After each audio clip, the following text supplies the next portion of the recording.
Hey folks, Dave back here in Studio B. What's going to be a blizzard outside of Studio B. And thought I'd jump on tonight 'cause I don't know if I'm going to have any power this weekend. They're talking about this is going to be really bad. It's going to be a really bad storm that we're getting here. I'm just setting up here and making sure the chat is safe for you guys so we don't get any fuddy-duddies coming in here. So I think we're all set to go. Yeah, I think we're good. So, so I thought I'd come in tonight and just do a little Friday night chat. I might have a couple of guests pop on tonight. We got to see how that goes. But I just wanted to come on and say hi.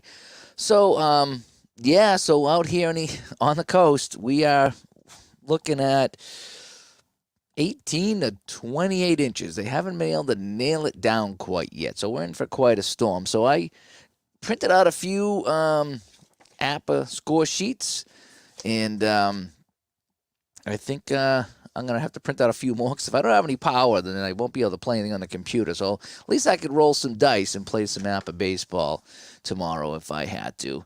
So I think I'll get a bunch of games ready to roll for that here. And we might have our first guest of the night. And yes, we Hello. do. We are live on the air, and Al, Red Sox fan, joins us. Good to see you, Al. Good to see you, Dave. I like the goatee thing you're doing there. It looks sharp. I'm trying. Yeah, it just started a couple weeks ago where I just got tired of shaving. It started coming in. I was like, well, so I shaved around it. Yeah. And it came in a little bit more, and I shaved around it again. I was like, let's give it a go. Let's give it a go. I thought I noticed that on some of the Facebook, like you're putting pictures up on Facebook. And I was like, oh, I like that. I had the beard going for almost 4 weeks, but it gets right here. It bothers me. And I shaved it all. It was just. I've been catching it on my shirt, and I feel, oh, yeah, because all this, I haven't had it in a long time either. And you're getting your hockey beard. Yeah, kind of, sort of. How's it's been that a while going? since it's been a while since I've had a beard, or anything like that, How's the hockey going? Hockey's going okay. I just got I've been doing the juniors. I only got one game left on Wednesday, and then I got to wait for playoffs. But the good news is that I did some games for the actual league, not just the team, and it was a big festival out in Marlboro, actually, heading out that way. And I was a new guy there, and I think it was the president of the league. Someone come up and say, "Hey, you must be Dave," and I'm like, yeah, so he's like, oh, good to see you. Thanks for coming in. So the president of the league was there. He's like, are we going to see you in New Hampshire for the finals? I'm like, I hope so. So they were really good. They welcomed me with open arms.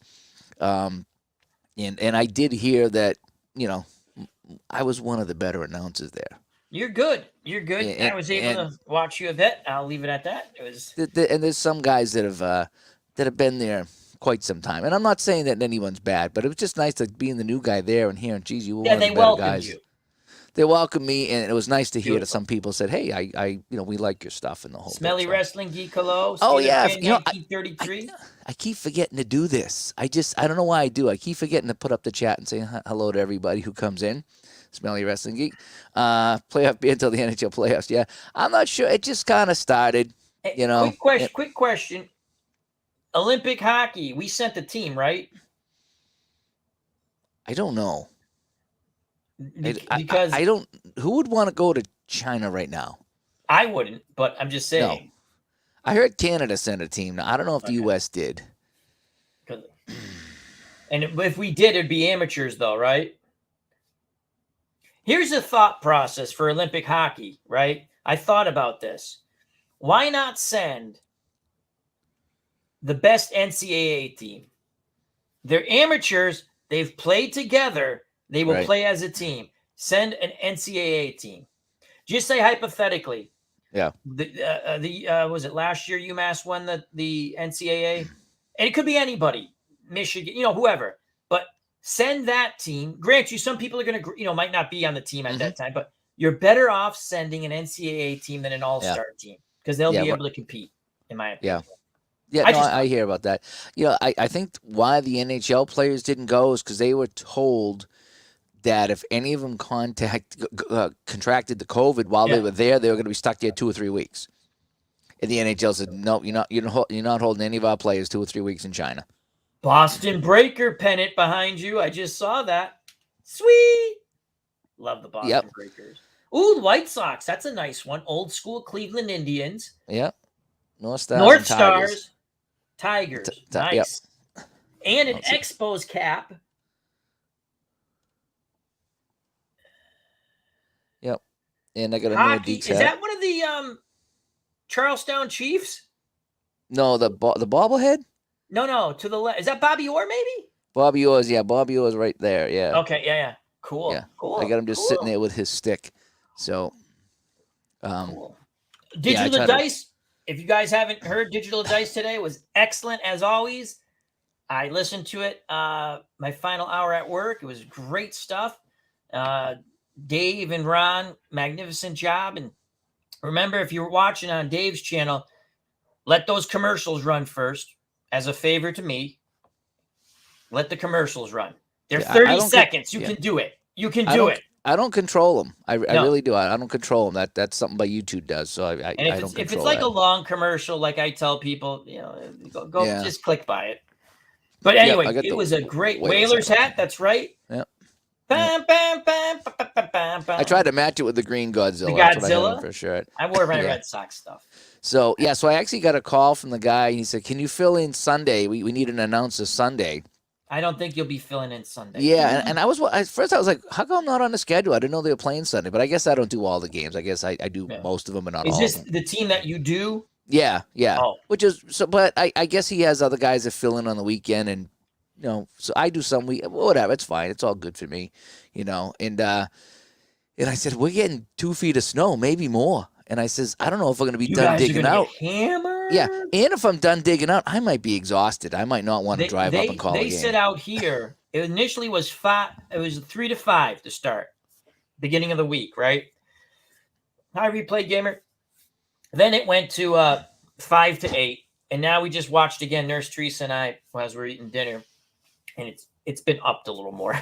But you guys, oh yeah, the coast is the extreme coast. Now we're the extreme coast, but I think it's a little more south than us. Yeah. I think the top is 28 inches, so we're somewhere between 18 and 28. Now the good news for us, it's soft and fluffy. They said.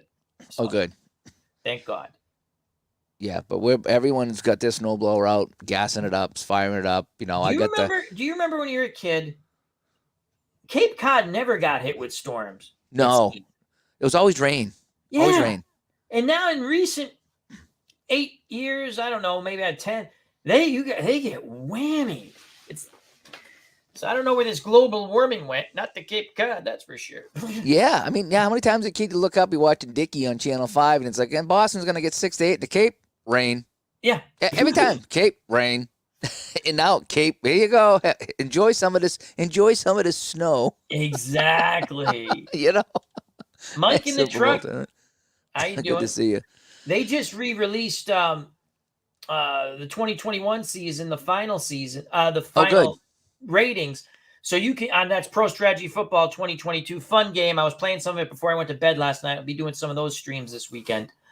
It's just, what I like about that, and I love all my games. You play games because you like them, and you play them for a different reason. 2nd and 10, fabulous, right? Action PC, all good. The games you like to play, regardless of whatever company you like to play them. But there's something about Pro Strategy Football. When you look at those uniforms, I don't know, it just does something to me. Yeah, I was talking with Ron today. And I think we were talking about Strat baseball on the PC. And we were talking, I don't know if it was on the show or off the air. And I was talking about, how it's a different game and what am I going to need to play it. And I says, I hear you got to buy the color stadiums and then the HD stadiums. And he said, he goes, for you, Dave, you like to dress it up. So you'll probably have to buy everything to really enjoy Strat baseball. And so like you were saying about, you see all the uniforms and that the Pro Strategy Football there. And it is. Ron's like, I play Strat baseball for the cards and dice experience. I do too, but I like a visual with it. Mm-hmm. Here's the thing: don't buy the historical set of stadiums. They're okay. Yeah. I would just if I would get the HD ones, which I did. Of course, I switched them, and I don't know how to switch them back because, God forbid, they explain that well. I would just go with the HD stadiums. For even if you're playing, say, the 1956 Yankees, just play them in the the modern Yeah. stadium, and because I paid for the historical stadium. They're okay, but again, they don't tell you how to load these goddamn things in. It's like a Yeah. trigonometry thing. Maybe Yeah. it's me. I'm stupid or something. You should I'm just click a concerned about freaking that. button. Yeah, I'm and it concerned should go about that. in. Yeah. I don't like that. Yeah, it does, and but that's a good thing. That it reminds you Super Tecmo Ball, whatever it is. That's a good thing because that was a great game. That was a fun game. I'm just saying again, play the games you like. I'm not telling. There is a mod, but you know what happened? I tried the mod out. It's cool, but I got so used to the new animation, I can't do it. I was like, I still like I like it too. Yeah, and I'm going to tell you something. In the next version, possibly, just wait for the animation. Someone did a mod with the college teams with fake players, but they did it with a different type of animation. Wow. Oh, nice. I don't know if they're going to go with that, but wow, it was really sharp. Okay, cool. Speaking of animation, the Franchise Hockey Manager 8 is on sale. I haven't picked that up yet. If you pick that up, go to the oh shoot, I got to remember how to do it. Yeah, I remember Christopher Slovak was the one who helped me with that. Mm-hmm. Because again, you go to the mod and you can get the little players. And yeah, it's almost 3D. Yeah. Now I've seen a little clip of it and I've seen the photos of it. It looks really cool. But Dave, I think if you do get it, I think the little mod guys, it just takes it. Now, they should do that already in the game, to be honest with you. They should contact this guy and say, hey, can we do this or whatever?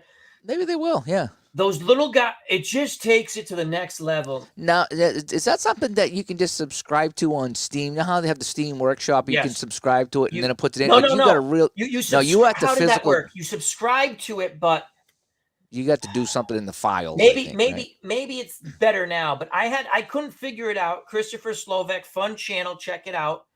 He helped me. He had posted something. I watched it. I said, where'd you get those guys? He goes, oh, it's this link. I said, I can't do it. And then he explained there's a few things you have to do. It's not bad. It's just a little. It's probably better than I thought it was because I didn't do it right the first couple of times. And then he explained it and it worked. But just those little figures, takes it to the next level. Yeah, it's unbelievable. Just want to open a window. It's Yeah, I saw that when you played that. I was like, they look like little players running around. Yeah. And it made all the difference. That game is getting better. That game is so close. Yep. Now, here's what I would do. Like we talk about, like I was listening to you guys on Digital to Dice, right? You know, things that you get a game, like you want to try and make it better. Again, this is not making it better, just a suggestion. Give us a playoff tournament mode, okay? Give us a series against anyone. You can kind of do that, but it's clunky. Mm-hmm. And let us keep the stats for those series. You know, just like if you do an out of the ballpark baseball. Yep. Give us the little guys in the game. Animation has to be tweaked a little more, just slightly, because it's not like before where it's chickens running all over the place, but it's still a little.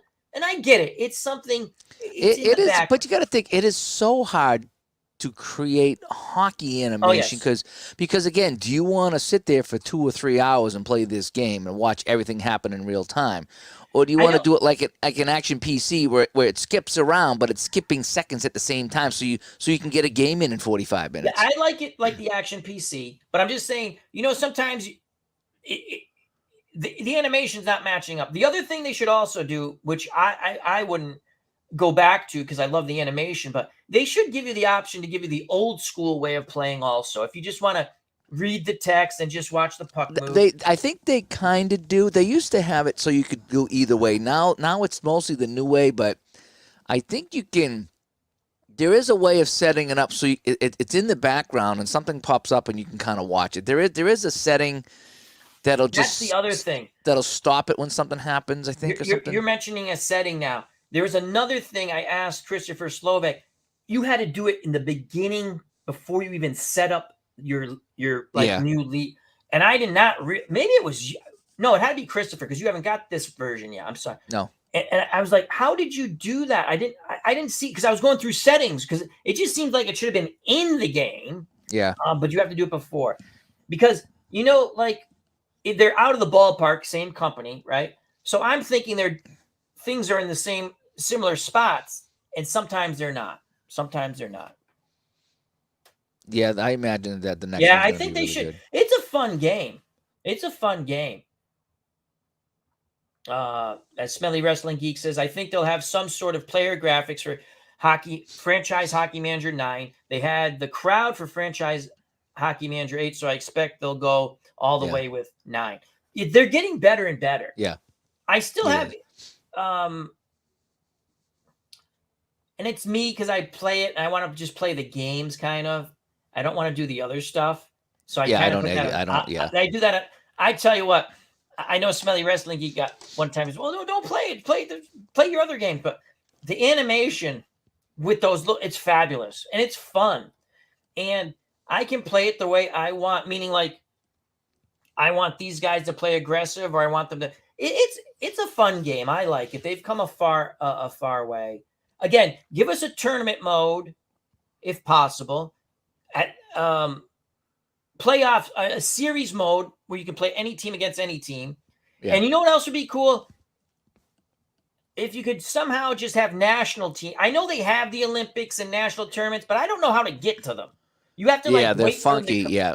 Let me just have the ability because I'd like to take say Estonia and see if I can be semi-competitive, which is tactics, or Italy or France, just it's fun. I think now you can actually go right to like Team Canada and Team Russia now, whereas before you had to play that particular season and then wait for those games to pop up. It was really weird. It was like, why? So why again, would you do it if that they way? have that, I apologize. Again, I'm just playing like the Whalers offline, and I just picked that, so I know I can't do anything else. But I would like to, maybe if I just picked, like you said, if I just say I want to be the United States national coach and just go through that. I don't know. Maybe Smelly Wrestling Geek can tell us. But yeah, no, they've come leaps and bounds. Yeah. So as the baseball game. Was it Franchise Hockey Manager 6 that I played, and I played. I think was I the Whalers. I forget which team I was, and I won the cup. I won the Avco Cup in the WHA, whatever season it was I played. Yeah. And I think I had a couple of the Chiefs on the team. I had one of the Carltons on the team, and did I have Gordy? I forget which team, but I ended up winning the whole thing. When did the WHL World Hockey League start? 72. What was it? 72, 73. Okay. Because I saw, so then that must have been a fictional league. I don't know if it was Hockey Unreal. He must have did a fictional World Hockey League because it had in the 60s. But yeah, I thought it was started in the. I think he did the Western Hockey League. Oh, that's the WHL. The WHA was the Gordie Howe. Gotcha. Okay, Derek Sanderson and all those guys. That's what it was. That's okay. You're right. Yes, I didn't know. I don't know much about the Western Hockey League. So, Smelly Wrestling Geek, the EHL, the EA NHL game now is international license of the Olympic teams, including women in NHL 2022. I like those games. I think when Dave Gardner liked those games. When they're easy to play. I actually was talking to Ron and said, I got to get back. Something I've been looking to do for years is to pull out the Sega hockey games one by one, and there's like 20 of them. And I just want to play them off for 5 or 10 minutes and just show them all off. Say, hey, just go through the whole list. They were fun games. I bought that Hoser hockey. Of course, I didn't practice, so I got tripped constantly. But that was very similar to that, except you couldn't control the goalie. Oh, yeah. You were playing that one game on the Steam then. And I kept getting tripped, and Junkie kept taking the puck from me. I remember that, yeah. Replay Game is a big Cincinnati Stingers fan. Yep. Didn't Houston have a team? Houston Aeros. Okay. Yep. That's pretty cool. Yep. In fact, our Saturday beer league that we have, we're all WHA teams. Oh, and cool. My team is the Racers. That's the Wayne Gretzky team. Was the Racers. Was that out of Indianapolis? Yeah, Indianapolis. Yeah, so if you ever get a trivia question, what was Wayne Gretzky's first professional team? Racers. It was the Indianapolis Racers. Yep. You also had a unique one on Digital Dice today that you knew a Lawrence Welk trivia question. That was awesome. I'm not going to share it with you guys. You have to go to Digital Dice. It's early in the show, but you should listen to the whole show and let the commercials run. And that's a true story. You know what? Put it on Spreaker in the background and then watch it on YouTube. Well, listen to it on YouTube. So, but that was awesome. Frank, you got me to break out 88 baseball, APBA baseball? Yeah. Yeah, I got my APBA. Like I say, I printed out some score sheets here, so in case I lose power, I can roll some APBA tomorrow. I need to go through these and make sure that, because I played some of these already, so I got to go through them here. But boy, APBA baseball is fun. I've been really, really enjoying that. I've been enjoying that and pocket pennant baseball. Like they're one and two for me right now. Just what I've been enjoying. I really have been. Let's see here. Spelling. I played Super Blood Hockey. I didn't like it. That was bizarre. I watched Dave play it, and he's explaining to me, yeah, they cut my kidney out or something. Remember? It was like a role playing. I think it was like you were playing in Russia and the mafia. You could make the team, but you had to sell your kidney or something, and it was just bizarre the things you had to do in that game. And the hockey wasn't that good. It was all about, like I say, fighting on the ice and doing drugs and steroids. It was so far from a hockey game. I did not like it. I have to admit, I liked hoser hockey. I just have to practice more. It was fun. Gretzky wasn't with the Racers long, but yeah, no, him and Messier were on the Racers. Really? Yeah. And then I think they ended up with Edmonton toward the end of that season. And then when they went to the NHL pilfered all the good guys when they merged. And for some reason, they didn't take Gretzky or Messier. And it was like, now you can have that skinny, scrawny kid. Imagine that. Yeah, it was. Let's see. Oh, he was listening to the when the stream said. Cool. You should always listen to Digital Dice when it pops. I look forward to it. So.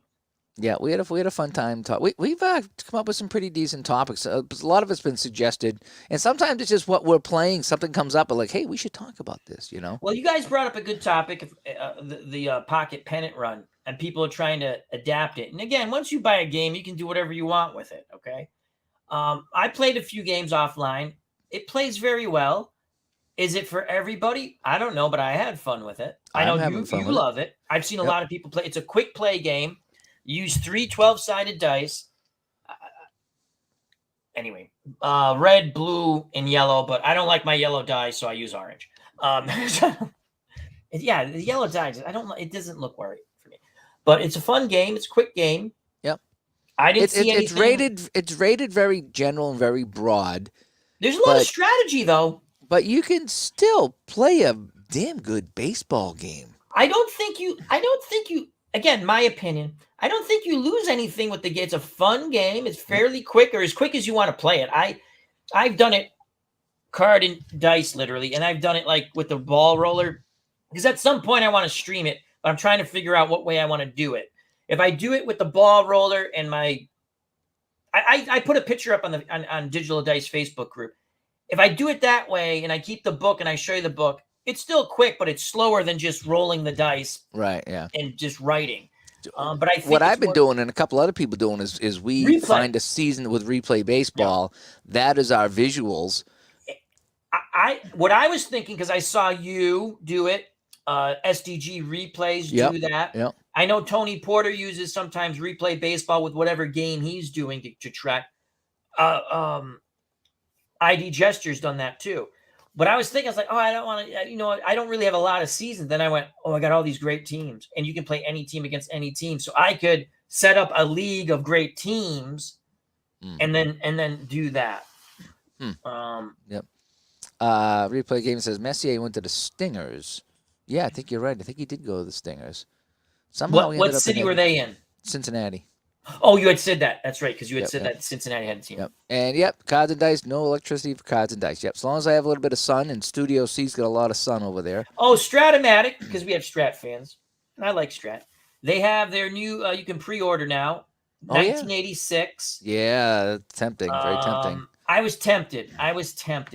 I'll tell you, they have the 1960 Diamond set, great teams from the 60s. The problem is, because I bought so many 60 seasons. Remember when they had that big sale with all these seasons they didn't have for a long time? Yeah. I looked. I have like 3/4 of those team. I'm like, I can't to buy for the other. Yeah. I just can't. Yeah, that's what stinks sometimes, yeah. I was so psyched alone. And I'm like, wait a second. I got that season. I got that season. That happened to me with Action PC Golf, whereas they had a 20 course sale, and it was ridiculous. I forget what the price it was. It was like a couple of bucks a course, if that.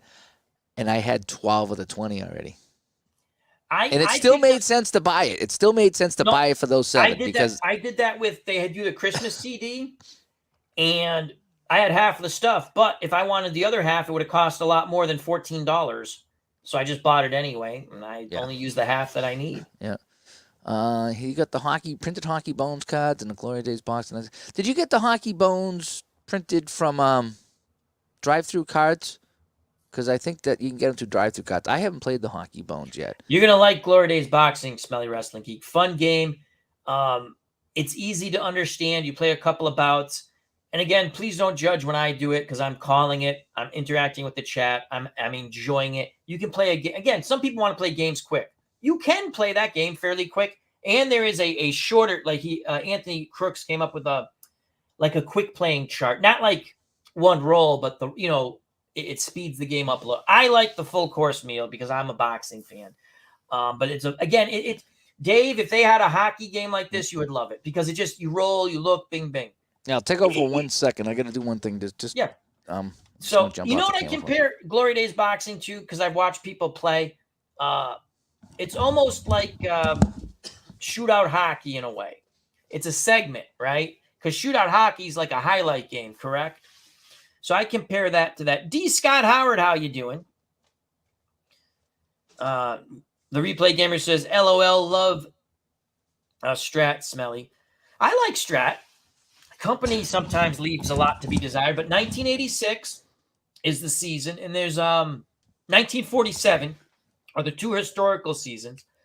I'm close to pulling but see, I have the 86 Red Sox and the 86 Mets from the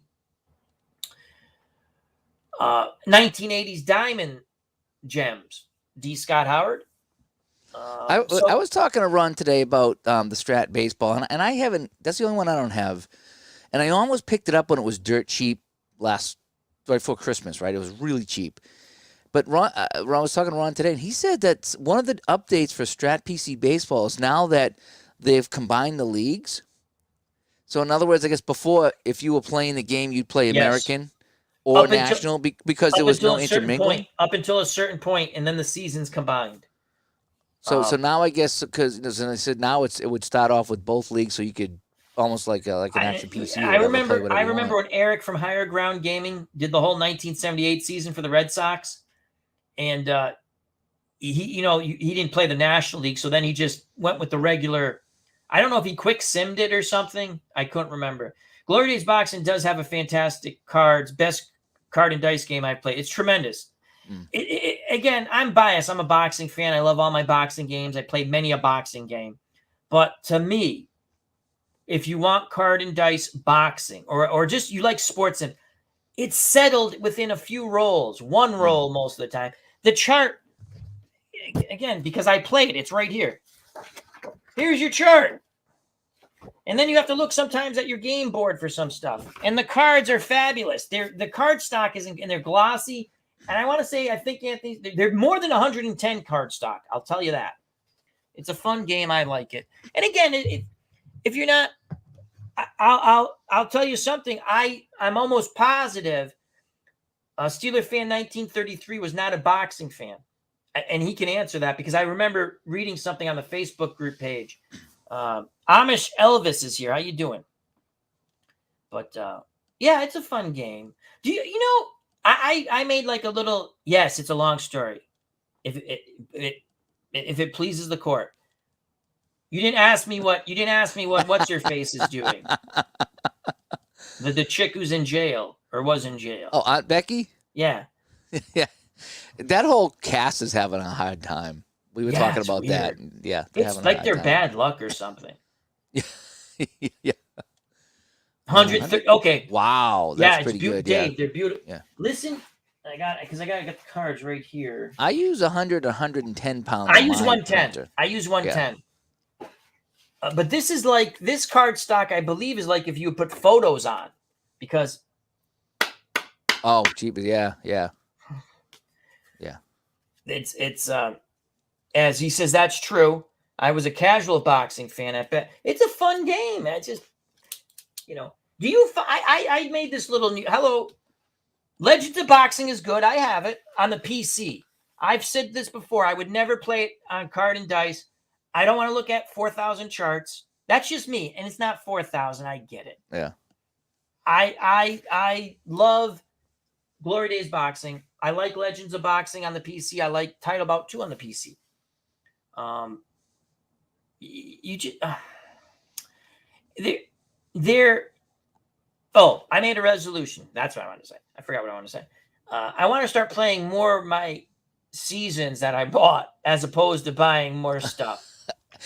Isn't that the dilemma, though? But here's what happens, Dave. You go with your dilemma, and then I'll give you the rest of the story. Is yeah, I love all, like I say, these are all my APBA cards over here for hockey. I got some APBA baseball here. All my strats over there in Studio A. I got folders over here, my quick play games. The pocket pennant run I print out and I play. So I have all these games, and I really enjoy shootout hockey. I haven't played that in a long time. Yeah, and I have all these games. Hockey. I have all these games, and I get in the crease on the PC. I get in the crease cards and dice, Strat PC, Action PC. I mean, just you get on the list of games that I got, and I like them all. And there's so many of them, and I'm always saying to myself, I need to play this more. Yep. I need to get back to this. Every time I see someone playing the games, like I need to get back to this. If I had a quarter every time I say that, you know what I mean? I'd be a rich man, because I see all this, and it's. But then getting back to what you said about seasons is, something will come up like the Strat 86. It's like, I want to do that. Or something happens in the world and you're like, oh, you remember this guy when he played on that team? It's like, I need to get that season now and do that, and still, it's so hard because you have all these games and all these seasons, and like Ron says, we have more seasons than we'll ever play in our lifetime, and then something else comes up and it's like Teresa goes, or a new game comes up or something. Now again, the new game out there that's most people like. Hello, Craig. Pocket Pennant Run. It's a fun game, and if you get the PDF, it's $10. And you have it in 3 seconds. You and the little PC. Yeah. I hear you. I do. So what is it with you? What is it with you that you got to buy new? I think the other thing is too. You and the community. I see something like I want it. But part of it's also too getting something new, something. The shiny new toy.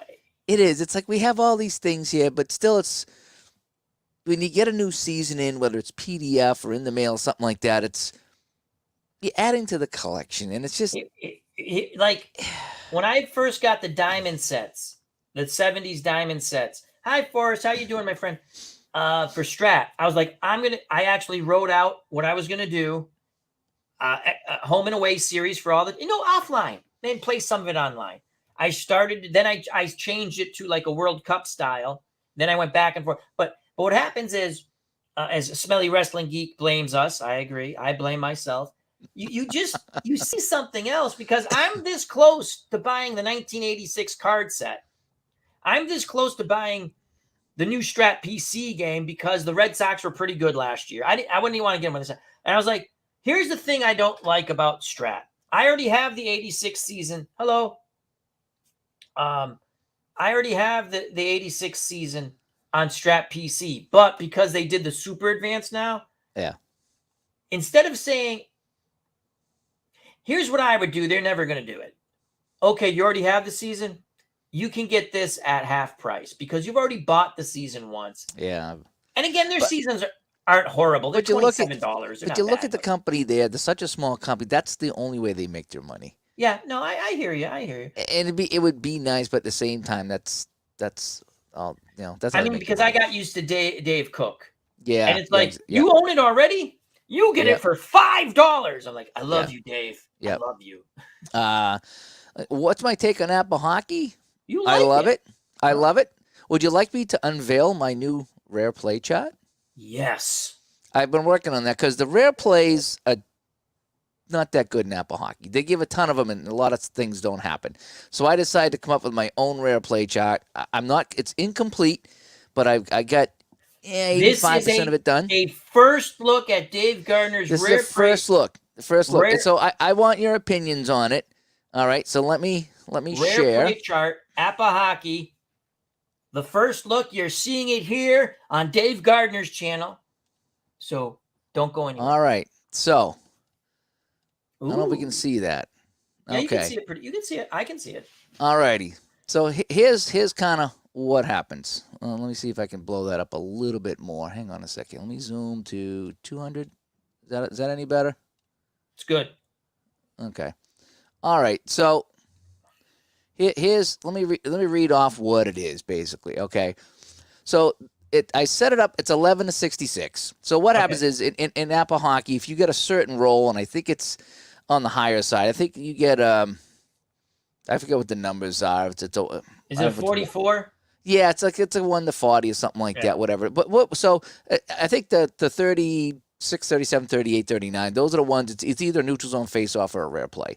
And so then you go to the rare play chart. So I did 11 to 66, and I busted it up into 6 different sections. So for the 1s, the 2s, the 3, the 4, the 5, to the 6. The first part is injuries.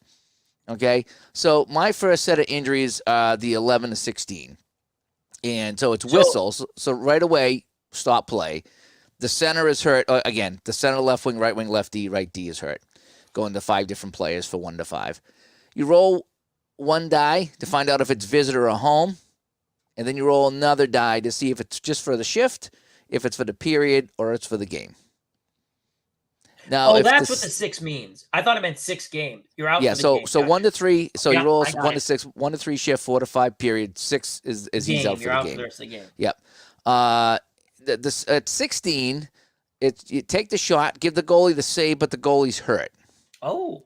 So then you roll 1 to 3, he's out for the period. He can come back. 4 to 6, he's out for the game. Have you ever seen that where a goalie got hurt, came out, and went back in? I don't watch as much hockey, but I don't ever recall that. Usually, sometimes, but usually it's got to be an equipment problem, like his skate breaks. That I've seen. Yeah, so that you have to come out and get fixed. Usually, if a goalie's hurt and he can't continue, he's done.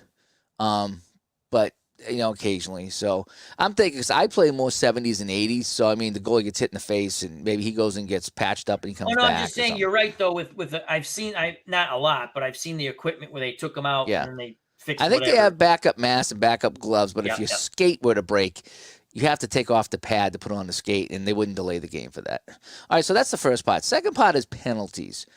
So I have the first one here is the team, and I try to specify who has the puck. So the possession team's top penalty.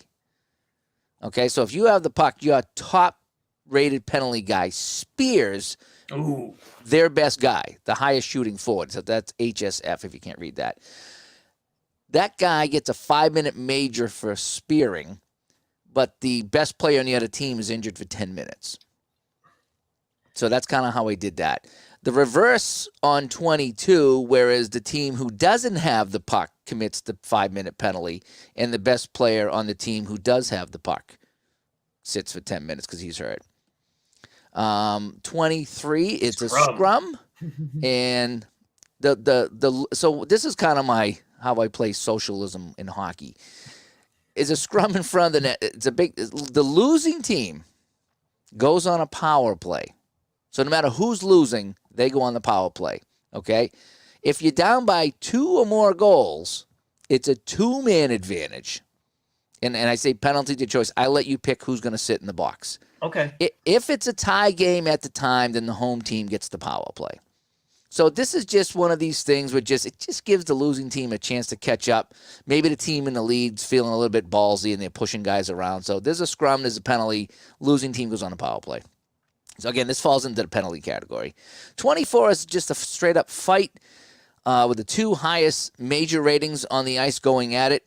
And it's going to be an extra 2 and you got to roll a 1d6. 1 to 3 visitor gets the extra 2. 4 to 6 home gets the extra 2. If there's no so there'll be matching a majors, penalty on both, but one player gets extra 2, so they're shorthanded. Yeah. So it's not just a straight up fight. There's an actual extra 2-minute penalty in there as well. So one team gets 5, the other team gets 7. So it's a 2-minute power play.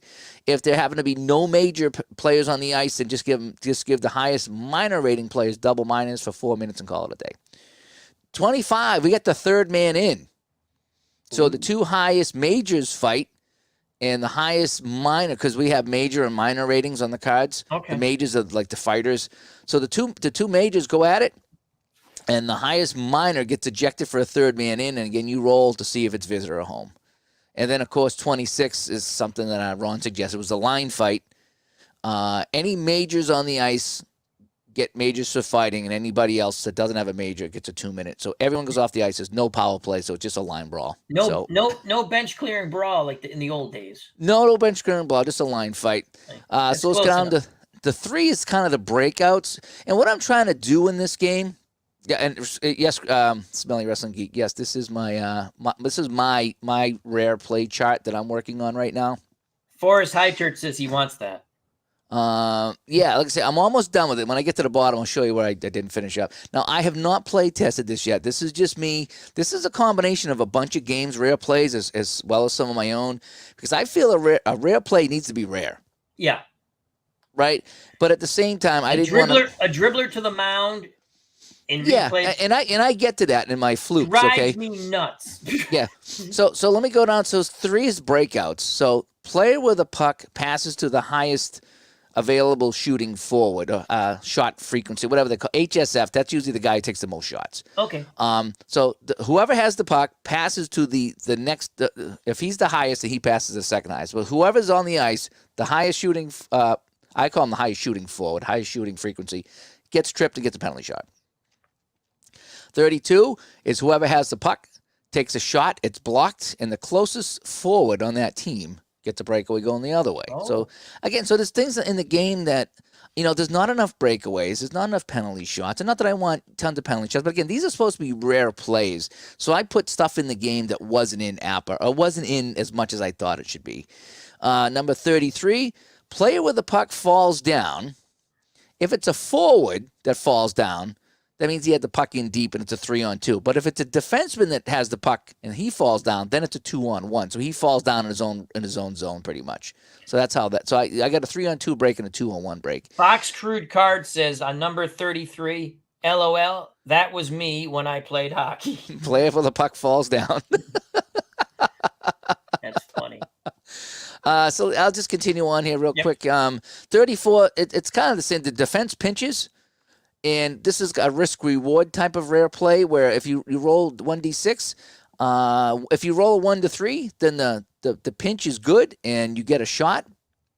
And so it means a defenseman. So whoever has the puck, basically, defenseman pinches in, creates an offensive opportunity. So you roll the dice, a 1 to 3, whoever has the puck takes a shot +2 because that guy pinched in and made it an offensive chance. If you roll 4 to 6, it backfired, and it's a 2-on-1 in the other direction. So the defense pinch, like to see the guy pinching from the point, either pinches in and helps create a play, or he gets beat for the 2-on-1. 35 is just a straight 2-on-1 for whoever who has the puck, because there's not enough 2-on-1s in that game.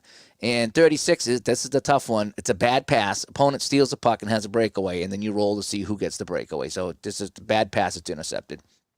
So if I move on to the 4, 5s, and 6s now, 4 is going to be kind of your flukes right now. So player with the puck shoots it on the net. It hits a defenseman's skate, heads toward the net, and then you roll to see if the goalie makes a save. So it's on net no matter what, because it hits a skate and the goalie has to make the save. 42, the highest opponent who has the highest intimidation breaks his stick, and you play as a power play until a whistle or a line change. So how many times do you see a player without a stick and they're playing? I've seen that. So again, that's something that's not in the game, so I wanted to put that in there. I've even seen where another player will give his stick because he's the better player. Yeah. Usually they hand it to the defense when you want to clear out the net. Or something, yeah. So you're going to play shorthanded until you can get a line change or a whistle. Let's see, 43. This is something that was in another game that I kind of stole, which I thought was neat. Team with the puck kills the next 2 minutes of play if they're leading or tied. Okay, so in other words, you're in the lead, you don't need any goals, so you basically just chomp 2 minutes off the clock playing some lockdown defense. Okay, and that'll be a neutral zone face-off. I'm not sure why I put otherwise a shot on goal for the puck carrier. So team of the puck kill. Oh, if the team of the puck is not leading or tied, they would get just a shot on net. That's how that would be. 44 puck dumped in, opposing lowest defensive rated player knocks the puck towards his own net. So you look at the worst rated defensive player. He makes a very bad play, hops off his stick. Maybe he fires it, hits somebody, and he has a chance for an own goal. Oof. So if you roll a 1 to 2, you put it in your own net. A 3 to 6, the goalie makes a save. Again, that's kind of rare. You got to roll a 1 or a 2 after rolling a 44 on a rare play. But I wanted to put an own goal in there. That's another thing Ron suggested. 45. Again, these are the flukes. These are the flukes. Player with the puck shoots through a screen. It's either a fluke goal on a 1 to 3 or a save. So again, that's a fluke play. 46. Player with the puck takes an immediate shot. You add 4 to his shooting rating. If he doesn't score, he gets an unsportsmanlike penalty. Wow. So feast or famine on that one. I'm looking at this. He gets a great opportunity to score. If he doesn't score, maybe he was hooked. Maybe he was bothered. No call. He bitches to the ref. He gets the penalty. So that's kind of a fluky Makes play. sense. I like it. Yep. So if I go now, the other ones are kind of incomplete here. 51, shot by the puck carrier. So whoever has the puck takes a shot. Save. The goalie's down and out, and the third best forward out there, basically third highest shot frequency, takes a shot. And if it's in his shooting range, it's an automatic goal. Otherwise, he misses the net. So this is a save. Goalie's down and out. Shot by the puck carrier, batted in by the second highest shot frequency. So again, another top player out there. So he bats in the puck. The officials talk it over. Is it a goal or was it a high stick? So again, it's one of those 1 to 2, it's a goal. 3 to 6, it's no goal. Player with the puck makes a great move, gets a +2 shot. So that's just another scoring chance. And the highest forecheck. So what I've been trying to do, if you notice, I did use intimidation, and I'm using the highest shot frequency. I'm using a bad defensive rating, and now I go to the forecheck. So I'm trying to use all the stuff on the card that APBA has. So the highest forecheck on the opposing team steals the puck and gets a shot on goal. So he's so good at forechecking, he takes the puck from you, and he gets a shot. And you're using, it makes sense because you're keeping it, quote, in my terms, like within the engine of the game. You're using something. Yeah. And now these haven't been play tested. Now some of these were direct from the APBA book that I liked, so I kept in. Some are from another game. Some are my own thing. Yep. So I don't know. It's quite possible that I added too many scoring chances or too many penalties. But again, these are rare plays, so I guess I got to see. Yeah. But, so I'll when I finish this, I'll release it to the public and let people try it out and see what they think. And maybe it's too heavy on something, and maybe it's not heavy enough on some things. I'm not sure. But like you said, it's a rare play, and you can even do. Like in Glory Days boxing, and again, just throwing it out there, they're rare. And again, you can play it however you want in Glory Days boxing. There is an event chart, but then if you roll a 0 through 9, it goes to the rare event, and that only happens once per fight. Meaning, once you do it, that's it. Yeah, you would just stick to the event chart after. Right. So. Maybe I should do that too. Maybe if your rare play comes up in this game, you can use it once and that's it. That's. I mean, it's just if you play test it and you think, it might be a little. And again, it's up to you or whoever's going to be playing using that. It's cool. I like the stuff. They sound rare. So the final 6 are the actual goals or almost goals. So 61 would be the player with the puck passes to the highest shot frequency, the better shooter, or the second or the third highest for a wide open shot on net. So in other words, whoever has the puck is you roll the dice to see who's going to pass it to. If that person gets in their shot range, the goalie has no chance to make the save. It's basically you're taking the goalie out of the equation. So if it's on net, it's an open net, he scores.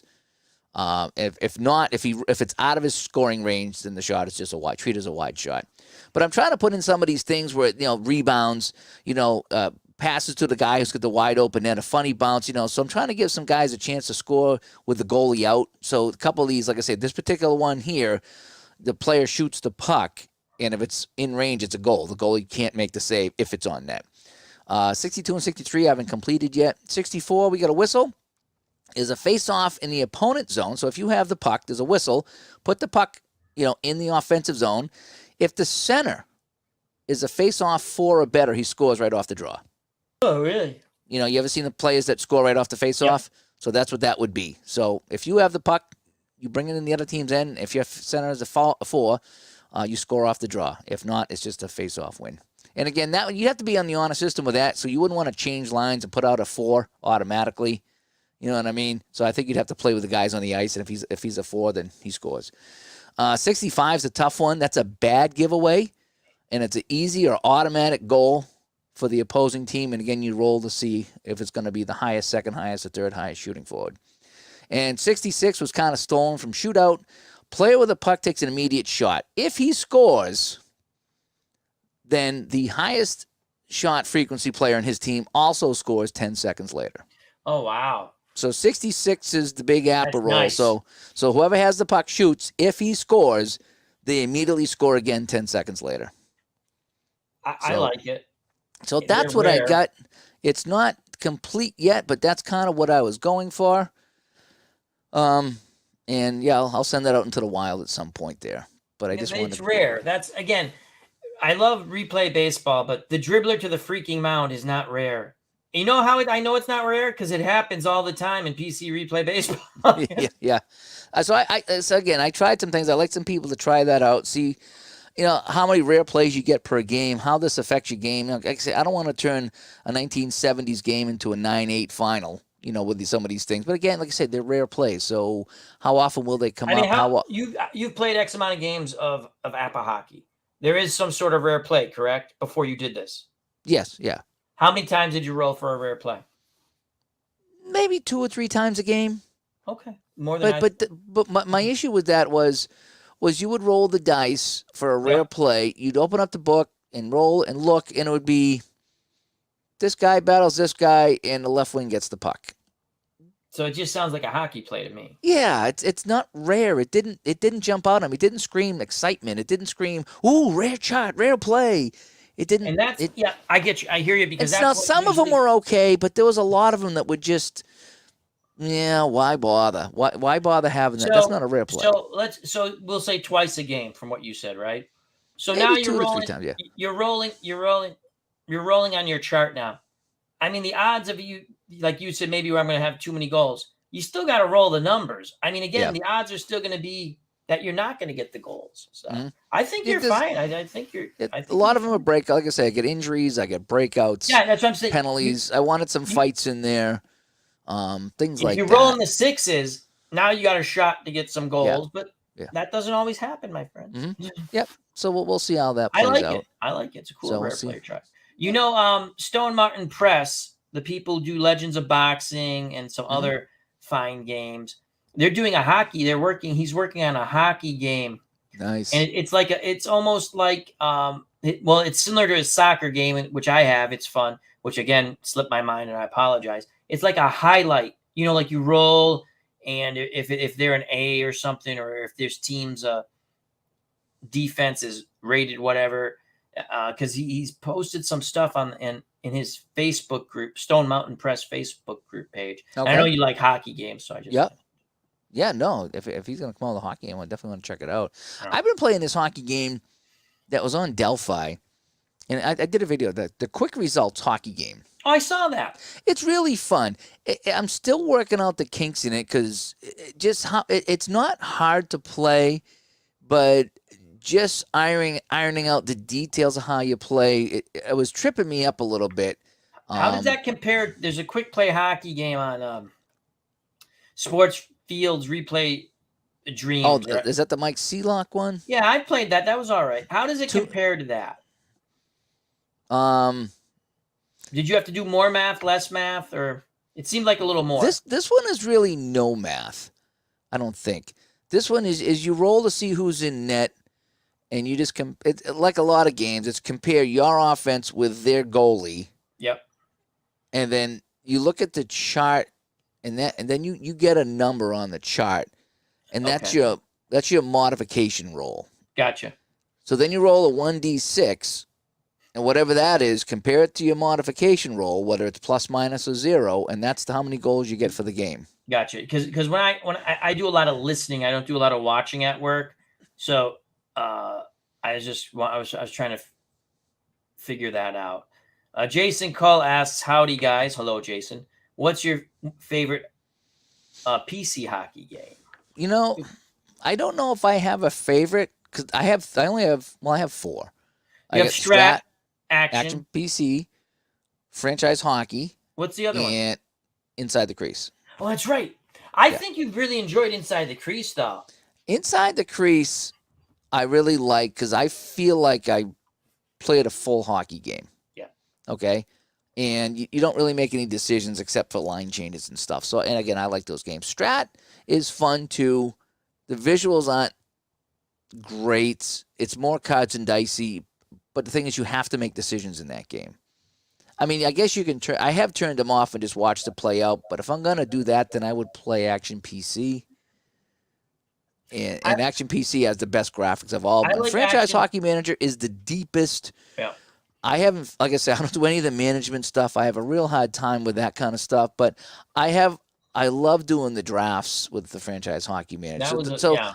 I think each of the 4 games does something different for me. They scratch different itches. We've talked about this before. Me personally, I like all. Again, if I play a game and I put it on my channel, I like it. Mm-hmm.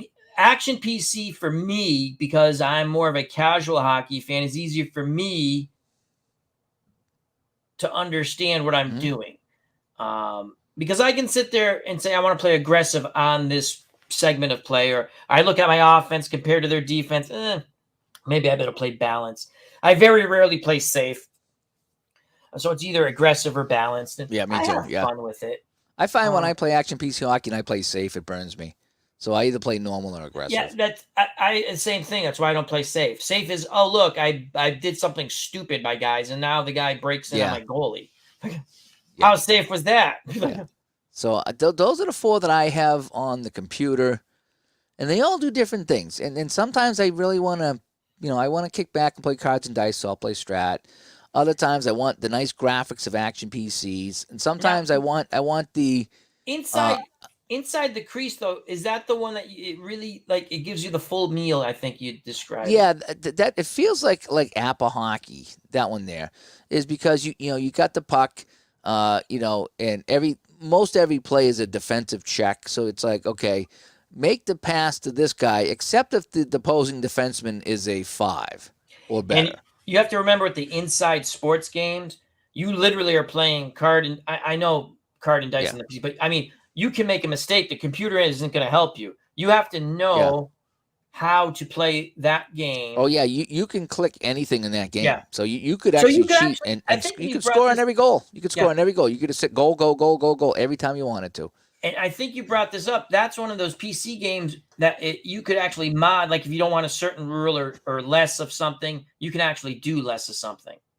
Yeah, what I do with that is late in the game, and I know it automatically scales. It scales the penalties down automatically for you, but still, there's times to come up. It's like, oh no way, we got 40 seconds left. I'm not taking. Yeah, because I remember you said they probably would put their whistles in their pockets at that point. And even into overtime. Now, after like 5 or 6 minutes of overtime, I think I did open up the penalties at some point. But yeah, you can ignore whatever you want to do in that game. So I like how they do that. Is that the baseball game's not as forgiving as that, and neither is the football, I don't think. But the hockey's very. How do you like the? You've played quite a bit of the football. I do like the football. I do. Well, now when you play? Because I've never asked.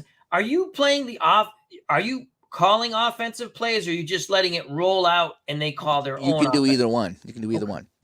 So now, how does the defense? If you're playing solo, you play it now, so I can ask some of these questions. I've typed questions that people left them on their comments, but I'm watching something from 3 years ago. Who's going back to, see? So how does the defense work in inside blitz? How does it work? Is it like you roll and it's a defensive chart it goes against? I think like I say, I'll tell you what it does on the computer, and then I'll tell you what I think happens because it's a cards and dice port. Yeah, right, Is right. you end the play that happens. So Okay. what, a 3-yard run. Yeah, It's 2nd and 7. The game flips cards or rolls dice kind of behind the scenes gotcha, and comes up gotcha. with what the offense is going to do. And then the defense, I believe the defense also rolls for a play. So Okay, so in other words, when you hit end play or whatever it is, okay, so you click 7-yard run, boom. It gotcha. comes right up with the next play. You can change that play on offense. So if it's 3rd and 7, it calls for inside run. Like, no, we're going short pass. So you can manually change it Okay, if you like, or keep it as you will. If you manually change it, the defense will also change. okay. And in the game too, if I would never play the cards and dice version of this. This is one of those that's just way too difficult for me. But it does have the roll in there. So if you want to click on it to find out how you got the offensive play called, you can click on it and it shows you the card that was flipped to show you why that play was called. So Okay. again, I was just there's a curious because yeah. it's something I've watched, and again, I You do can more call your own play if you Yeah. want to. You can Okay. ignore the computer and say I'm going long pass, Gotcha. all day long. Because Now I again, don't think you can call your receiver, but you can just call a long right, pass. and the dice will determine. Because I like again with any streamer I listen to or video. I, hi, Robbie. I do a lot of listening, so sometimes I'm like, oh, I wonder how that works, because I'm not really Yeah, watching. I think you can call defense as well, but I think anytime you change something, the other side changes up too. So in other words, if you wanted to play defense and they called a long pass, you couldn't call blitz. Or Mhm. if they called inside run, you couldn't call goal line. Because if Gotcha. you called that, then the offense would change.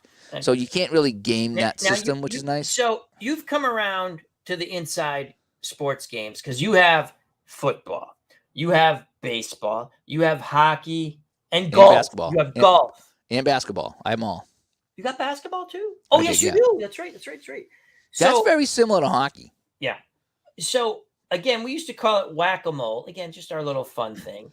It And you was. And, yep. now what? And I know you've told this story or what, but we have some different people in the chat here. So what turned you around with that? What wanted you to sit there and give it, as you talk on digital dice, you give sometimes a game a second look. And that was one of those games, I'll be honest with you, if someone told me a few years ago that Dave Gardner was going to be into inside sports games, you're out of your freaking mind. Yeah, I think a lot of it is being ready for a game like that. Because there's a Okay. lot of games that I've got, like APBA Hockey, I walked away from. APBA I Baseball, I remember walked away that. from. Yep, I remember And, that. but it's you come back around, you're like, why didn't I like this? Excuse me.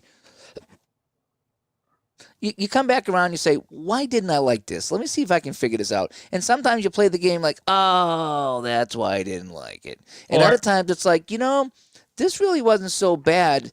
And I don't know, just sometimes just you come. I think I played a lot of games all at once, and I had my favorites. And so when I had a new game like that didn't fit what I was playing at the time, it's like, yeah. But when you go back to it with a fresh set of eyes and a fresh mind, or maybe you watch a video on it and you get an idea how it plays. yep.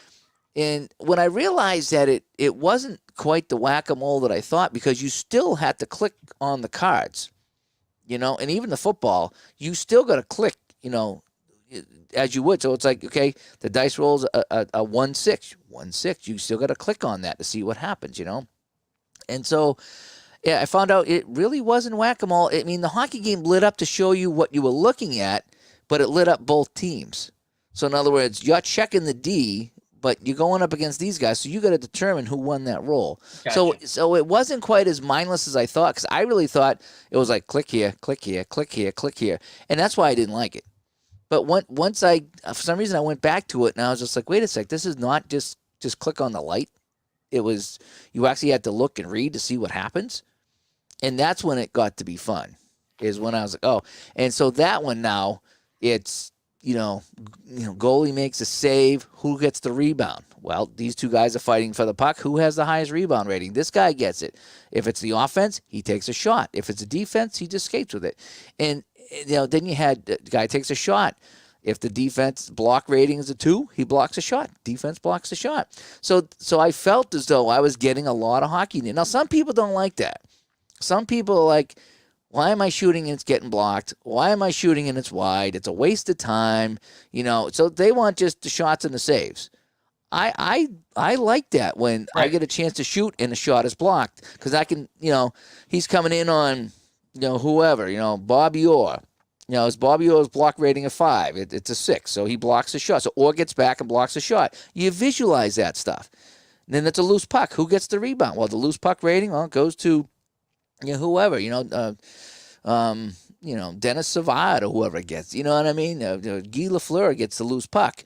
And so I felt I could follow the puck in my mind with the shot blocks and the wide shots and the loose pucks. And, this guy's skating with it. If this guy's hit rating is a 5, he gets flattened, Okay. And the puck is loose. Who gets the loose puck? So that's what that game does is I feel as though I'm actually watching the game play out in front of me. For you, it gives you the full meal as opposed to a grinder or something. It's you get everything in there. It's not a play-by-play. You're playing 20 seconds at a time, whereas APBA is 30 seconds at a time, and Strat is 40 seconds at a time. So you're flipping, for every Strat card, you're flipping 2 cards inside the crease. So you're getting more in that time frame. I think that's the beauty with our hobby. But if you play multiple games, like yourself, myself, Uncle Ron, Juckett, many people have multiple. And then you have your favorite. Some people are just, say, they're Strat people, and some people are just action PC people, and so on. And that's cool. But when you play multiple games, like we always say, sometimes you want a different itch scratched. Sometimes, and I can't wait at some point in time, and it will happen, Glory Days Boxing will go PC. Doesn't mean I'll stop buying the card and dice because I still buy the card and dice, and because he's going to have where you can input. So if I played a card, I can input just like this, the result. Sometimes you come home, and it's just easier to play. Steve Towers here. Hello, Steve. Stevie, what's going on? How you been, buddy? And he says, hey, all, I'm not a hockey guy, but I like to make a kick save and a beauty, then a call when I'm playing a hockey game. Absolutely. But you play different games with a different itch. Steve, are you in the line of snow? I think he is. I think he's in a line of snow. I think he's whammy. I think he's in whammy country. Yeah. We're all from the no whammy. Here's how it goes. Here, we're gonna give you the forecast. Al Red Sox fan is in semi whammy country right now. Dave Gardner is in whammy country. And I believe Steve Tower is in double whammy country. I go through that one more time. Okay. Here's how it goes. Here's the weather report. Al Red Sox fan is in semi-whammy country for this storm.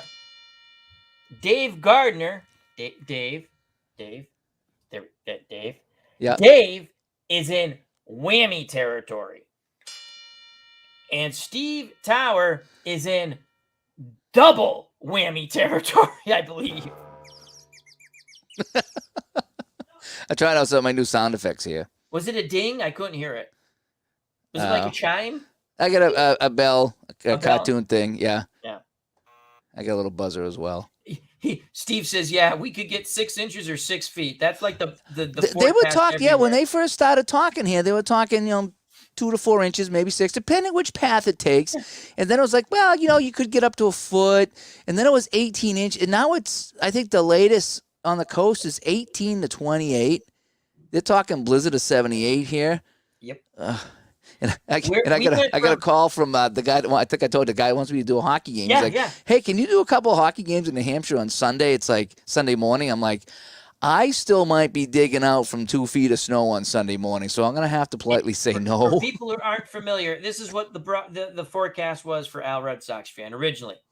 About last week, they go, it's going to go out. It's going to come up, but it's really going to go out to the ocean. And, Cape Cod might get hit. I'm like, good, they're rich anyway. I don't give a Then, it might come a little bit more inland. I'm like, it still ain't bad. Poor Dave Gardner's going to get whacked. We'll get a dusting. And then God said, well, we can't let all the snow evade Al, Red Sox fan. Now it went from now it's like 6 to 8 inches, 6 to a foot, 8 to and like, oh my God. At least supposedly, this is what they do in there. I bet they better not be lying. They go, it's gonna be light and fluffy. I'm like, okay. Oh yeah, I'm really really hoping that somehow it just takes a big right turn and goes out to sea, and it's just we get a couple inches. Yeah, I but hope so. the Because way it's looking right now, the winds where out towards the Cape are going to be hurricane force. We're going to have 30.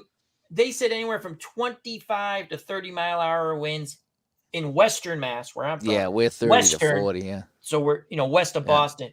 Dave Gardner's more towards Boston. You guys are going to have 30 to 40, I think, possibly. But oh my God, Cape Cod. Man, yeah, they're gonna get hit. Yeah, South Shore's gonna. Yeah, in fact, the last time we had 2 feet of snow, we had to get the snow off our roof because it was just so much snow up there, and I remember I hurt my neck really bad during that snowstorm. Because I kept looking up on the roof to the wife. How you doing up there? You missed your spot. You're okay. I tell that There's a lot joke. of snow if you fall. I tell that joke all the time. So. Robbie, Legends of Boxing has that now too. You can use the cards and dice game, and afterwards input the result of the fight. Here's another thing I just thought of, Robbie. I can actually make a Legends of Boxing. Because you know where I got this idea? You guys who are playing games and using replay baseball PC. I'm like, holy cow! Because I had a spreadsheet for my Glory Days boxing. You gotta go type it in. I'm like, I really don't want to do this, but because then it's still, I had it set up for each fighter and you have to go there. Legends of Boxing, you can do the same thing like Robbie said. I've been thinking about this again because people have used PC Replay Baseball to track stuff. I can play Glory Days Boxing and you can make another universe. And I can just call it Glory Days Boxing and I can just input for the fighters that I have with both and keep their stats, which is kind of cool. I think that's kind of cool. So yeah, anytime you can combine cards and dice in the PC, it's great. There needs to be a hockey game that does that because that would be really great. Gene Tunney's been outstanding in Legends of Boxing. I have one, not with Gene Tunney and not even with Muhammad Ali. The ratings are fine. I have an issue with, it seems to me, okay, I'm a Rocky Marciano fan, Joe Louis fan. I'm old school. Joe Frazier's not that. I like the pressure. I say pressure fighter. It's actually that's the wrong. The P fighter is a physical fighter. I always say pressure because that's my mindset. And the T is a tactician. It's a little more. They really don't have a boxer puncher. That was Joe Louis. Okay, I look at some of these ratings. I made one boxer. That's another cool thing. You can make your own fighters, Dave, right? Oh, nice. Cool. Can I make Bugs Bunny? If you see the gloves behind me, the old school, I don't know which way to lean. The old school gloves by the bear, that's Joe Baskey. Those are Joe Baskey's gloves. He fought in Springfield way back then. My dad met him, and he gave my dad his gloves. Oh, wow. It was cool. And he was a good heavyweight. He was a top 10 heavyweight. He was at one time ranked number 3 in the world or something. He's supposed to fight Joe Louis. He was going through Europe in these tune-up fights, beating all these guys, and he went to he fought a Norwegian fighter. And he got screwed. He lost a split decision. He might have took the guy a little lightly, and he lost a split decision. Never got his title shot, and then he lost to Ezra Charles. But my point being is, I made him, right, Dave? So how am I going to judge my ratings? I don't normally like to fight guys against who they really fight, but this, I said, I'm going to test it. I realized I rated him in something slightly too high because he beat Ezra Charles. In reality, Ezra Charles stops him in the 11th or something. And so I tweaked the ratings, and then I replayed the fight 2 more times. I said, okay, to me, this is fair. What happened in real life? And then I did. Now, let me just get back to my point. With the physical fighters, I get it when you're applying pressure and fighting inside, you're using more energy. But you're also wearing the other guy down. And to me, in Legends of Boxing, the physical fighter doesn't get any benefit from being the physical fighter. If he's being successful, he is wearing the other person down. Again, at an even skill set. Obviously, a guy who's physical and fighting, say, Marvis Frazier, who, again, they call him a physical fighter. In reality, yes and no. Son of Joe Frazier. If he was fighting Muhammad Ali will wreck him every time. And, just in the ring, and he should if they really fought. That's what in the primes, right? What I have a question with, and I talked about it on one of my streams after one of the legends, and I love Legends of Boxing. I'm just saying my question. Muhammad Ali should not still be fresh in the 14th round against Jack Dempsey, Rocky Marciano, or Joe Frazier. And I played him against Marciano and Dempsey exhibition because I wanted to see. Because people were telling me in my chat, you can't beat him. And again, when you say that, you have to remember he's an all-time great, whether you like him or not. Yeah. He is an all-time great. He beat guys after his prime. His prime was before the suspension. Then he beats Joe Frazier. He beat George Foreman. And again, he got some gift decisions. But what I'm saying is there's like a big bias against, quote unquote, the physical fighter in that game, in my opinion. I don't know. How do you, a guy who never lost, you can't sit there and go, well, he was a small heavyweight. Yeah. You can't do that. It's hard to rate. The rating's a whole nother thing. It really is. Dominic, how does Hockey Blast match up other games you mentioned? I have some fun with Hockey Blast. It is just so different than all the other hockey games I have. And it's a faster playing game. That's what I like about Hockey Blast is you can really blast out a game kind of quick because it plays pretty quick, especially with all the lulls. That's a play.com game, right? But it's a play game, yeah. Now you said sometimes you get like something weird happens and that game can take an evil turn sometimes. That Hockey Blast, where if you start going down the penalty or the rare play chart or crazy things that happen in that game, it can become not fun really quick. But other times, if that game scoots along and you're getting just some good hockey plays, a couple of power plays, and some off right off the face-off chances, that game can be a lot of fun. It's fairly easy to play. So there's a lot of fun to be had in Hockey Blast, but there's times that just takes a bad turn, and it just here we go again with this here. But I don't play it as much as the other games. But I did order some of the seasons over Black Friday, so I do have that. Smelly Wrestling Geek says the cards are very small for Hockey Blast. Yeah, they're the history. They're the same size as History Maker Baseball, I think. Yeah, right, they're and small they fit on. That's right. Although what was neat though is I was working with the guy on Facebook, and he had he set up a whole spreadsheet, which was kind of neat, and it made I think it was baseball or hockey cards. I think he had baseball. I think it was baseball. Yeah. And so you just type in the name of the player and all his attributes, and it would make the card so you could print them out with team colors and put in the logos. And it was really kind of neat, You still have to have the play cards to do this, by the way. So you're not stealing anything. You're just making your own play cards nice and shiny and new. And I said, can you make them bigger? So we made a template where the play cards were APBA size. Oh, really? Yeah. And so I typed in, I think I did the Red Sox and the Texas Rangers. So I had full-size cards, and they were great. It just took a long time to make them. It just did. So I didn't do much of that. That's another thing. Like when sometimes you just want to play play, and you don't want to mod stuff or. Yeah. Robbie, yes, he does. I think a lot of people. Very, very good. Yeah. Yep. Let's see here. Hey, Chris.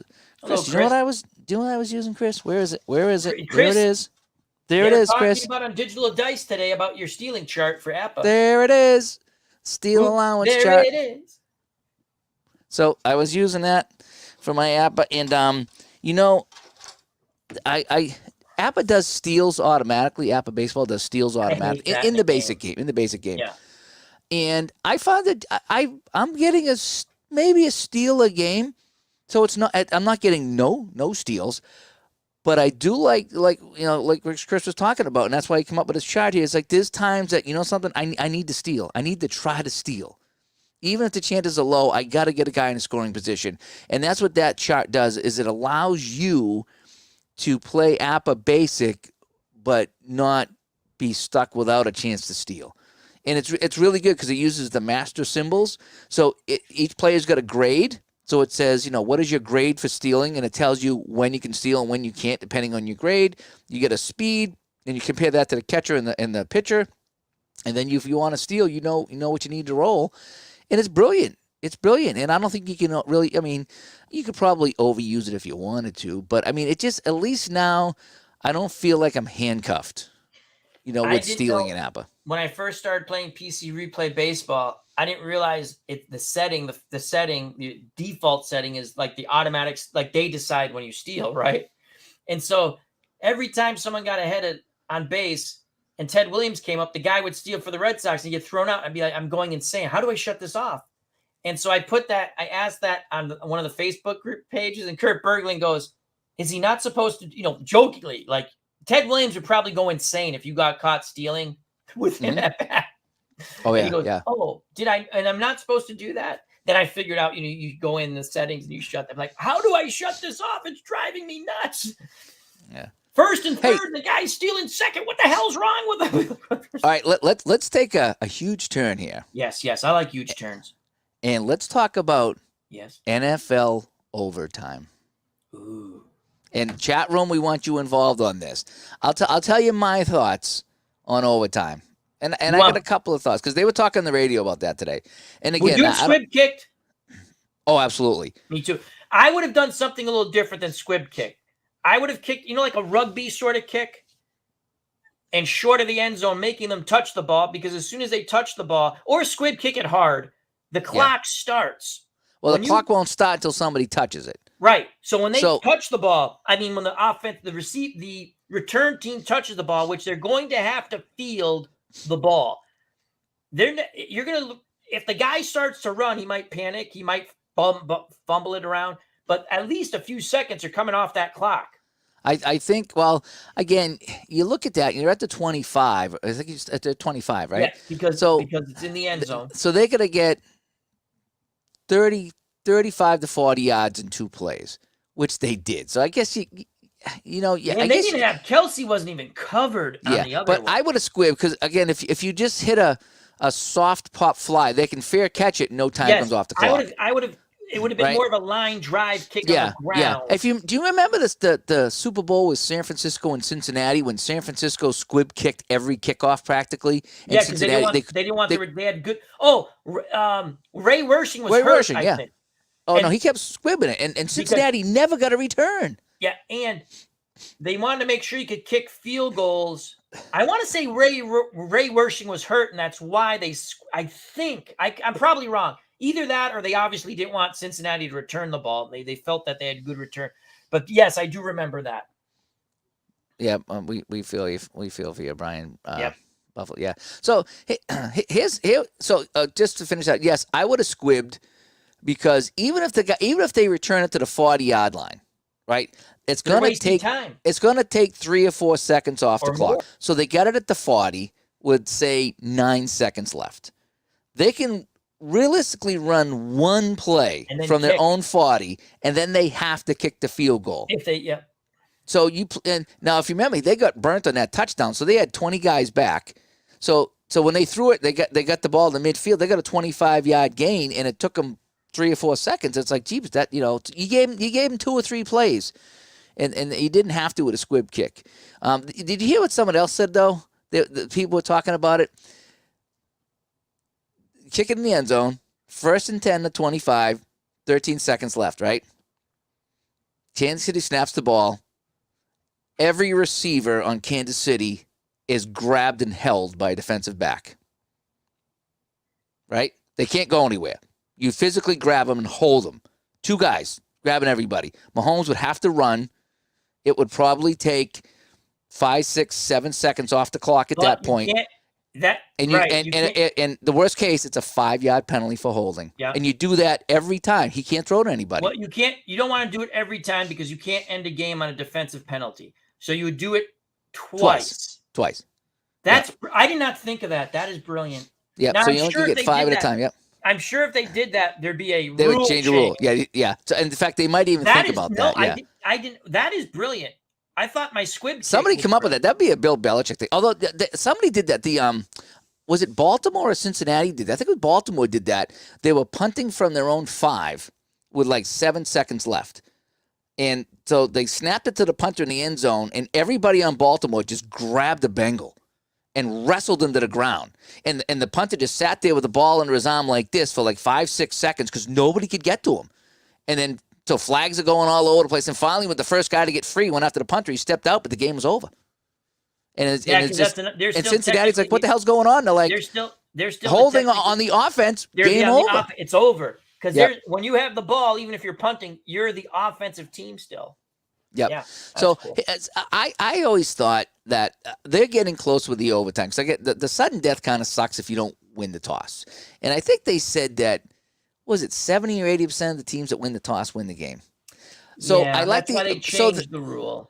So I think they're close. I think one suggestion would be each team has to get here it is. Steeler fan 1933. If you can go. If you deliver your hold twice, it's unsportsmanlike and they reset the clock. Okay, so maybe do it once.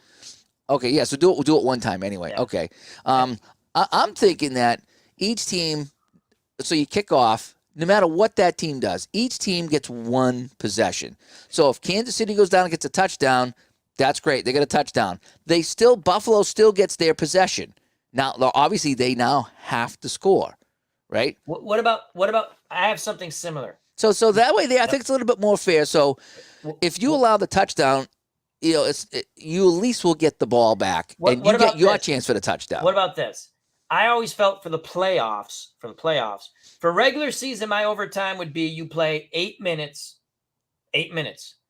At the end of 8 minutes, it's a tie. Okay? Yeah. Playoffs, you play 8 minutes. At the end of 8 minutes, if the score, regardless of like they kick field goal score, if it's still tied, now your next portion of that quarter, which would be 7 minutes, it's sudden death. And after that, everything is sudden death. So 8 minutes, you're playing football straight up. And then the next 7 minutes, sudden death. And if you went to another overtime, sudden death. Yeah. I think, like I said, I like each team getting at least one possession. Now, and I'm thinking if you want to make it completely fair, then what you would have to say is that, okay, so Kansas City gets a touchdown, right? Buffalo gets a kickoff. Now they score a touchdown, right? So they kick off to Kansas City. Now it's sudden death.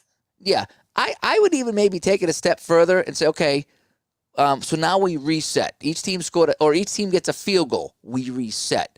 Okay, so whatever the team with the ball does, the other team gets a chance to respond. Okay? So if Kansas City gets a field goal and then the second team that has possession gets a touchdown, it's game over.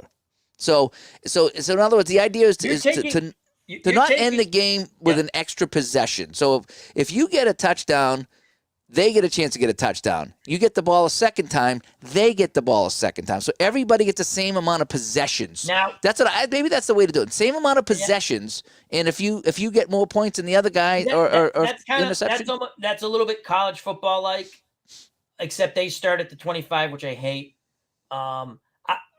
That's interesting. I like what I said. That's interesting too. I have to be honest, sudden death never bothered me because I always looked at it. I'm playing devil's advocate in my mind. You had all game to beat him. You didn't do it. Not my problem. No, I get it, but it's almost like starting NHL overtime on a power play. It's like we're going to flip a coin. Who gets a power play? What I like about NHL overtime, the odds are so heavily in favor of the team that gets the ball. What I like about NHL overtime is you got to play hockey. Yeah, well, that's the thing about with hockey with hockey and baseball, it's fair. It's completely fair. Football's not fair. In hockey, and we'll get back to football. Just in hockey, that's some of the most intense. I don't watch a ton of hockey during the season. I watch some Bruins here and there, but I can sit and watch two playoff. I don't even have to know who the players are because the intensity is amazing. It's such an incredible sporting event. Steeler fan 1933 says overtime is fine. The problem is that the NFL has catered to Johnny fantasy football. I agree. And made playing defense impossible. I agree. Mm-hmm. Balance the game back out, which they won't do, and overtime is fine. You can't play defense. It's very difficult to play defense. Yeah. Yep. But it's interesting. What are everyone else's thoughts? How would you keep it the same? Here's the other thing. In regular season, Oh, the point of getting home field advantage is to earn an advantage, and thus they should get to choose what they want for overtime. So that World's Worst Gamer saying automatically you have home field advantage. Maybe go for 2, Brian says. Home team gets the ball first. I personally, the sudden death never bothered me. And it is, yes, they figured out when you got the coin flip. So again, the way they do it now, I'd like to see, even if you went 7.5, I just went 8 minutes, right? You play out 8 minutes, and after 8 minutes, it's sudden death. Yeah, I think I like that. I like the idea of putting a timed period. Okay, Play it out. I mean, what is the average possession? 3-4 minutes maybe. So if you do 7 or 8 minutes, you're almost guaranteed a possession. Or I like the idea of everybody gets one possession, and then after that it's sudden death. Because again, if Kansas City scores touchdown, and then Buffalo goes down and scores a touchdown, so they kick off the Kansas City. Well, if they go down and score another touchdown, then you suck. You shouldn't win. Sorry, you can't stop them. Yeah. You know. So but yeah, I don't know how they're going to do it. I like the one possession rule myself. I think World's Worst Gamer hit it on the and I agree with Matt. World's Worst Game. Defense, they've put all the advantage on offense. I get it. They're never going to go back to the 70s and the early 80s. But the game is, I'll tell you, last week's playoff games were incredibly fun to watch. They were all great compared to the week before, which were absolute disasters. There was one decent. The Cincinnati game against the Raiders was fun. That was okay. The rest of them, Dallas wasn't bad, but the other games were horrible. Yeah, it's like Philadelphia didn't belong there. Pittsburgh didn't belong there. No, New England the didn't Patriots belong there. Didn't belong there. I know, right? So, no, I like your thought process. I like the time though. Like, hey, you got 8 minutes. Do something. And then after that, it's now, would you to me in the regular season, I don't care if it's a tie. I don't even want to see overtime. I could care less. People go, oh, it's overtime. You had freaking 4 quarters to win the goddamn game. You did. Playoffs are different. You need a winner. So that's the way. If the player association, because, they might go, let's say hypothetically NFL wanted to do that, and the players association said, well, that's a lot more football for us. I'd say we'll take away overtime in the regular season. Yeah. Yeah, we don't need overtime in the regular season. I'm okay with a tie. Can we talk about hockey and over? Can we just go back to the tie in hockey? Can we just not have the shootout? I can't stand the shootout. It sucks. Yeah, we're going to be in a snow globe. I don't know if it's snowing yet. Could be. No, not 10 o'clock. Well, it's 20 to 10. Let's see. What is done if KC only gets a field goal, then Buffalo gets the ball, so why not with a TD as well? And Glenn, that's what I just said. Each team gets one possession, and then it turns into sudden death. Yeah. Yep. Glenn, I'm with you on that. That's what I was just saying. I think each team. So let me try. So Glenn, maybe I'm confused.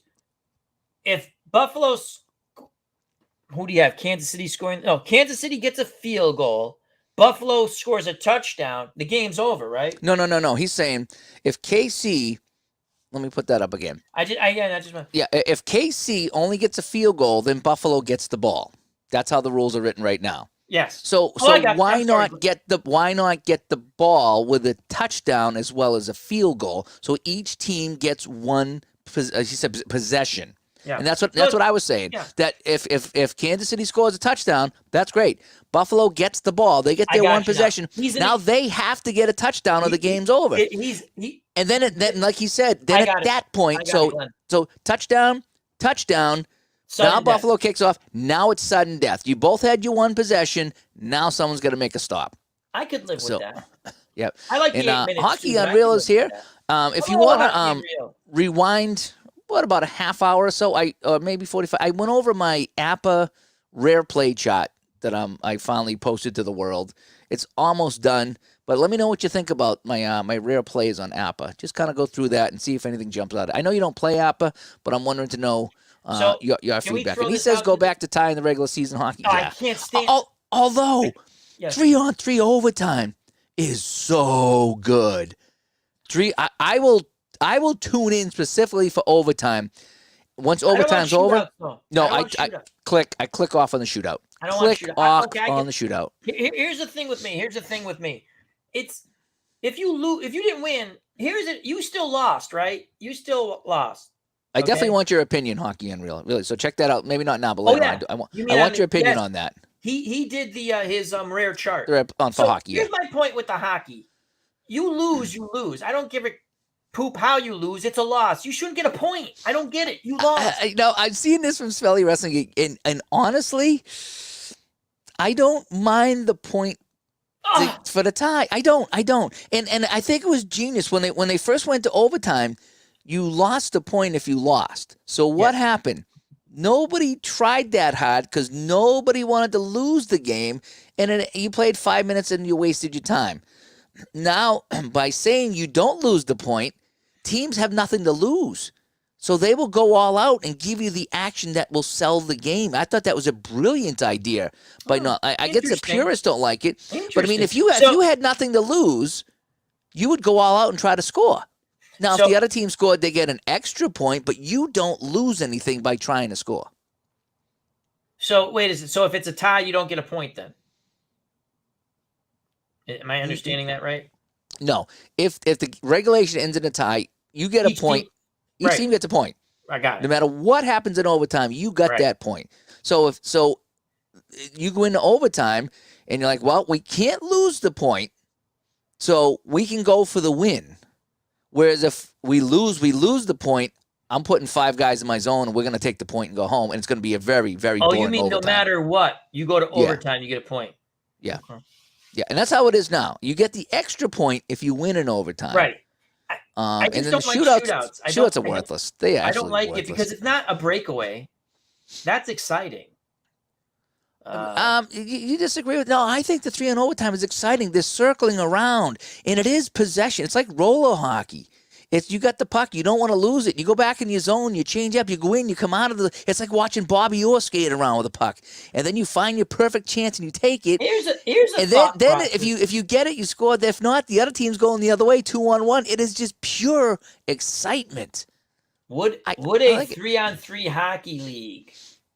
No. I think that would be too much of a good thing. Too much of a good thing? I think so. Yeah, I think so. So, what do we think of the 17-game schedule? It's okay. Yeah. Is it really necessary? No. That's true. I didn't think about you get an uneven home and away schedule. I didn't even think of that. I would have stuck with 16 games.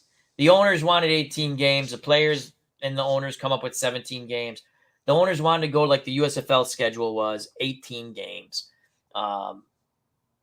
Get rid of the preseason. Those are preseason's stupid. No one tries. The starters don't play. I get it. They say that's where you evaluate certain players. Okay. 2 preseason games. I mean, do you really? Yeah.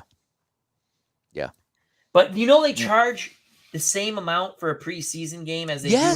That's insane. Yes. I didn't know that. My friend Chris at work, when he had some he did 1 year of a Patriots thing with friends, and they're like, Al, and again, he's like, do you know they charge the same amount? And again, I'm sure other people knew this. I didn't know. I'm like, are you kidding me? It's an exhibition. Yep. And you want to go to the game? Well, no, Brady's not playing. Why would I spend all that money if not see the starters? Steeler fan. If both teams get a TD, then we're right back to where we are. Well, no, we're actually not. It'd be sudden death. Sudden death. After each team gets 1 possession. If it's tied. If there's not a winner, if it's 0-0, 3-3, or 7-7, then it goes to sudden death. Now, this is where, if the Chiefs, going back to our Chiefs-Bills, the Chiefs get the ball in overtime and get a touchdown. Right? 7. They're up by 7. Buffalo goes down. They get a touchdown. Knowing they got to kick off and it's sudden death, do they go for 2 to win the game? There's some more strategy right there. Because if they get to 2, the game's over. If they kick the 1, they have to kick off. Now they have to stop the Chiefs. And it turns into sudden death. Here's the thing with that. If you're the coach with that type of scenario and you don't get that 2 points, you are going to get roasted. If you get the 2 points, you're brilliant. Yeah. again, that's how it is with that. Um, Yeah. well, it does ignore the fact there are defenses, but as we talked about, defenses are pretty much handcuffed in this league now. You hit somebody too hard, it's a penalty. You do this, it's a penalty. You hit the quarterback, it's a penalty. So the defenses have really been. And who was it? Was it Steeler fan that brought up the 80s? How you could play defense in the 80s, and that's why it was exciting. I have to be honest with you. Again, maybe my age difference and stuff. I liked 80s football. I liked 70s football when I started watching. I like 90s. I just think the offense has way too much advantage. I think all of these coaches try to play the same offense regardless of what type of quarterback they have. The teams that mix it up a bit do better. If you're just one-dimensional, a defense, even in this day and age, will figure it out. Hockey Unreal says 3-on-3 hockey league is in the works called 3 Ice with Grant Fuhrer. I think Grant Fuhrer is involved. Not as a goalie, though. I don't think. Yeah, no, he wouldn't be playing that. Yeah, well, I don't know. I think I would watch that for a little bit. Isn't the All-Star game 3-on-3? And I've stopped watching the hockey All-Star game. It was okay, but it was just too much of a good thing. It was too sugary, if that makes any sense. Here's the thing with All-Star games. The only true All-Star game that is sort of played like the game is baseball. Yeah. Football, don't play anymore. Basketball, why waste your time? And same thing with hockey. 9-8. No one wants to get hurt. No one wants to get hurt. I'm not can't blame them. Kill each other. I don't want to see that, but just play like hockey. The 3-on-3 overtime was I like the 5-minute overtime with that, but I don't want to watch a whole game of 3-on-3 because it's really not hockey. Maybe you shorten the periods. Maybe, but I still think like you play a regular hockey game and it's tied. Everybody gets a point. Now we're gonna play some really fun hockey for 5 minutes, wide open. Okay. And then if not, then we get the shootout. But to try to go a full game 3-on-3, there's too much downtime. About. There used to be a thing called mini 1-on-1. And by God, you remember mini 1-on-1? Oh yeah, yep. And they did. It was 2-on-2. Was it 3-on-3, 2-on-2, and then 1 against 1? The little kids. I forget what it was, something like that. Yeah, but it was fun. So that's where I get the 3-on-3 hockey from. I don't know. It probably was 2-on-2. I used to wait for a minute. Remember Peter? Was it Peter the Puck?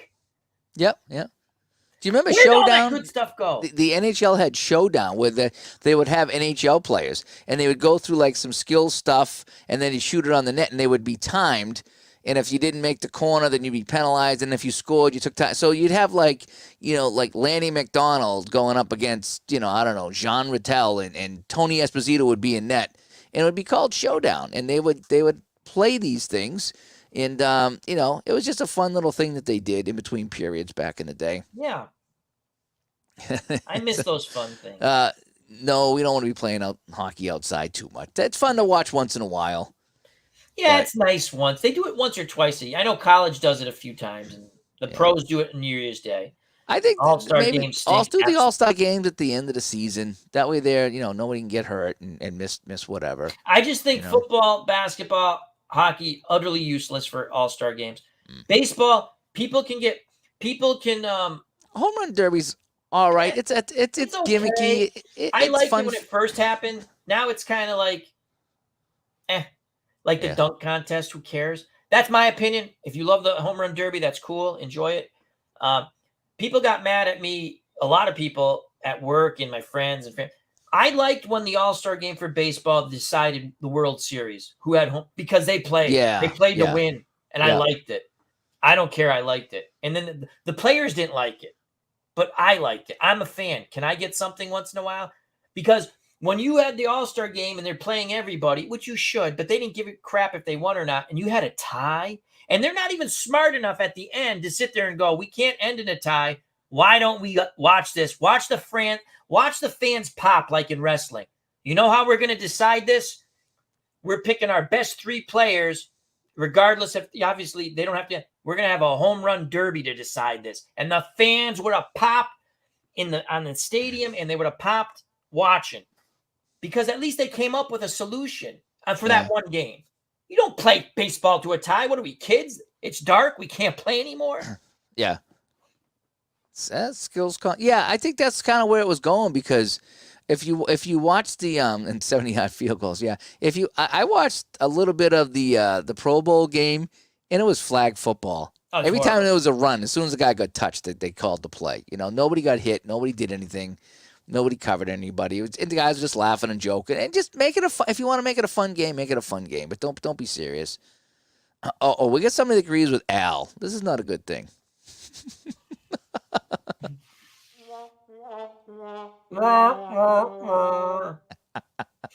You could even make the rink smaller. NHL does that. NHL 22, NHL 21. They have the 3-on-3, and it's in a tiny Really? rink. It is awesome. It is so fun to play. Yep. Which one? EA? Yeah, the EA one. I haven't bought it in a year or two, but me and my buddy played all the time. It was called Threes. It was 3-on-3, and it played like Sega hockey. Game? It's in the hockey game. Yeah, it's a whole other thing called I'm gonna Threes. see if they have that on Steam. I'm gonna buy it. No, it's it's EA hockey. Oh, so whatever. The other one then. So it's NHL whatever. I had it on PlayStation, and there's a mode called Threes. Oh, I have a PlayStation too. I got. It's a mode called Threes, and it's 3-on-3, and it's just and you can play with mascots and the whole bit. It is just such a fun. You can play with a buddy. So if you get like me and my buddy Flynn played, and I think we had one other guy, and there was 3 of us playing, and we had just passed the puck to each other, playing the computer, not playing. You can play other people if you want, but we were playing the computer, just having fun, and it shows you the replays, and it's hilarious. And one guy would crash into the goalie, and I had an open net to score, and they didn't call the penalty, and then funny? They have the money puck. They have the money puck, which is worth sometimes 2 or 3, and sometimes it's worth -2 for the other team. So, yeah. So the 3-on-3 is really fun. You know what I try to do with Action PC? I try to play as both teams without a goalie, but then like as soon as something happens, the computer will put the goalie back in. Yeah. Because I was like, I want to play a tournament with no freaking goalie and see how this goes. But it would keep putting the goalie, like a stoppage in play. The computer would be like, "Are you a retard? Put the goalie back in." But that's cool. Let's see what Brock has to say. Hi, Brock. Hi, Dave and Al. Are either you going to check out Highlight Maker Hoops from Play? I was watching some of the videos on that. When they talked about this a couple of years ago, whenever it was, and they had the game that was being played, I did like that version. For some reason, the first one I saw, I really liked. This one here, I mean, they're slowly ironing it out, and it looks like I'm not a big basketball guy. It looks interesting. Basketball games on card and dice for me are very, because I bought the one Payoff Pit. I can't think of the site now. Sideline Games. Sideline Games. Glory Days Boxing. Sideline Strategy. Sideline. And I'm sorry, I apologize. I bought the blank too. I bought the PDF for the basketball game. I tried it out. It's a nice game. Basketball games take long. Yeah. You can't. Again, and I think what this one tries to do, Al, is they try to play the first 3.5 quarters as a quick play. Okay. And then you kind of flip it out from the quick play in the last, I don't know if it's 2 minutes or 3 minutes or 4 minutes, you play it out. Now that being said, with the game that I bought from Sideline Strategies, that's what it's called. I try to play because I'm a dice guy. I try to play everything with the dice, and I had fun. Don't get me wrong. Yeah. But I looked up and I was like, I've been playing this for an hour and a half, and I finished, one. He's working on a new. I probably should use the fast action cards, to be honest. Oh, it's SSG basketball, right? SSG basketball. Yes, is that the one? And I probably should have used. I have to give it another run with the fast action cards. I think basketball and hockey. Yes, Glenn. And again, it's a good game. It's just it's not something I could stream well. But yes, you can enjoy it. You don't have to stream stream games, but this a play game. What they're trying to do, and they're on the right track, is to get a basketball game done in 15, 20 minutes, half hour, rather than an hour, hour and a half. Because again, if you want to play basketball possession by possession, it's just going to take you a long time. So what they did was kind of neat, is that you got 2 players and they're kind of battling, and it's almost like a game of war, I think. So you got your 2 players here, and you flip a card or whatever it is, and you see which player wins the battle. And if this player wins the battle, he stays, and this guy goes to the bottom of the pile. Now this guy goes up against another guy, and you roll to see what happens, and whoever makes the play stays, and then the other guy goes, and then you move along a track. on the board, and at the end of the quarter, you look to where they are, and you look at the chart, and that gives you the score. So Brian says trying to develop a fast basketball dice game. Different player. That's an interesting concept. Different players get different number of dice. So I would assume the better player would get more dice, thus a better opportunity to do something. That's an interesting concept. I wish you good luck with it. Mm-hmm. And they have defensive qualities. Yeah, I tell you, there's a fun free basketball game on PC. The old Status Pro. Oh yeah, NHL Hits was great. I remember that. I have that. That was arcade-ish, right? Oh yeah, yep. There's 3 of them. I have them all right here. Let's see the artwork. NHL Hits Pro. Okay. And then I got. Actually, this was the first one. 2002. It's Kevin Stevens. 2003. Is that a 4K game? That's Pronger. And then I think that the newest one was the NHL Hits Pro with who's that? Eisenman on the front. Yeah. So there's the 3 of them. They're all PlayStation 2 games. So I have those right behind me, and these are fun to play. I should stream some of these. These are 3-on-3. They're over the top. It's you can get hit with lightning if you're a good player. You can go on fire. It just does crazy. I think you can actually even play You can play roller hockey. I think you can play on a pirate ship, or you can play in a disco arena on rollerblades. You can do so many things in that game. It was really great. I think, again, play the games you want to play the way you want to play them. But you either way, if you're like straight by the book, quote unquote serious player, you're still having fun with it, and that's what's important: having fun. Yep, Blades of Steel was a good time. Yep, that was a good time. Yep. Yeah, I remember I never liked the fights. Fight! I would always lose the fight. And then the other team on the power play. I remember my first hockey game was the Nintendo. Well, yes, it was Nintendo. And you had the skinny guy, the medium guy, and the fat guy. That we had more fun having tournaments with me and my friends playing Nintendo. And that's what like hoser hockey was. You have a thin guy, a bigger guy. I saw you playing that, but just all the tripping was just, I was frustrated watching. Because every time you skate with the puck, boom, tripped. And then the other team goes the other way. But if you could trip to it, just be a trip fest. It'd be trip, take the puck, trip, take the puck, trip, take the puck.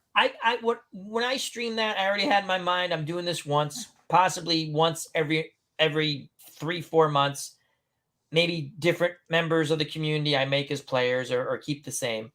And I'm going to do because the games are quick. I can do a whole season, the 10-game season in like 45 minutes, an hour. And they were fun, but I got tripped a lot. I couldn't score. Their goalie saved everything. So here's, I don't know if you can see this here or not. I can see it to the right. Yep. Yeah, so that's the NHL 3s. So as you can see, it's 3-on-3. Hey, that guy's a duck. Yep. Or a bird. And it's on a smaller rink. It's all lit up. It gets all crazy. Yep. And and you see, so there's the money puck. So it's a +2. The next goal is a +2. I like it. You got the crazy celebrations. You can play as mascots. There's a couple different rinks you play into, but you can see how it's a smaller rink. It's 3-on-3, and it plays like Sega hockey. It really does. It plays like a Sega hockey game. I love Sega hockey. So NHL 3s was fun. That's one game I would play, and they had a campaign too. And so you start off. Your team is called the Fridge Raiders. It's kind of cool name, Fridge Raiders. And so you would start off with a bunch of scrubs, and then you would work your way out like from the west to the east, I think it was. So you would play like some Western Hockey League teams, and if you beat them, then you would add a guy to your team or maybe a mascot, and the mascots were really good. And then as you beat teams, you would open up arenas and you would open up other guys to add to your team. So you would slowly build your team up. So you could improve your team with wins. Yeah, so you would start with some of the minor league teams. And then eventually you'd play an NHL team, and then again you work your way up the ladder, so to speak. And it did have a campaign. It was really fun. Hockey Unreal. I think our squad was Dave Gardner, Ron Juckett, Hockey Unreal, and D. Scott Howard. Because your goalie you don't control. So what I did was the first person in the chat when I was the goalie. I think. Tribes fan, or Tim, and Cleve baseball fan. He was the first person to chat. So then he was the goalie in one game. And then the next I would switch up the goalies because it was just the PC controlling them. I remember Jucket would never pass me the puck in that game. Oh, it was horrible. He was horrible. Yeah, no, he's a very selfish player. Very selfish player. Very selfish hockey player, that Jucket. He really is. It was fun. You gotta do fun things sometimes. I had my eye on that game for a long time, Dave. And when it went on sale for the price, I thought, because I'm saying to myself, I'm gonna play this once, twice, Yeah. So it goes on sale. I'm like, bang, I got it. I had so much fun playing it. And I have to learn how to trip because I constantly got tripped. That girl kept tripping us all over the place. Yeah, there was one game they had on sale that it's called Hockey Camp Goaltender. And I think it was like $1. I should have got it on sale for $1. And it's just, you control your goalie and you go left and right to shoot the shooting pucks at you. They have a hockey manager. If you want to go to Steam, I keep looking at this game, but the reviews are mixed. But it has a unique animation. It's almost like Baseball Mogul type of animation for certain things, and I thought that was pretty cool. I see. Yeah, I want to say it's called Hockey Manager. Was it East Side Manager? No, that's different. That's the little circles. That was actually a fun game. I have that, but there's only one season for it. It's if you go to Steam, and go hockey. I want to say it's Hockey Manager, and it has a very Baseball Mogul animation to it. At least from the still shots, it seems to me. Very interesting concept. It's a European game. Oh, I think I found it. And I think I think there's mods to get the real player names, I think. So, hi, Todd B. That's it. Not this one here. On the right? Yes. I believe that's it. So it does have like the little in the middle here, right? Yes. It's got a little thing going on. I think that's the one. I'd have to see. This is Hockey Manager 2020. Yep. I've looked at it a couple of times. Had mixed ratings. I've had fun with games that have had mixed ratings on Steam. That's it. I just thought it was a unique concept. Yeah, how they have some full 3D. I think I saw the highlights for that too, and I was like, ooh, it's okay. Yeah. But then I weighed in, like we were talking about playing games you actually have as opposed to buying games and collecting them. Godzilla's number one, man. Godzilla, baby.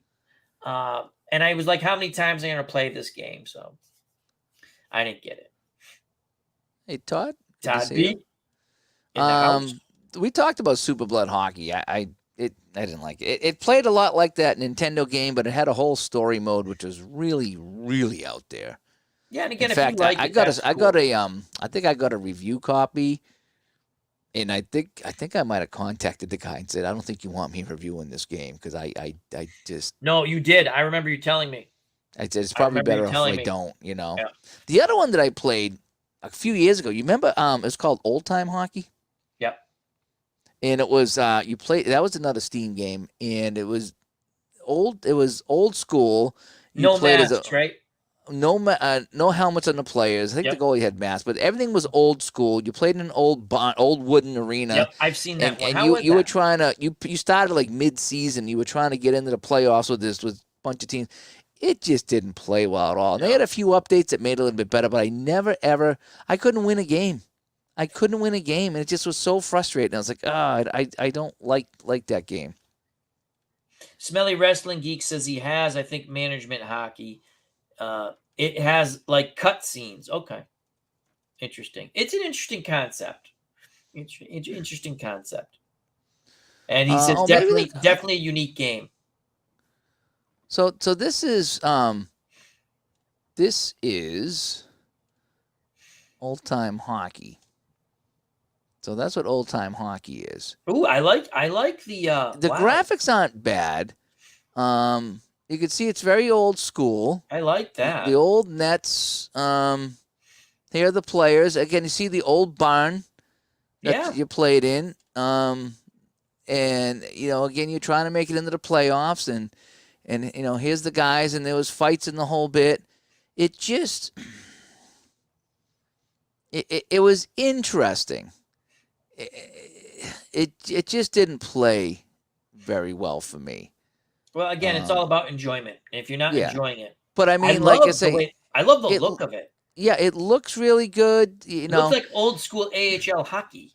It was a great. It was it was based on the Slapshot League. Oh, And so you got kind of crazy stuff here with the guys and the goalies. It's a very interesting game. Cool little mask there. It, yeah. it did a lot of things right. It just didn't play very well. Smelly, you like that one there? You thought it played like I didn't get into it. I had a hard time. With the old time hockey, I played it and played it and played it and played. Oh, I think I had it on the PlayStation, and I played it and played it and played it and played it. And I was like, I just. Todd B says, "Is that one of the Hanson brothers?" It was looked based off of that. That whole. You see how the old arenas were all wood and there wasn't many stands. It was definitely very different. It was based on the Charlestown Chiefs. It really was. Jimmy Duke said, "Old time hockey." Yeah, I can. Yeah. I don't like to do that though. I mean, if it's a demo, I'll play it. I think there's only been 1 or 2 games on Steam that I took advantage of the refund. I don't like to do that. If I buy a game and I play it, I don't want to go try to ask for a refund. There was one game that I bought. It was like a little detective game, and no matter what I did, I couldn't move around the room, and then it jumped, and I was getting dizzy trying to just walk around the room. I played like 5 minutes, and I was like, if this is how it's going to be, no. So I asked for a refund, and I got my $5 back, but I only played 5 minutes. But aside from that, I never asked for a refund. I don't think that's right. I only asked for a refund once. It was like an adventure RPG game. And again, it was the same thing. It was an older type of game. It was so clunky. And that's the only time. And they gave, again, I didn't pay a lot. I'm like, you know what? It just pissed me off because it shouldn't play like this. And those reviews, again, the reviews weren't horrible. They were like, okay. Like, oh, I'll take a shot. And I was so aggravated with the game. Again, it's the only time I asked for, and I have a lot of games on Steam. But I think it was a principle of you let this, in my opinion, poop game be out here. And it's a poop game. And there's no tutorial. So maybe if you played the game way back in the day or something, you understood it. Why was there no tutorial? And that was one of the, I wish I could remember, that was one of the complaints people who didn't. You see people, and I was like, you know what? If these people refunded the game, because I got mad, I was looking for a tutorial. I wanted to play it, right? And I saw these people refunded the game, refunded them. Like, you know what? I've only played like 20 minutes. I want my whatever it was, 8.79. I want whatever it was. I want it back. Yeah. I try not to do that. That's the only time I did it. Yeah. I think I've done it once, maybe twice. I think there was one that just didn't run. And I was like, I can't get it to work. And there was one that was doing one of these as I was walking around the room, and I was like trying to find clues in this room. I was like, oh my gosh, I'm going to throw up. This is just, I can't deal with this. Yeah, I bought a boxing game. I'll tell you something. I bought a boxing game. I kept looking at it. The whole point was you can make fighters. I said, this would be a fun little thing if it works well to put on the channel, right? And it is, I mean, it's hilarious to watch, but it's so unrealistic, right? And the animations, like when they get hit, they go into that twitch. Jimmy, so good to see you, Jimmy. But that one I kept because I was like, you know what? I was dumb enough to buy it. I'm not asking for a refund. Yeah. I took a shot at it. Not fun at all. Have you ever, so you asked me about when I played Inside the Crease, how I didn't like it, and then I went back, and now I like it, and I bought a ton of seasons. Have you ever done that with a game? Have you ever played a game and just like, nah, I don't like this, and then went back to it, and I was like, this actually is a lot of fun. Yeah, not so much I didn't like it, and you're going to be in shock when I say the game, because I love it. I play a lot of it offline. I just streamed 2 football games with it. When I first played 2nd and 10, I was like, it's okay. Right? Yeah, me too. Yeah. Now I played and again, people, before you get mad, I own the game. I bought the game. It's a wonderful company, wonderful game. My one thing, if they give you another version, which I would be willing to pay for, obviously, a little animation would be nice. That's all I'm saying. Other than that, that game is brilliant. And now I listen to Uncle Ron Juckett. I found where you can shut off the automatic. You have to rest guys. My God, it's so much. And it was fun because that was a game within the game. But I was like, you know what? I really don't want to do that with the game. It's kind of a pain in the neck. Yeah. But yes. Now, did I hate the game? No, but I didn't fall in love with it right away. And I told, my God, I just actually told this story at work when we were talking about games. I said, I got bummed out. I think I got the game on a Monday, the demo, played Monday, Tuesday, didn't play Wednesday, Thursday. Now you have it's gone, right? The demo is 3 days. Yeah. Friday comes along. I went, my God, you know what? I'm buying this game. And so it was a quick turnaround.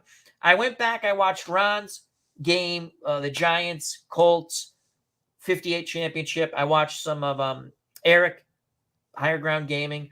And I said, you know what? I really do. And the graphic package is wonderful. And yeah, that's the game. I didn't, again, it fits what you're saying. I didn't dislike.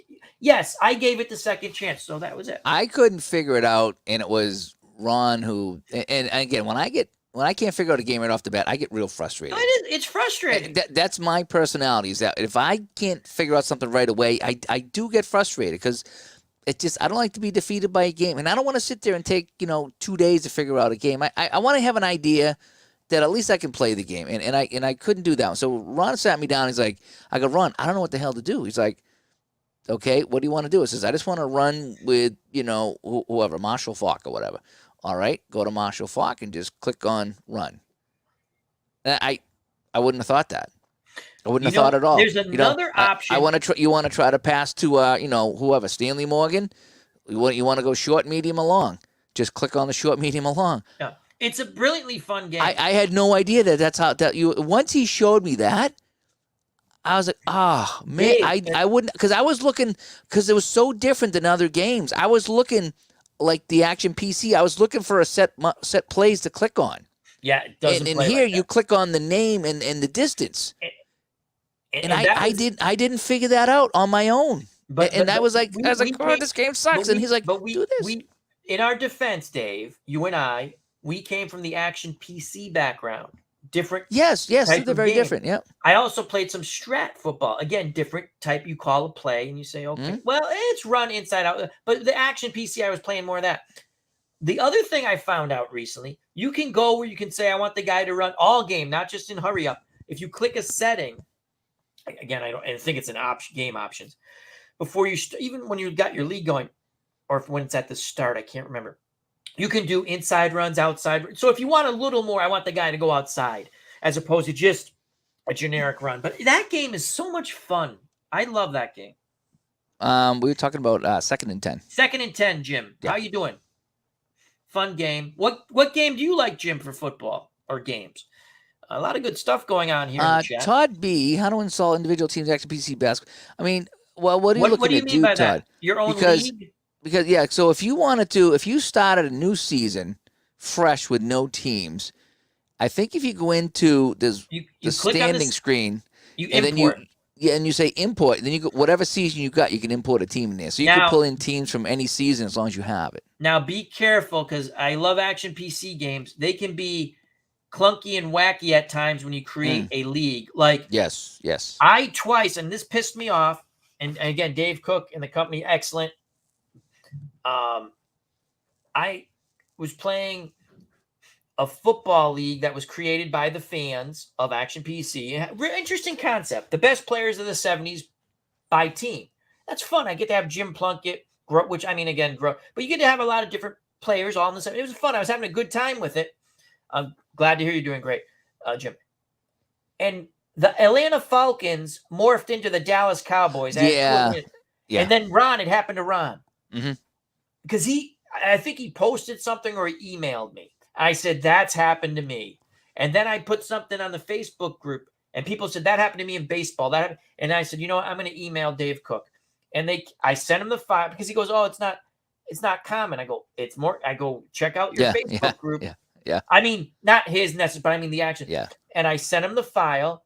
I said, this has happened to me twice. It's very frustrating because I put in all the photos, and the photos I don't have, I find. And then I get the fields the way I want. And I'm playing the Giants because I get Fran Tarkenton. It was Norm. Was it Fran? I think I had Fran on the Giants. And I got the Patriots. I'm playing those teams out, and I'm having fun. And then it does this. Right before I go to the playoffs, I'm like. Yeah, Ron had that happen. You know what happened to me? My basketball game disappeared. Action PC? My Action PC basketball disappeared. And I found out from somebody else the same thing happened because I went, I'm going to go and play a little bit of basketball tonight. And I clicked on it and said, no, can't be found. I was like, what do you mean can't be Wow. found? I clicked on the icon, right? I went into the folder and there were no files in the So did you folder. have to I was like, re-download the game? so I'm like, what do I do? And then I found out somebody else said too, yeah, my game just disappeared. I'm like, where the heck did it go? So, but at the time he was having a huge sale on the new basketball game. So for $27 or whatever, I says, all right, I'll just get the new one and reinstall it clean, and that way and it's been fine. The new one's Okay. fine, but it disappeared. Someone else posted it. I don't know if it was on Delphi or if it was on Facebook. It's like the basketball game is just gone. Just gone. I had a weird thing. I took all this time to make this fake World Football League draft league. Jim Connell says, I just picked up Inside Blitz. Dave likes that. Yep. Only played one game. I think I'll like it. Have played APBA, Strat-O-Matic. 4th Street. Oh, 4th Street. I never got into 4th Street. I tried the demo. I just couldn't. Action PC. Excellent. Thanks, Jim. The Inside Blitz, we talked about that earlier. I am enjoying it because there's not a lot of decisions to make aside from what to do on 4th down. And so I really like to sit back and just watch it play out. In fact, I'm playing 1991. I played every game in 1991 for week 1, so now I'm on to week 2. For me, it's a fun, relaxing game. The Strat football, I play the Strat football a little bit, PC game, not the cards and dice. I like it. And I don't play the APBA doesn't have a football game that's PCs, and so I don't play APBA football Jack either. Thomas asks, I think he means pro strategy football. I think. Do I play that? Yeah, I play that a lot. A lot of fun. I think he means pro strategy football. I could be wrong. PFS football. Maybe I'm wrong. Maybe it's a different one. If it is, Jack Probably Thomas. at Action PC. I think the new PC game basketball crashes a little bit more than the last one. The last one was pretty steady. The new one, I know Dave Little had some problems with it. Well, yeah, especially if you're streaming. And again, I know that's not what the game's for, but we have fun in our community. And if people stream, we support one another and so on and so forth. And you're having fun. You're having a good game. And the game crashes regardless of what it is. And if it's actually, it's frustrating. Yeah, it's a bummer. You have 32 individual teams. When you're trying to download them into the game, only passes into that means 32 individual seasons. You have to you have to if you I know what he means now. He bought teams. He bought teams. Because you can buy teams for a couple of bucks. I think that you have to it should you just put it in the season. Put the team in the season. Physically copy it into the season file. And then you can use them. Physically take that team and copy, even though it's not a season, put it in the season file. I believe that will work. And then unzip it, maybe? Yeah, you have to unzip it into the you take the zip file and then you take it and you put it in the season. So you're taking, say, the Boston Celtics of whatever year, that single team. You're taking that single team and you're putting it in the season file. And you're going to do that for all 32 teams. And then you have to create a league, and then you can import those teams into that league.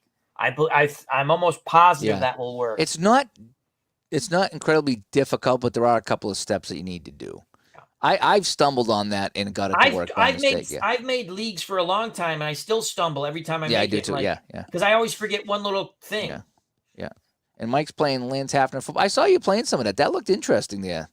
The old that's the old really football cool. game. I watched that. That's different neat. From Mike. That's different from the other one he did. But this one that was very interesting. I watched. It's not. The other one was X's and O's. This one. Yes. This one just it's a text, and you see the progression of the symbol for the ball. I'm going to catch up. Okay. Yep. No, that's true. They can be a little quirky. Oh, they're excellent games. Yep. And the company's excellent.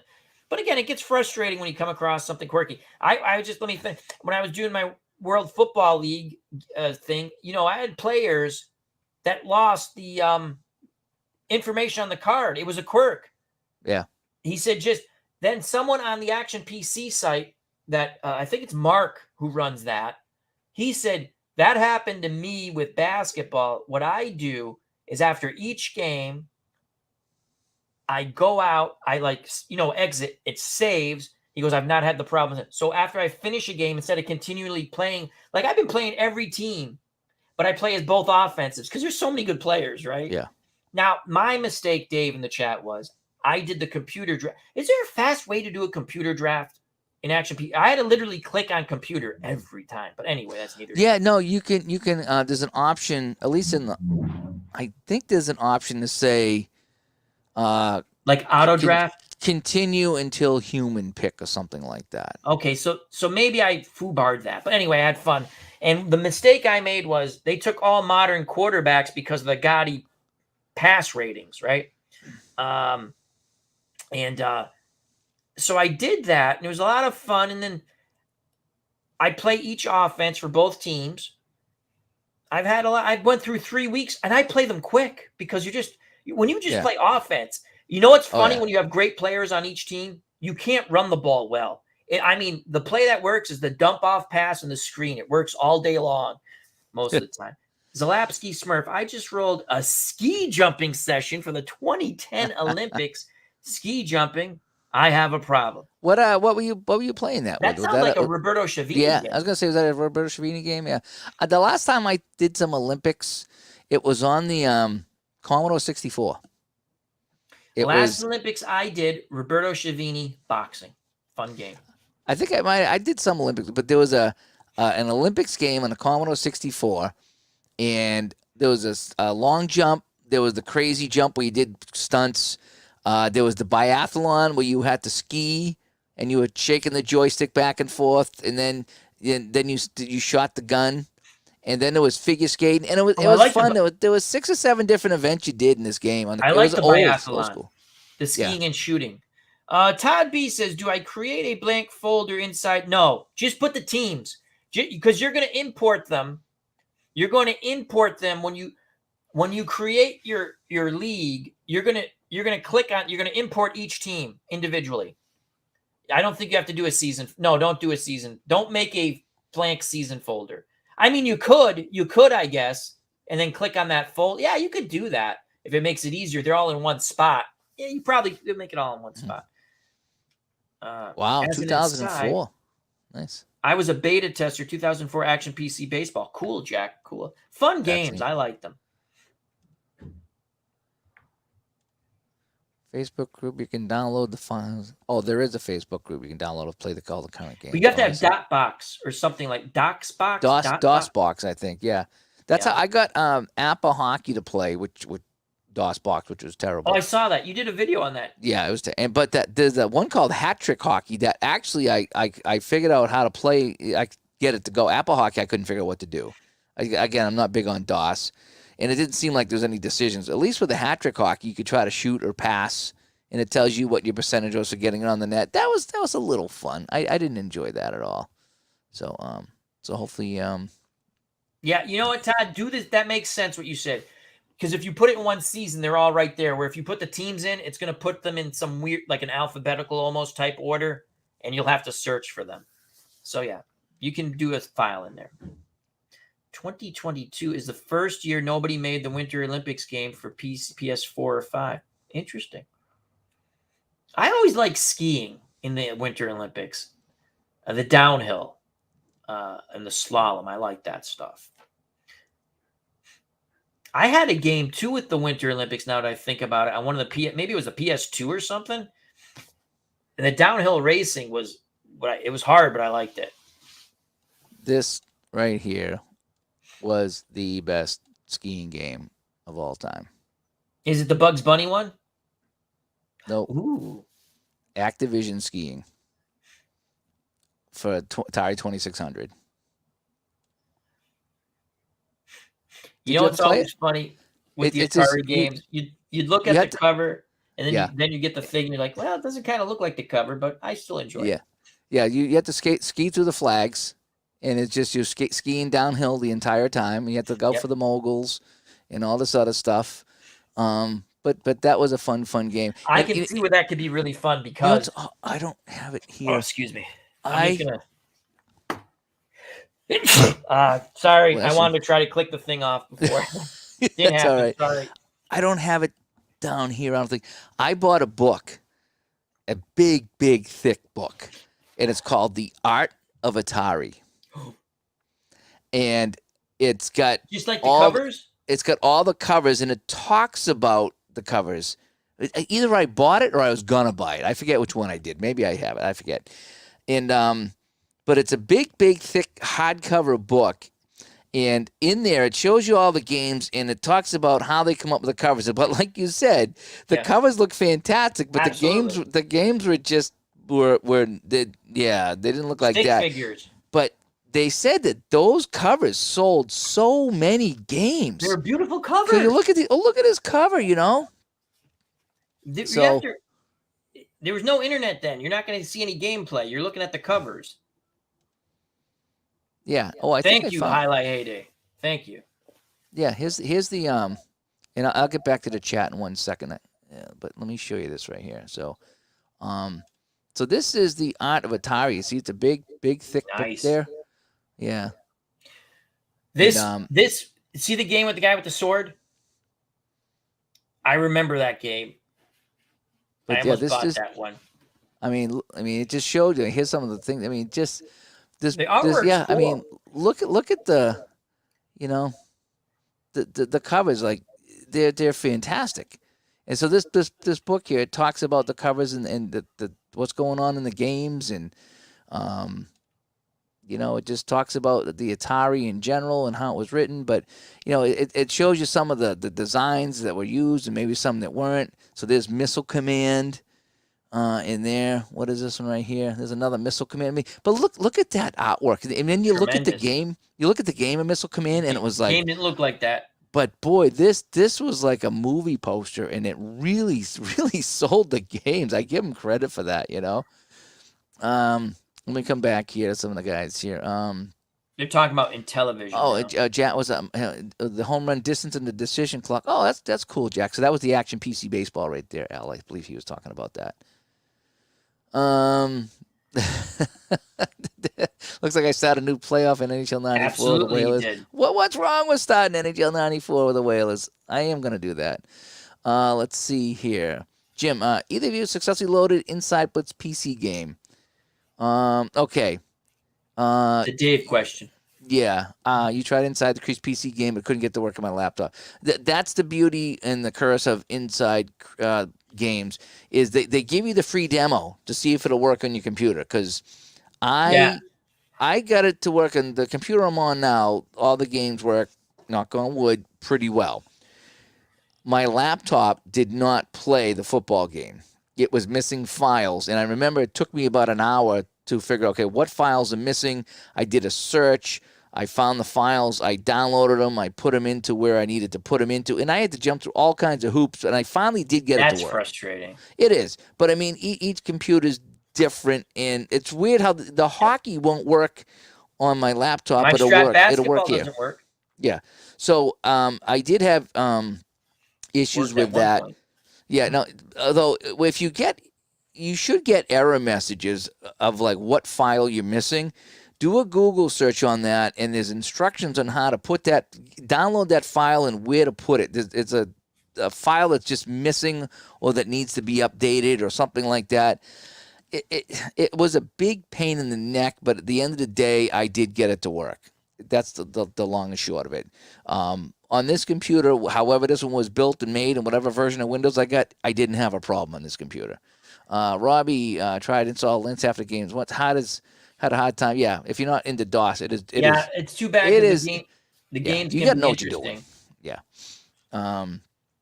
Yeah. Let's see. So go ahead now. Read that. All right. I'm like Al. My new idea for a basketball season is called 30 for 30, like the ESPN documentary name. 30 teams, and each team will have a player that averaged more than 30 points. That's very cool. I like that. I like Action PC basketball. I like replay basketball. I love Strat basketball, but it doesn't work anymore on my PC. I haven't played Highlight yet. Have you played Highlight? No, but I love this channel.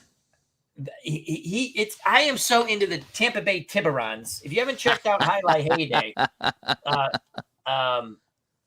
that was when I sneezed. Anyway, by the way, if you haven't checked out Highlight Heyday, please do so. Fun channel, and he lives and dies with his Tampa Bay Tiburons, and I love it. And that's a play.com game, Dave. Oh, is it? Oh, yeah. Okay. I'm almost positive it's a play.com game. I had Atari and Sega. And I had Atari, Nintendo, Sega. I did not have Intellivision. My friends had Intellivision, and It's they had even the got better sports games, definitely. the cartridge and the instructions are even in here, by the Oh, way. pull them out. Pull them out, Dave. Ooh. Pull them out. There we go. Oh, Nice. let me take this off the screen here. And let me go full. Remember when you'd get a video game and there was instructions in it, and you'd actually have to... you remember these things? These things right here that slid in? No, those I didn't have in television. These slid into the controller. Really? Yeah. And the controller was almost like a cell phone. And I'll put you back on. So this might even work if I never had it. My friends had in television. I don't remember that though. Picture your cell phone. Okay. Right? Yeah. But there was a big dial at the bottom.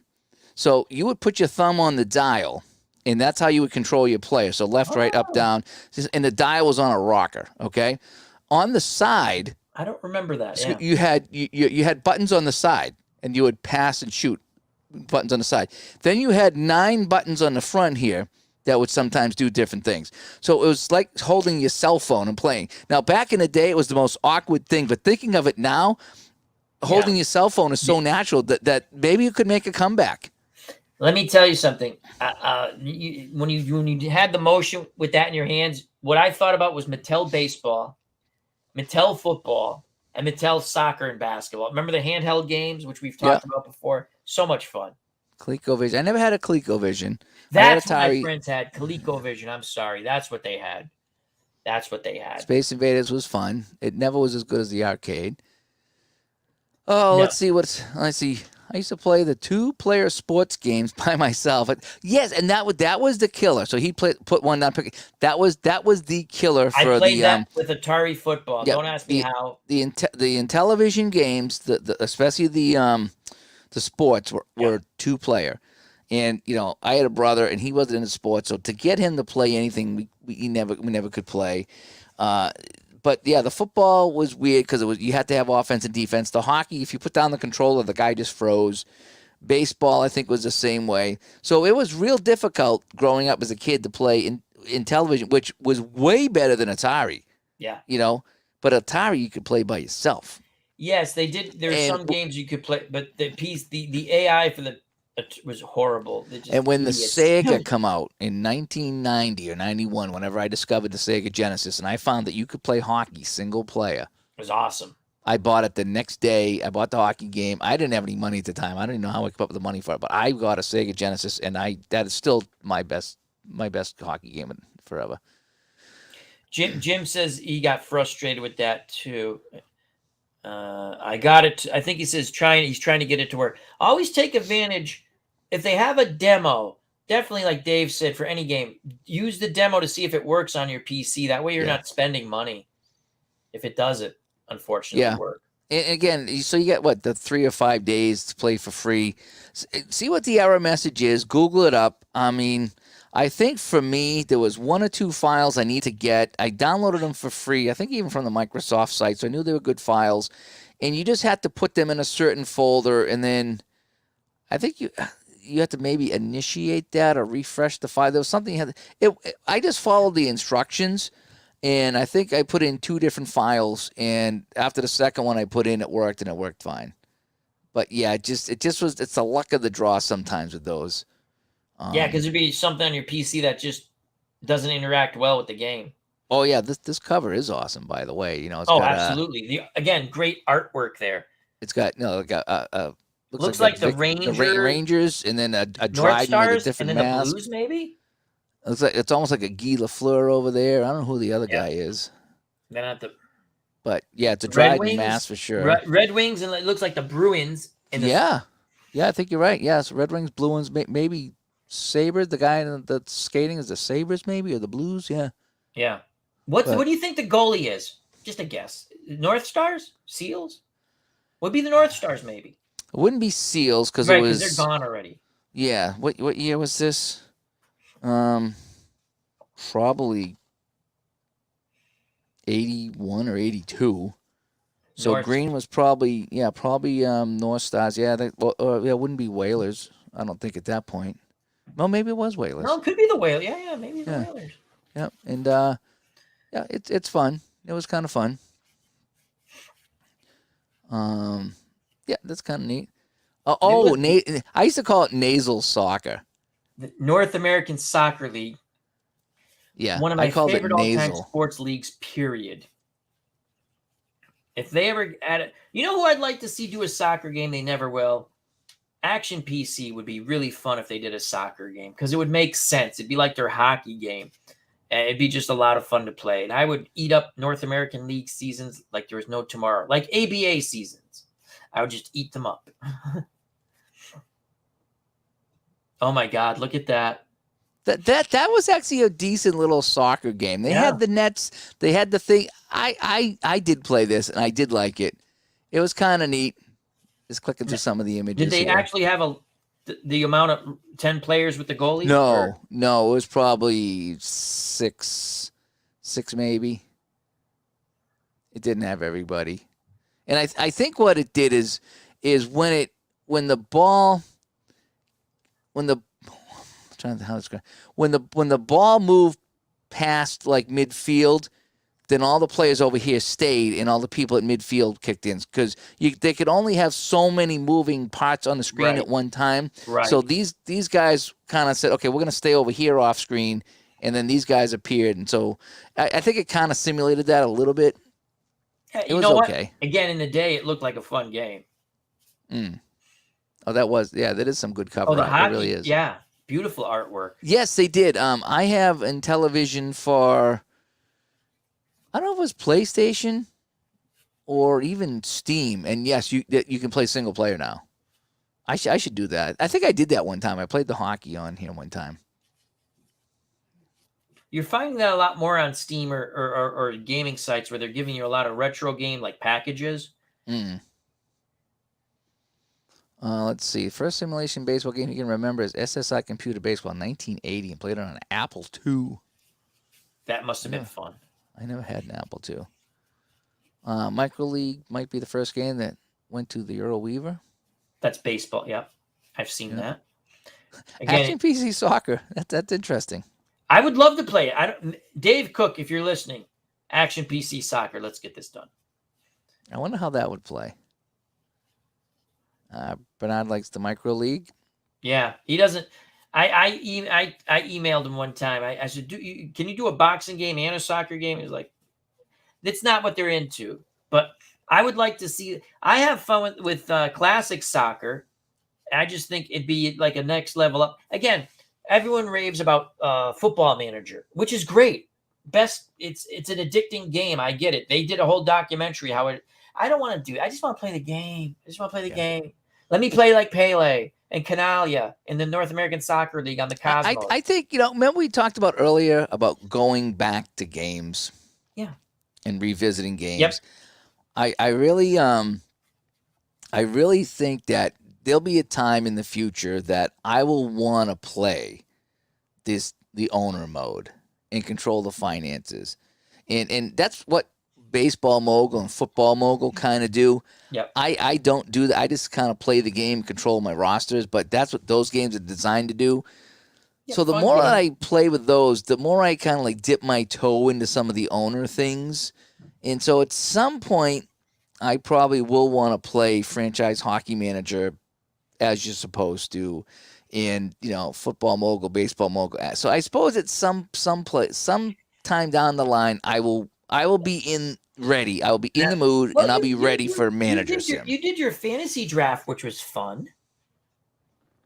With Football Mogul, that was a fun little project. I enjoyed that. You remember you oh yeah. Who was who'd you have for quarterback for the Patriots? Was it Stabler? Oh boy, I forget. Anyway, yeah. It was a fun project. Was that the one that I just redrafted everybody? Yeah, it was funny to yeah. That's a game within the game. I do that all the time with Franchise Hockey Manager, where I just kick everybody off the team and redraft everybody and see where they go. And I did that with football a couple times, and it is fun. It's like, oh, this is hilarious seeing this guy as your quarterback and this guy as your receiver and the whole bit. It really is. It makes it fun. But then you play a few games, and the novelty kind of wears off. Yeah. It Yeah. just, I don't know what it is, because I think it's the hard to see drafting part guys is on different. fun. It's The If you drafting part is a lot see of fun. guys on different teams that don't belong there, when you get Stabler on the Patriots and Grogan on the Rams, it's fun for a couple games, and then it's just I don't know Because what it is. it takes away from our nostalgia in a way. Yeah. It's there, but it's not. So, like Dave, I love team building aspect of it. Yeah, it's fun. I played it that way before, but I've also enjoyed playing as played. I love the animation out of the ballpark. I just love it, and the ratings are pretty. Yeah, I think you can get a good game out of that. I like it. It is. You got to really put in the time and learn it and watch a lot of videos and kick the tires. Again, my thing is I talk about when when I go into like Franchise Hockey Manager or OTP and I look at the owner screen, I just feel like I'm in the cockpit of a 747. It's like I don't know what all this does. What does this switch do? What does this switch do? It's just, is this going to crash the plane? Is this going to land the plane? And that's kind of how I feel when I play those games. Is I'm a Robbie little... has a question. He says about classic soccer. Again, fun board game that they brought to PC. I haven't seen them add new leagues. I think it means seasons. Oh, leagues. No, I know what you mean. For classic soccer and all. Yeah, I asked them. They have the North American Soccer League and the seasons. Like, because they had the board game had them. They just haven't put them in yet. And that would be, I'm going to definitely get those. I have all the World Cups. I enjoy those. You know what it is, though? I get too ambitious with some of my things I do offline where I'm like, instead of playing a small tournament, no, I got to have whatever the max is of teams. And I like classic soccer when I'm in the mood to play it. I like that you can add photos. You have to find them all. Is that a PC? That's a PC game, right? Yeah, it's okay. Very easy to understand.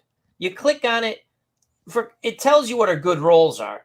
So again, when I caught more flack for streaming a game one time for that. That game, look, I'm not saying you have to. I like the game. Football Manager's good. Go play football. God bless you. I didn't tell you not to play Football Manager. This is what I like to do. Football Manager gave me a headache. There's more whiners in Football Manager with the player. I'm not happy. It's like having to give people numbers in Franchise Manager Hockey, which drives me nuts. I have not played APBA. Earl, one of the Earl from Delaware plays APBA Soccer. Interesting game. I've looked at the play.com one a lot because they have North American, they have the team, the league I want to play. But then again, I weigh, like I've said, Dave, I'm weighing how many times I'm going to play this game. I don't have the footprint. It's not that it's huge, but how many times am I going to play it? Have you played APBA baseball? No. I've played APBA Go a little bit. Clunky, can be fun, but it's clunky. I wish they would make an APBA PC game for baseball that's like Go, but allows you to do everything you can do in Strat and Action PC. I don't understand why they don't, because I think they would sell a ton of games. I tried the APBA Go. The APBA Go is okay. It's okay. I played it. It's okay, yeah. Problem is that if you want to keep any kind of standings and stuff, it gets really complicated as far as how you're supposed to do that. Because I thought when I played it, the demo a couple of times, maybe I'll buy something in this because I'm enjoying it. But then I found the look, and again, it's a fun game. Why can't they make a PC game? Yeah, it's in a web browser too, and I'm like, I don't like that either, because I got lost one time and I clicked it right out of it, gone, right in the middle of the game. Happened to me twice. It's gone. It's about, for me, and it's just me personally, I think it's about 80% of the way there. But why if I just keep the standing, keep the stats, and I wouldn't have to put them in folders and buy extra folders. Right, but why can't they do what you said? Take APBA Go, put it to the PC now. I'll buy seasons. Because now I'll be just like PC Replay Baseball. I don't have to flip charts. They'll do it. What I'll do is like I do with PC Replay Baseball. Yeah. I'll print the charts, right? Or I'll ask someone who has, hey, can you send me the charts or whatever? I'll look at them the first so many times I play. Once I get an idea, Hmm. Okay, I'm cool with it. I don't have to look Yeah. I'll let the PC do it. I know what's sort of a good roll. And when I watch you guys play APBA, you start remember because it's like, 11 through 66, I think, Yeah. or red and white. No, I think it's 1 to 40 or whatever it is. But yeah, because isn't it red and white die, 6-sided, right? Oh Why yeah, so it's can't they 11 to make a 66 in the PC roll. game? Yeah. They have a PC game, but it's text based. That's not fun to me. It's a solid game. Yeah, you look on the card and you get a number from 1 to 42 on the card after you roll 11 to 66. And then, but like I say, 13's always a strikeout, and 30's a fly ball to center field. And so you start to 66 memorize. is good, right? 66 and 11s are usually Well, good. 66 will get you usually a 0 or a 1, which is good. So a 1's a home run, usually. But why can't they take that concept and put it on a PC? I would buy the PC game. Easy. I would buy that in a flash because it's nice and clean. It looks good. It tells you everything's going on. You don't got to have the charts. I don't like how it keeps all the stats. Let me roll my dice. Let me roll the dice. You can roll your dice and go. Well, you can roll your own dice. I didn't know that. I was just hitting the thing because I was playing on my phone. I just don't like how it does it in a browser, and I couldn't figure out how to like I didn't know how to set up a playoffs. You know what I mean? I was gonna buy a season. I was gonna buy 1980 and play. It was $20. I would have bought it, but it was too clunky for me, and I just didn't spend the time. I think they should take. I'm total agreement with you, Dave. Take that concept, bring it to a PC game. You'll make a ton of sales. Yep. It doesn't give you enough depth, APBA Soccer. So Jim says APBA Soccer doesn't give enough depth. And he likes classic soccer PC It's a fun game. It's very easy to understand. I'll tell you another fun game. And again, the thing with these games on ASG, they give you free demos you can keep forever. Yeah. You don't have to buy anything. You can just I get play the tennis game. I get the tennis game. I bought. It is absolutely fabulous. That is one of the best games, period. And again, you can't play a true season, but they give you a lot of players when you. I bought like all the men's and all the women's. I mean all the men. I have all the women. I don't play many women's matches, but it's a brilliant game. Jack Thompson. I am currently managing the Yankees from 1921 to 1952. And out of the ballpark, DiMaggio just retired, 361 homers, real life. In my game, 360. Yeah, it's a good. Here's people knock out of the ballpark. They say, "Oh, the ratings, it's not realistic." I've played year after year. It's pretty realistic. The one thing I did in '77, I just simmed it right a few years back. The Red Sox in the sim lost every freaking close game instead of winning. The Indians replaced the Red Sox basically in winning close games. So that's the only, but it's a sim engine, A little bit of indoor soccer talk here. Oh, I liked it. Hartford had the Hellions. I watched them on indoor soccer was great because it wasn't that like the net was recessed back a little bit in there, and you could kick it around the boards to try to get it into the crease. Oh, that was fun. Yeah. I used to watch the Hartford Hellions on Channel 30 out of Connecticut, and they would give you a game a week.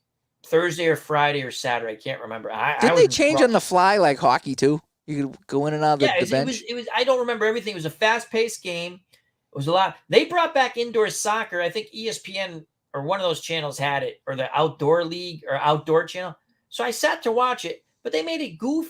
They made it like, how you talk about the money puck? Yeah. Well, they did. If you shot the ball, scored from a certain distance, it wasn't just one goal or one. It was points, not goals anymore. It was 2. And if you did it from the other thing, it was 3. I'm like, that's kind of a little too goofy for me. Yeah, that is kind of weird. Let's see. Bernard, I first played APBA in 1961. Wow. And then didn't play for 40 years. Got back into playing. Miraculously, you could remember the chart and what happened. It's incredible. Yeah. That's pretty cool. That's pretty cool. I've done that a few times with a couple of games I played, like especially video games. It's like I haven't played them in a long time, and I sit down and it's like muscle memory. You're like, oh, I'm doing things, and it's like, oh, you just remember it, Well, I had my 1983 Strat set put away in a closet for the longest time, and in 2018, when the Red Sox were playing the World Series, I went out and I pulled it out. I put all the cards back together, and I got back in the Strat card. I actually got back into card and dice games. As opposed to PC. And I play both. And again, I play more PC than card and dice. Again, sometimes I come home from work. I don't want to you have to set up any type of card and dice game, and sometimes I just want to sit and play. And we also have cats now, and God damn it, if the cat, I love the cat, Yeah.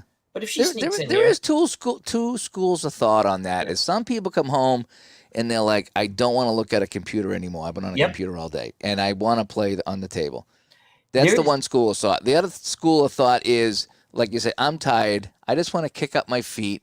I don't I'll want to put roll out a mat. I don't want to look at cards. I don't want to roll dice. I just want to kick up my feet and play a game and have the computer do all the work for me. and sometimes I have the hybrid, Dave, because the beauty of Strat PC baseball or even action replay baseball, I can roll Yeah. the dice Yeah. and punch it in. So I get the best of both. But I have to admit, playing a card and dice baseball or any sports game like Glory Days boxing, there is something to it where it is a lot of fun and relaxing. I'm just saying sometimes I want to just play. So, I do that with the APBA baseball now in the pocket pennant run, whereas I print out my sheets, so I got my lineups and I know who's in what position, and I just roll the dice and I follow along, and I've had some pretty good matches. Did I tell you I almost had a no hitter in APBA baseball the you other were day? in one of my streams. I don't remember what, and you said I was Jim Palmer. 70. We were playing the White Was it 79 or Sox. 80? I can't. It's 80. It's 80. APBA 80. And you went to the 10th inning and he lost the no It was hitter. nothing going. He lost It the was shutout because it was a home. I think someone hit a homer. no. What happened is, as I looked up in the 8th inning, it was 0-0, and I was like, "Holy cow! Palmer's got a no hitter through 8." And I wasn't paying attention. I was just playing the game.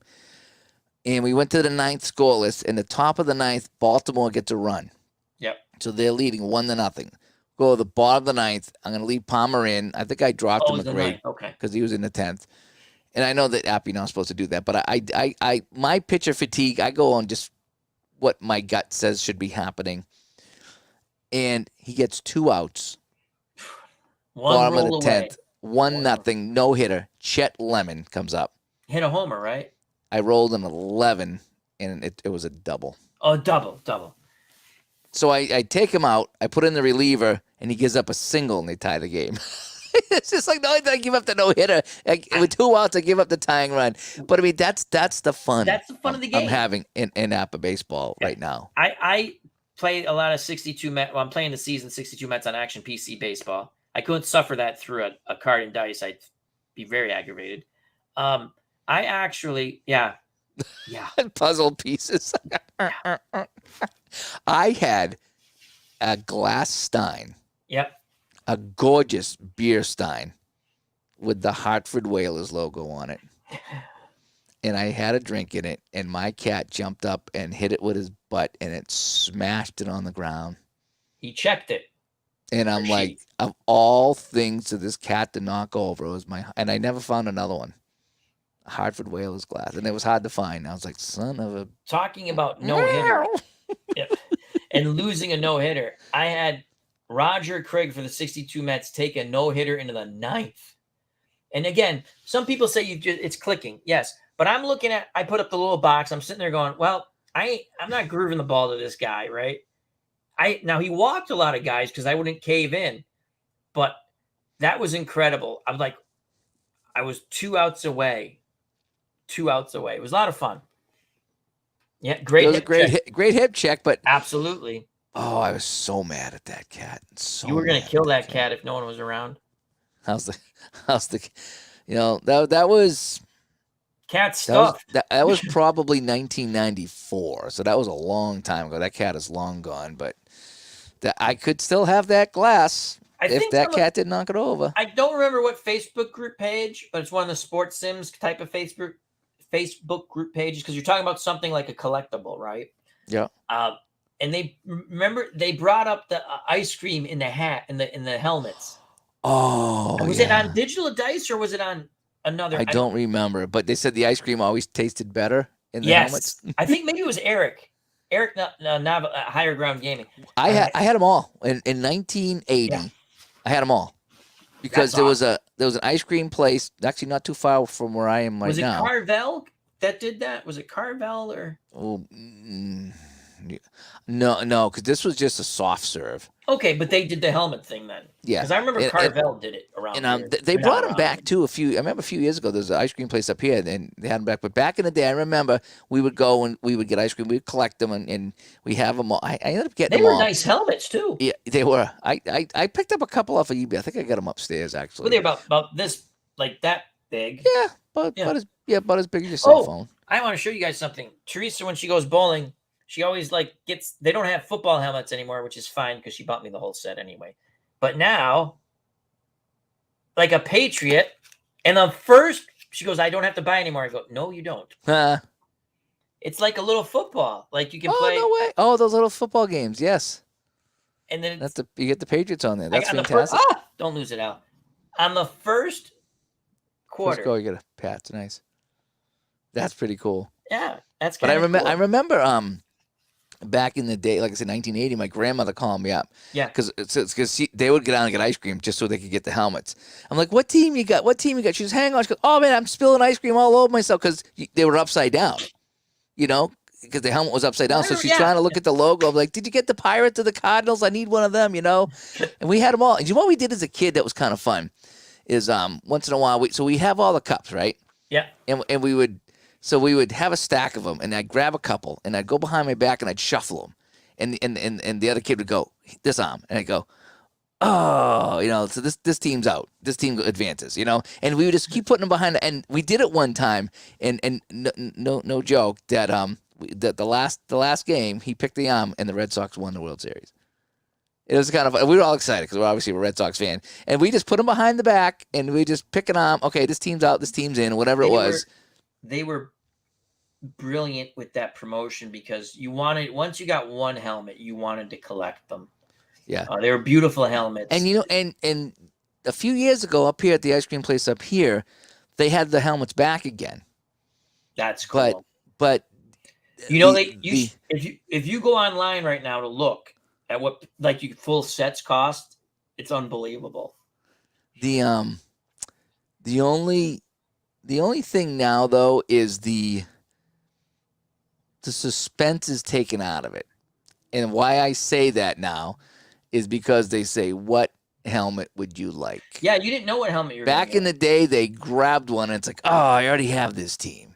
So you have to keep going back until you got all the teams. I had a couple, and I remember I never had I never used to get the Red Sox or Patriots anything when I tried. And I remember, do you have a Red Sox helmet, please, please? And my friend, of course, had two. Wouldn't give me one because that's the way he was. Yeah, that was fun stuff. I enjoyed that. I'm reverting back to my 12-year-old self. I collect helmets. I do it the easy way now, or Teresa does it for me. She just buys the whole set. Oh my God! Look how beautiful that is, Dave. This one here in the pyramid. These are the new ones, yeah. So these are the old. Yeah, these are the ones that I had. Yeah. The pirates and the yellow and yeah. Oh, they got yellow and black in this one. Angels. They have multiple colors here. Oh, Dairy Queen Sundays. There we go. Oh, these have to be because the Orioles have two colors. They're two-toned. The A's are two-toned. The Braves are two-toned. All right, so this is the new Milwaukee logo and the new San Diego logo. But they got the Expos too. So someone. Oh, this is the old Cleveland C right here. Yeah, that's sweet. And the old A's, the A's in the green. Yeah, this must have been the set. Oh, this is the 77 set. Oh man, the Astros in the M for Milwaukee. Oh yeah, the big T for Texas. Oh man, I might have to go online and try to find these now. they were, and then of course, then you have the ice cream in there, like the Dodgers. Yeah, what team you got? I think it's L.A. All right, I need L.A. Get another ice cream. Fun stuff. Who was the back here? Somebody had a quote back here.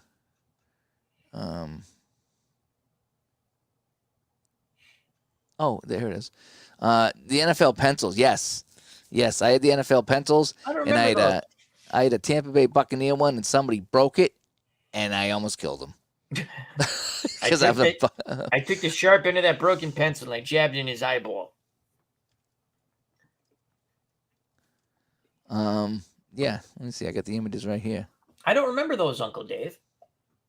Oh, it's got the Tampa Bay here. I shall show you. Excellent. I like that. So, yep, that's what they were. Ooh. Yep, they When were did number 2 pencils, and each team had their color. So I had the Tampa Bay Buccaneers, and that kid broke it, and I still haven't forgiven him. The I 28 would pencil I, set. I Yep, don't know if there it I'd is. use those. I'd be sad if I Yep, sharpen them but too far. yeah, the Oilers were in there, and the teal, and some teams were white.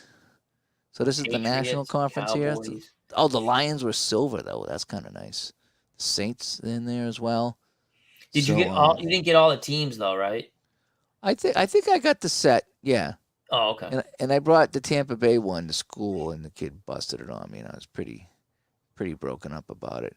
But that's what the pencils look like. Yeah, I never saw those. That I did not know. Yep, they had the team on there with a couple helmets, and yeah, they were fantastic. I really That's liked pretty those cool. pencils. Dave Little, how you doing, my friend? Dave Little, Check what's out going that on? wonderful channel and subscribe. Mm-hmm. Wrestling, basketball, all kinds of fun stuff. Mm. Yes, it is. I never knew they did that. Oh The yeah, pencils. the pencils were fun. Yeah, yeah. There wasn't much sports stuff back in the day like that, but there was a few. Now it's everything. Now you You can know, get everything. I went into a Toys R Us a few years ago before they shut down. Okay. Okay, Yeah. and I forget what I was in there looking for. I think they had a video game for the Xbox or something that was the cheapest around. It was like Yeah. everybody else was $40 and they were 30. So okay, I'll get on Toys R Us. I walked into Toys R Us. Holy cow. There was 4 or 5 rows of Star Wars. Oh yeah. Okay? I And regret. I'm thinking as a kid, if I could have flashed forward as a kid and walked into this Toys R Us in 2018 or 2017, I would have passed out. Yeah. You know what I mean? To have 3 or 4 rows of the Yep. length of the store with Star Wars, everything you could think Star Wars. Back in the day, you had the little minifigures Yep. and the trading cards, and that was it. Now it's like anything you can think of is Star Wars. The one you talk about Toys R Us, and I wish, and again, just because I wish I had them. They came out. I'm sure you can get them online, but they had come out with the monster set, monster. You know, like the movie. Who did those monster movies? The Dracula, the Wolfman, the Universal Studios. Okay. And they had a nice little. They had the DVD in there, a figure, and like a little book. And they were whacking like what for like $40 a pop, and I'm like, Mm-hmm. I said I want these, and then I was like, no, I'm not gonna get them. And I always wish I did. And I'm sure you can go online and find, but I'm just saying because I'm like, even if I watch them once, because I watch them when they come on for Halloween, I try to find them, and I like the old school monster movie, but it was just very nostalgic, just cool. The way they had the Creature of the packaging. Black Lagoon and stuff Yeah, like that. they had that. The packaging was really cool. I probably would never even took it, and I'm not that type of person. I usually take stuff out of the pack, but I probably would have because the movie's in there. But Oh yeah. it was well packaged. I go, God, these. And I remember having because I love Toys R Us. That was my happy place as an adult. Like if I was bummed out after work, I'd Oh, call yeah, my yeah. parents. I go, I'm gonna get a bite to eat. You want anything on the way home? You know, my mom would cook Yeah. anybody. I'm gonna eat blah blah at such whatever Chinese or this or that. Do you want something? Oh yeah, I pick us up something. We'll have it. Oh, okay. But because I'm going to Toys R, and I just you say I would just walk around.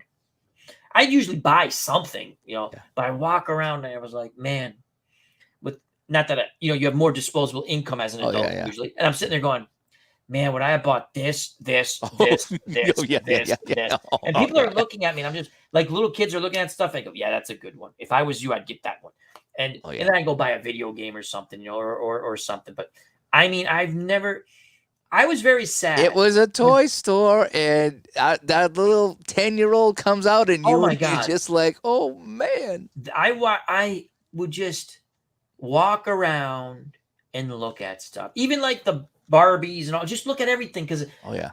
how everything has changed, but it hasn't. There was so much fun stuff, and they had bicycles and this and that. I still looked at everything, and then I'd usually buy something little for myself, not like but like usually a video game on sale.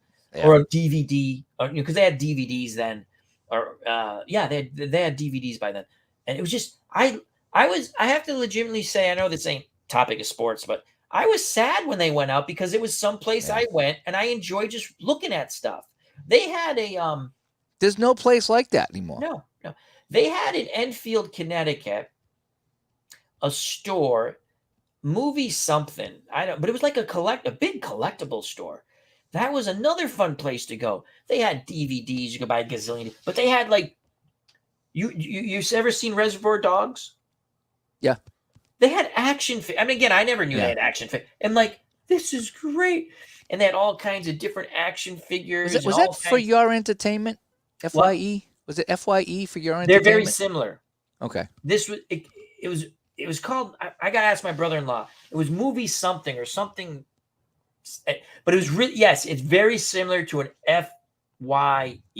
And it was just, there was a store at one of the malls up here, and it was all movies and video game related things. They had video games too in this place, yeah. Well, but no, not video games, but video game related things. So like you said, action figures Oh, from I know video what you mean. games. Okay, yeah. They had, and it was super expensive, but they had 3 thick books for the video game Skyrim. If you've ever heard of Skyrim. Oh yeah, I have it on Steam. I love Skyrim. I have it. I just bought it again for the Xbox a few months ago because I play it everywhere. I played that so much that I love that game.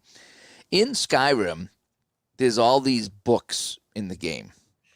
Some give you perks and some are just tales.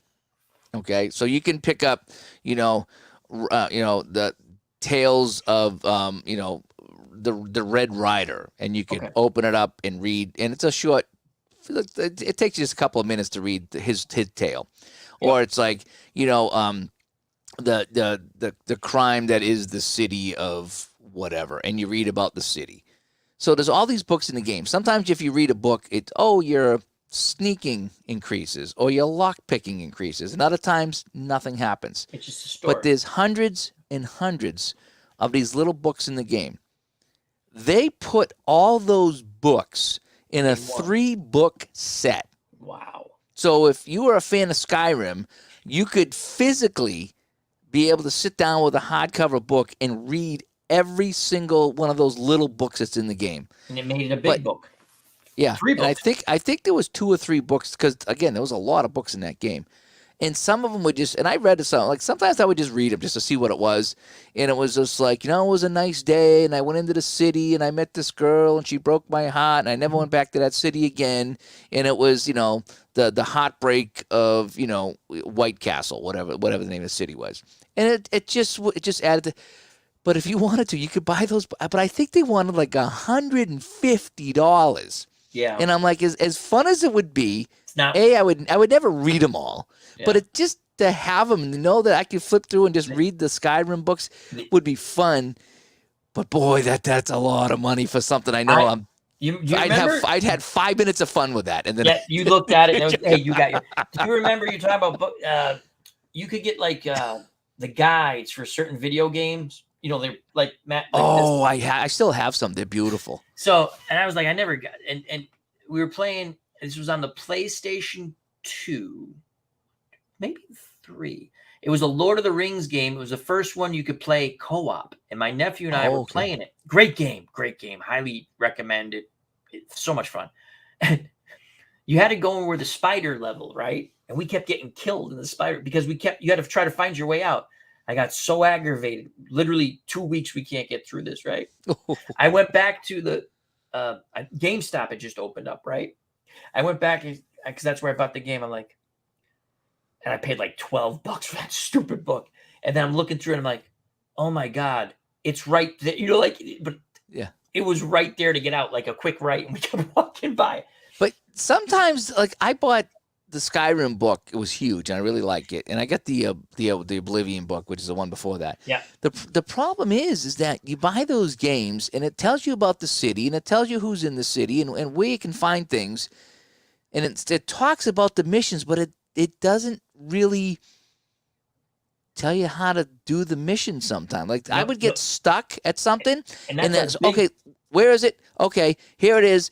Go here and you fight the dragon, and then on the way out you fight a spider, and that's okay. Well, how do I beat the dragon? How do I beat the spider? Help me out here. Okay, you told me where they are. I've already found them. You're not helping me get past this. You just tell me in nice pretty book what I'm seeing on the screen. And before someone says, Al, why did you spend $12 on that book when you could have just looked it up? You couldn't. It was in plastic. No, back in the day, no. It was in plastic. They didn't let you flip through it. Believe me, because I wanted to flip through it. I didn't want to spend $12 on a book. Hockey Unreal still goes to Toys R Us. So they still have one. Yep. Occasionally the board game for it. Yeah. Then the real fun, they had so many fun board games and stuff. Legos, NHL hockey rink. Cool. Oh, that's kind of nice. Yeah. That is cool. They have those, like Play Mobile things now for hockey. And, you roll out the ice and then you put the nets, and sometimes they have boards and you play the guy. It's like, man, if I had that as a kid, forget it. Is that like slide hockey? No. It's just, it comes in a little case, and you Okay. open it up, and the rink is rolled up. So you roll out the rink, and it's an ice hockey rink, Okay. and then it's got a couple of nets and a couple of teams and a puck, and you just move the guys around with your hands, and you just Do you roll play a dice hockey to game. determine where they move? No, it's all action Imagination. figures. Yeah. That's cool. And when I was a kid, I used would to have go played way that back. for hours. Hang on a sec. All right, you go way back. When I was a way kid in the 70s, my mother used to make birthday cakes with hockey guys. And she'd design the ice, and she'd say, "Hey, what do you want?" So I would get Bruins, and then one year I got North Stars. One year I think I even did Canadians. One year I don't know why. Then I did the Why? Blues, Why? and she'd had all these little action figures she'd put on the cake, That's cool. hockey players, and I would take them off and lick them all the frosting off and clean them up. Kept them. And what I would do is I would play a game. I kept so I had the nets from like the Rod hockey game. Yeah. And then I had the guys in the and eventually I had two teams, and I would play. And what she did one time, I don't know if it was for my birthday or for Christmas, she had my grandfather take a sheet of wood about 3 feet long. You or do so, a rink? and they put little 1-inch boards around the rink. That's so cool. It wasn't curved; it was just rectangular, Yeah. but whatever. And they drew all the lines, and they put a couple nets on there. And I took my hockey cake guys, and I would play hockey hours and hours a day, and it was the best thing. Because maybe we had Atari. I don't know if we have an Atari that back then. That's how old it was. And no internet, no anything else. And I would just play, and I had a little race car, and I took the tire off, and that was the puck. That was a puck. And That I made just played, perfect puck, and the too. boards kept it in. It wouldn't leave the rink, and I just play. And you pick up two guys and play, and then pick up two other guys, and then you slide them all up on the rush, and intercepted, and you slide them all back. That's what you did back in the 70s. Absolutely. Someone was talking. You trying to play Atari 2-player games by yourself for sports. I had the hockey, the board hockey, the sliding hockey, and I would try to play that by myself. I had my own little goofy rules, right? Like I kept the goalie in the middle, and I think I rolled a dice. And if it was a certain number, I would slide him to one side or the other, and then like you could pass once and you had to shoot, right? Oh, okay, yeah. The slide hockey. Oh, that's cool. That is Yeah, cool. Isn't that kind of neat? Yeah. The whole setup there, and you got the. Oh, this is a little bit more advanced than the one that I was looking at. That's pretty cool for a kid, though. It's sort of like slide hockey, but this is the one. No, this is not. No, this is the hard. Yeah, I know. I'm saying, but you just you'd use your hand to kind of like that. I think you just move the guys around. Yeah, there was one that the rink actually rolled out. Maybe it was a different one here. This is where I got my Remember these guys here? Yeah. That I use on my stream? Yeah. That's where I got them from. Oh wow. Yeah. In fact, they're still. I got them right here. So I got my cup. Yep. And I got my pedestal. And then I have the two guys in their suits. So that's what I use for my cup presentation when I do cards and dice on the channel. These are the guys that I use. So if you ever want them, it's they're out of stock really cool. here. But yeah, so that's what they are. They're Play Mobile guys. And I used to love the Super Jock, the kicker. I know we've talked Oh about yeah. it. That Yep. was so much. You could buy it now, but the footballs are not as Yeah. Oh really? firm. You could smash those through 2 rooms Yeah. through a Well, door. you hurt your hand, Bam! and Oh, yeah, I we hurt my we'd be hand. sending them 15, 20 feet. Again, my friend had the kicking one. I had the basketball guy. Oh yeah, I had the hockey one too. The hockey one was all right, but That the football one was the best one the though. That football was super jockey. Yeah, he oh just with that kick smack. there. Yeah, he was the best. Those are fun games. Yeah, they were. Let's see. You can take dice now and combine them with those play mobile games, create games. Oh yeah, I suppose you could. Yep. They are the portal to the imagination. Absolutely. That is really cool. Todd B, I used to play a football game back in the 70s on the Topps football cards. One year they had a game on the back of yeah, I remember that. Back of each player. Oh, I think you're right about that. No, I remember that. It would say 2-yard gain, 1973 Topps. I have old football cards for my brother, and they're on the back of there. I think I vaguely remember. I think the baseball did that too. Yes, they did. Single home 1977. run. 1977. So it would be the 1978 set of Topps. 1977 had it. I know. I'm positive it's so it's 1978 cards, but the 70s. You know what I mean? Because it's always the year before. 1977 card look. I remember. I have Denny Doyle, and there's something on the back of the card. I can't remember how the game was played. But there was something like a hit, double, ground out, whatever. All right, I'm looking at 77, and it It would be the 1978 top set, but it's a 77 season because it was always the year before. Okay. So it'd be this, I believe, the 78 set.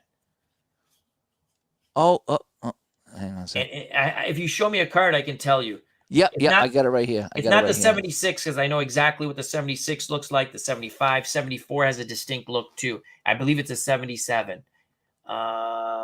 Maybe it was 70. Okay, so it's 77. So it's a 76 season. My faux pas.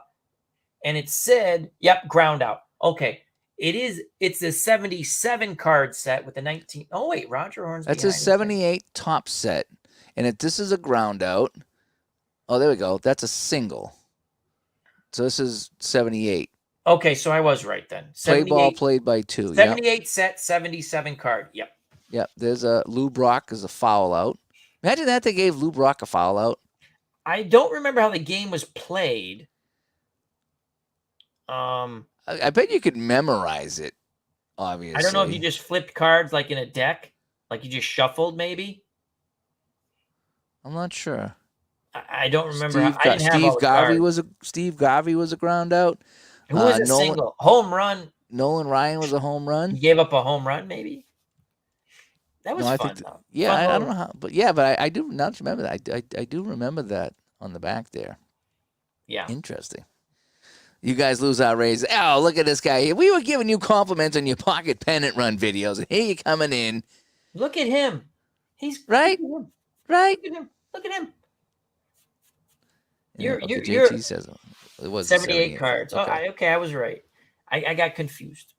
But yeah, I remember that.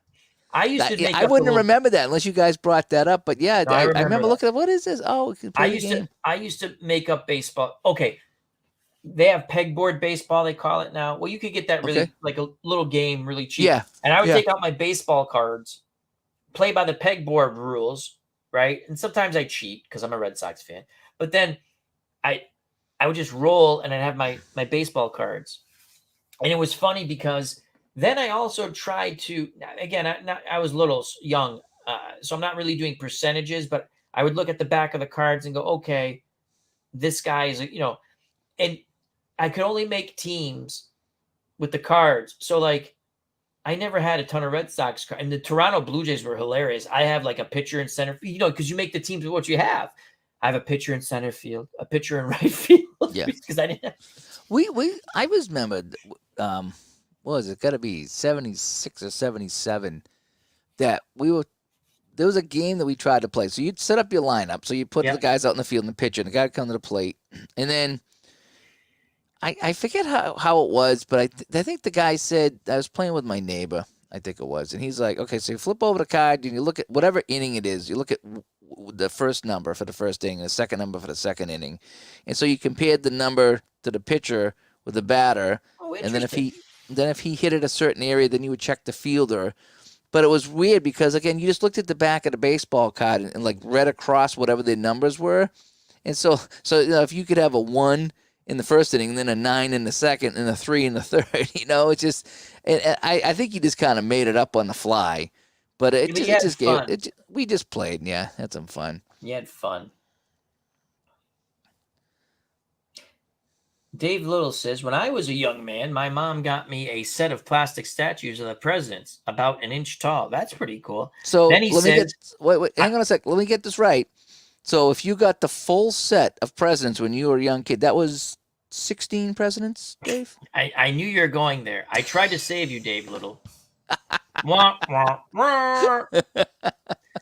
I played presidential soccer, football, you named it, all on the checkerboard. That's cool. It's something similar to that. I had a chess set. In fact, my mother still has it at her house. And I almost grabbed it from her because I played as a kid.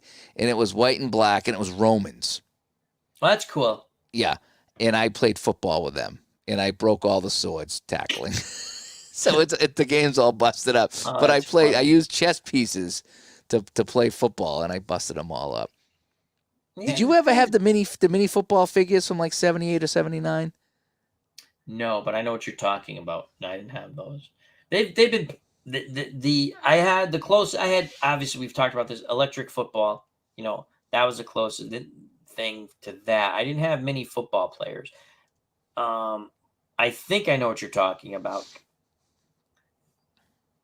So I'm taking Dave's finding it right now on the magic of the internets. Yeah, I'm not finding them, so I'm probably We're putting gonna go to the wrong thing. internets and look at it. I don't remember if it was 77, 78, 79. I don't remember. One of my favorite things to collect was the top sticker books. I've shown those on my channel. Those were fun. I came close to completing a football one once. Yeah, it must have been. Oh, wait. Todd B says Taft had to be an offensive lineman. LOL. I would think so. What, he pushed about 300. Oh, here pounds. it is. Oh, here it found is. it. I think I found it. 1970s. Let's see it. All right. Okay. You have to realize this is the 70s. I get it. This is the 70s. This is the New England Patriots guy. Wow. Ready? Yes. Oh my god! That's hilarious. It's number 12. That's like a little action figure. Who would have thought number 12 of the Patriots would be that? That's funny. I mean, so that's what they look like. In I think they could take the helmet off and in the whole bit. Yeah, so these are the newer ones. Look at that. Yeah, then you look at the new ones; they're unbelievable. It's like there's the Tom Brady right there. But yeah, that's what they look like back in the day. They were these just little guys. I don't remember those. That is brilliant. I would have loved that as a kid. And so they were called NFL Action Mates, 1970s. I wonder if that brings me up anything. Oh, okay, yeah, here they are, right there. Ooh, look at that Packer one. Looks really cool. Actually, they look much better out of the. When you turn them, they actually look pretty cool. When you turn them normal, their heads not look like it's broken. Their neck. Yeah. Yep, that's what I had there. I didn't have every team, but I had quite a few of them, and that's how they came. They came packaged like that. We sent away for the Tampa Bay Buccaneers one. Ooh, and I was so excited. See if they have a Tampa Bay dude. Oh yeah, right there. Sweet. Yep, there he is. Yep. So he was right there, and I think I'm not sure which one I had here. Yeah, and the football, sometimes it stuck in their hand and sometimes it fell out. But the Buffalo look at that helmet. The detail of the helmets are really cool. Joe Ferguson, Terry Bradshaw. Yep. Or maybe all the quarterbacks were 12. Maybe that's what it was. They just I saw Lenny Dawson was 16. 33 is Tony Dorsett. Then you had John Riggins. Riggins, yep. Ray But yeah. Guy, the punter. Oh, look at the Oh, classics. these are really old. These are really Yeah, old. Yeah. 15, that would be Oh, Kemp. 16 is Blanda. 13 is Maynard. 39 is Zonka. 20 is Capoletti, I think. 16, Dallas Texans. That would be Lenny Dawson. That's where he started. 00, I think that's the Raiders, Jim Otto. Number 19 is Lance Allworth. 15, I think that's someone from Pittsburgh, I think, with that uniform. yeah, I think so too. Yeah. 84 is a Bengal. I don't know who 84 is. I'm not That's sure. really cool, though. Yeah. Oh, they got the new style with Tom Brady. That's That's funny. funny. Oh, yeah, Largent. Yep, Largent. Yep. Although I think maybe some of them, I think maybe you could put numbers on, and some of them came already with numbers on them. I forget now. Dan Deerdorf, 72, I think. Here they were, each 649. Wow. 649. Oh, change numbers for favorite player. Okay. So, I played with these for Oh, they're very cool. Oh my gosh, Very cool. There was some cool stuff back in the day, wasn't there? I mean, when you think about it, right? I don't remember those. That's cool. I would rather have those than the new ones. And the new ones are beautiful. They just Yeah. Electric football. I had electric it. football. Yeah. You spend Sucked. 20 minutes, 15, anywhere from 10 to 20 minutes setting it up, and they You go get the all one over guy the that place. just goes in a circle. Just, You're screaming at the little guy, go straight. A rare Tom Brady action figure from the 70s. Who would have thought, right? More use out of them in starting line. Yeah, I played You know what I would do is I would take a bunch of these like so we take like I grab like 3 or 4 in his hand, 3 or 4 in his hand, Yeah. and then I take a football and I just throw them on the ground, and then I pull out the pile to see who got the football. Hey, And then I would play them, and of course, I didn't have a full team. I had 6 or 7 guys, all different teams, and I would play, and then I'd be like, oh, and the pass is incomplete. Now let's go to Philadelphia and see the highlights of this touchdown, and then I would funny. reenact that, like you did on TV. I was like, oh my god! So between my little hockey game and then those guys there, I got It's so wonderful reliving these memories, whether mine or yours or the chat. It's just this is a fun Friday night. Thank you. Yeah. In fact, in the house that I was living in at that age, the house is still standing. They put on a room. Yep. And before they put the carpet down, it was just a bare floor. Yeah. And I drew like 30 yards of a football field, and I was playing with those men because I knew at the time they were going to carpet over it, so it doesn't matter what I did on. So I bet if I went in there now and pulled up that carpet, my football field would be there, unless they did something with the floor. So Dave Little says, all right, Gardner, smart guy. Actually, the original set was through Nixon, and we got Ford and Carter later. That goes back to the DLC? Was that the DLC, the Ford and Carter with the DLC? Yeah, the download. Now, did you have to buy it all over again, like Strat? Yeah, you did. You did. That's funny. When kids had imagination. Yes, we did. We had imagination. Exactly right, Todd B. Now everything is spoon-fed to you. Again, everyone's done this. In the chat, Bob Trumpy. Oh, Bob was 84 for the Bengals. Yes. Was that Trumpy? That probably was. He was a top-notch tight end. Ooh. People don't realize that. And I think you're right, Dominic. I think he's right. Trumpy, I think, was 84. Good tight. He was one of the best tight ends in the game in his day. Played on some crappy Bengals teams and some decent Bengals teams. I think they made the playoffs a couple of times with Trumpy in the 70s. Twice, I think. Definitely once. Yep, 84. You're right, Dominic. Good job. That's the only one I didn't get. He was a good he was an excellent football player. Great announcer, too. Great announcer. That one. Nice job. Here, we'll throw this out to the chat. I don't know how much longer ago, so I want to throw it out there. Yeah, we'll wrap this up soon. What types of imaginary baseball games did you play? I used to throw the ball off the house, off the garage, off the steps, and if it bounced over your head, it was this or that.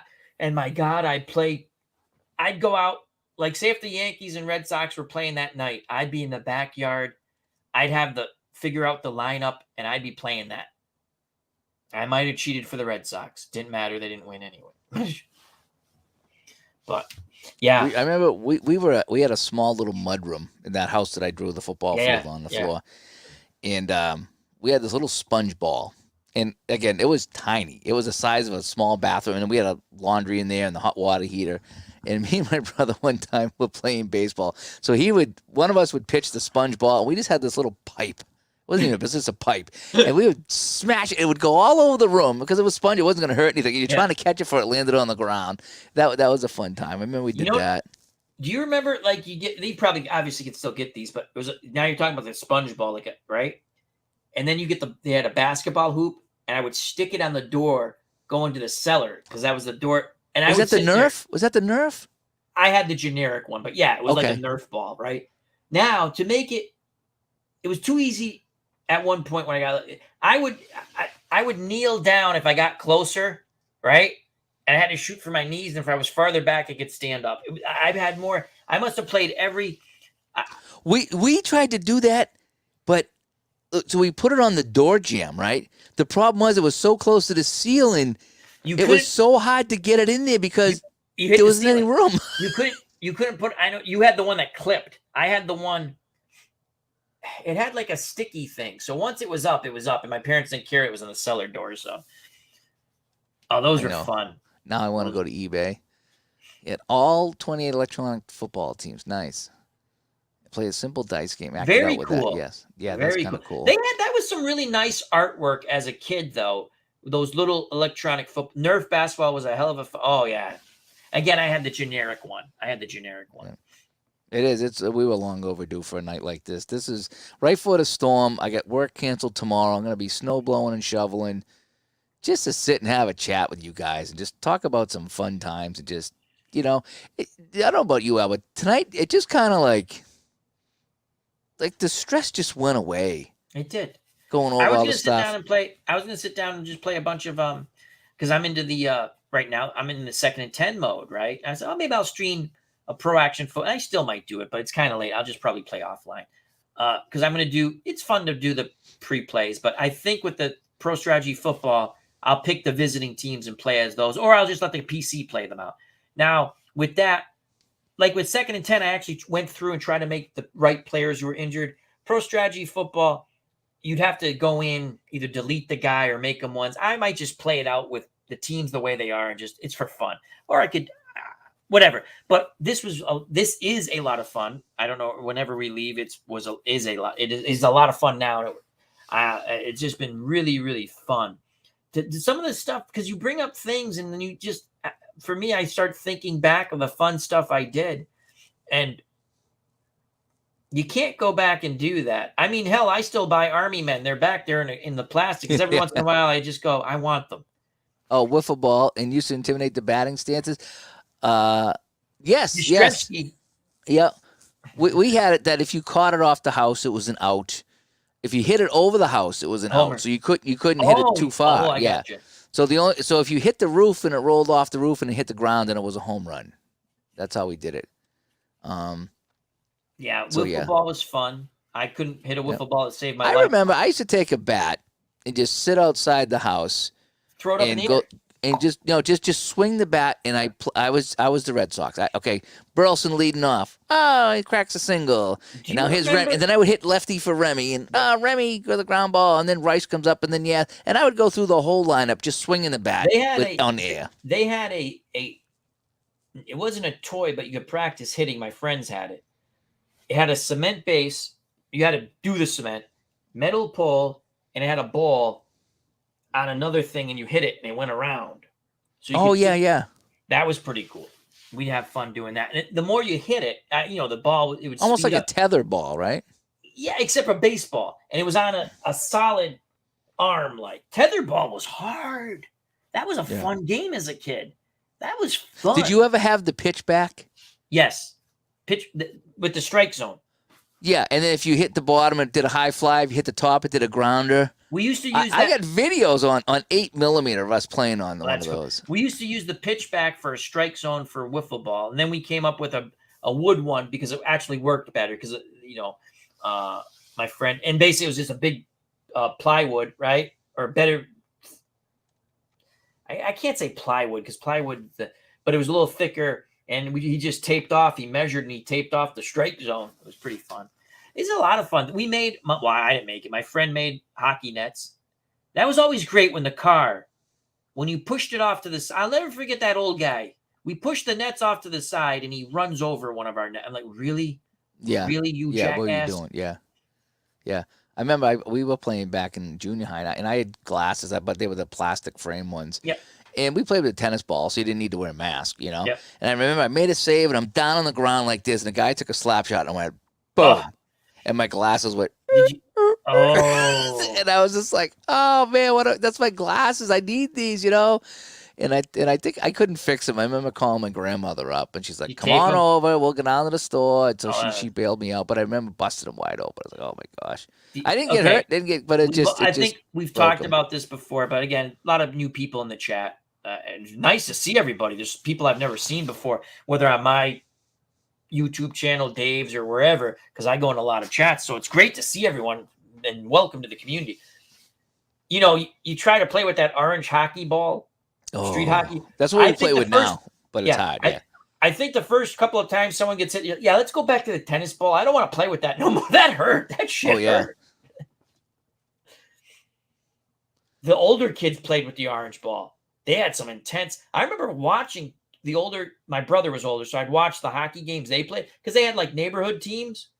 Those were some intense, fun games. They got physical and shit. Sometimes fights broke out. It was awesome. Oh yeah. This here. I don't know if you ever used one of these. Was that the thing that caused the welt? I can still hear this. Oh, the puck. Yeah, we had one of those. These street hockey pucks here. Yep. They didn't work for crap. Nope. That's why we went back. We went back to the tennis ball. But I can still hear the sound that it makes trying to play that on the street. It just was a very hollow, plasticky sound. Yep. It bounced all over the place. You didn't want to get hit with it. No. But yeah. So then we used the Milik ball. Actually that's what we still use nowadays in my league. Use the Milik ball for roller hockey. Yeah. Yeah. Yeah. We played that. We would use it once in a while, but that hurt. That hurt when you got hit with that. Oh yeah. Yeah. I get pictures of bruises all over because I would block shots and I would Well, we have equipment now, so we'll absorb it. But still, the ball if you get it, it still stings. It welts. You're gonna get a welt. Oh my gosh, yeah, I've got some pretty bad welts. Let's see, he did. We would swing the windmill swing like Stargell. That's kind of cool. Yeah. So like Jerry Remy had Pete Rose had a distinct stance, a crouch, and he'd come out of the crouch and slap at the ball. Tony Fernandez, he played for the Tampa Bay. Check out the Green Biscuit. I'll check out for road hockey, Green Biscuit. Yeah, I think we always. I don't know how we ever play with the tennis ball. That thing just bounces everywhere. Yeah, I don't know how do you ever pass it. It just was soft. It didn't get hurt with a tennis ball. Obviously, if you want to pass and play the hard ball with the plastic ball is a better way to go. But yes. Yeah, that we didn't have any equipment back in the day. It was just a stick. You were lucky if you had gloves. My friend Bill had a plastic hockey mask, and he would put stitches on it, just like Cheevers used to. So he put a bunch of stitches on it, and he found, I don't know, like a Boston Bruin sticker logo, and he put that thing, and that thing was so tight to your face. It wasn't a real hockey, but like it was and you just plant that thing on, and we played a version of roller hockey. None of us were really great roller hockeys. I mean, I could skate fast. I couldn't stop real quick. And then the rule was the person playing net didn't have to wear skates if they didn't want to. Right, yeah. Because but we had fun doing. And those were the old, remember the metal rollers? Like, they sort of look like hockey skates, except they were metal rollers. Sparks would come off of them sometimes when you're skating. There's a guy that was playing with us until about 2 years ago. And he was 61 years old. Wow. Yeah. And he was still playing with us. And he still could get around.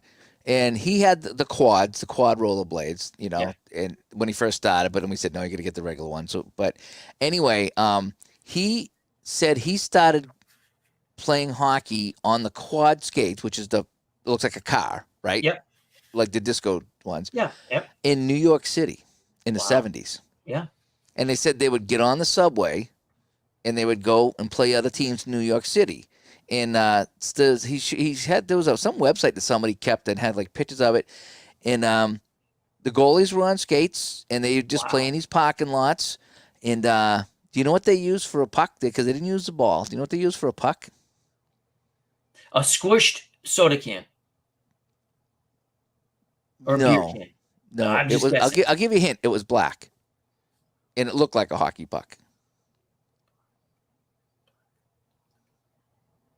Common item around your house, Common item.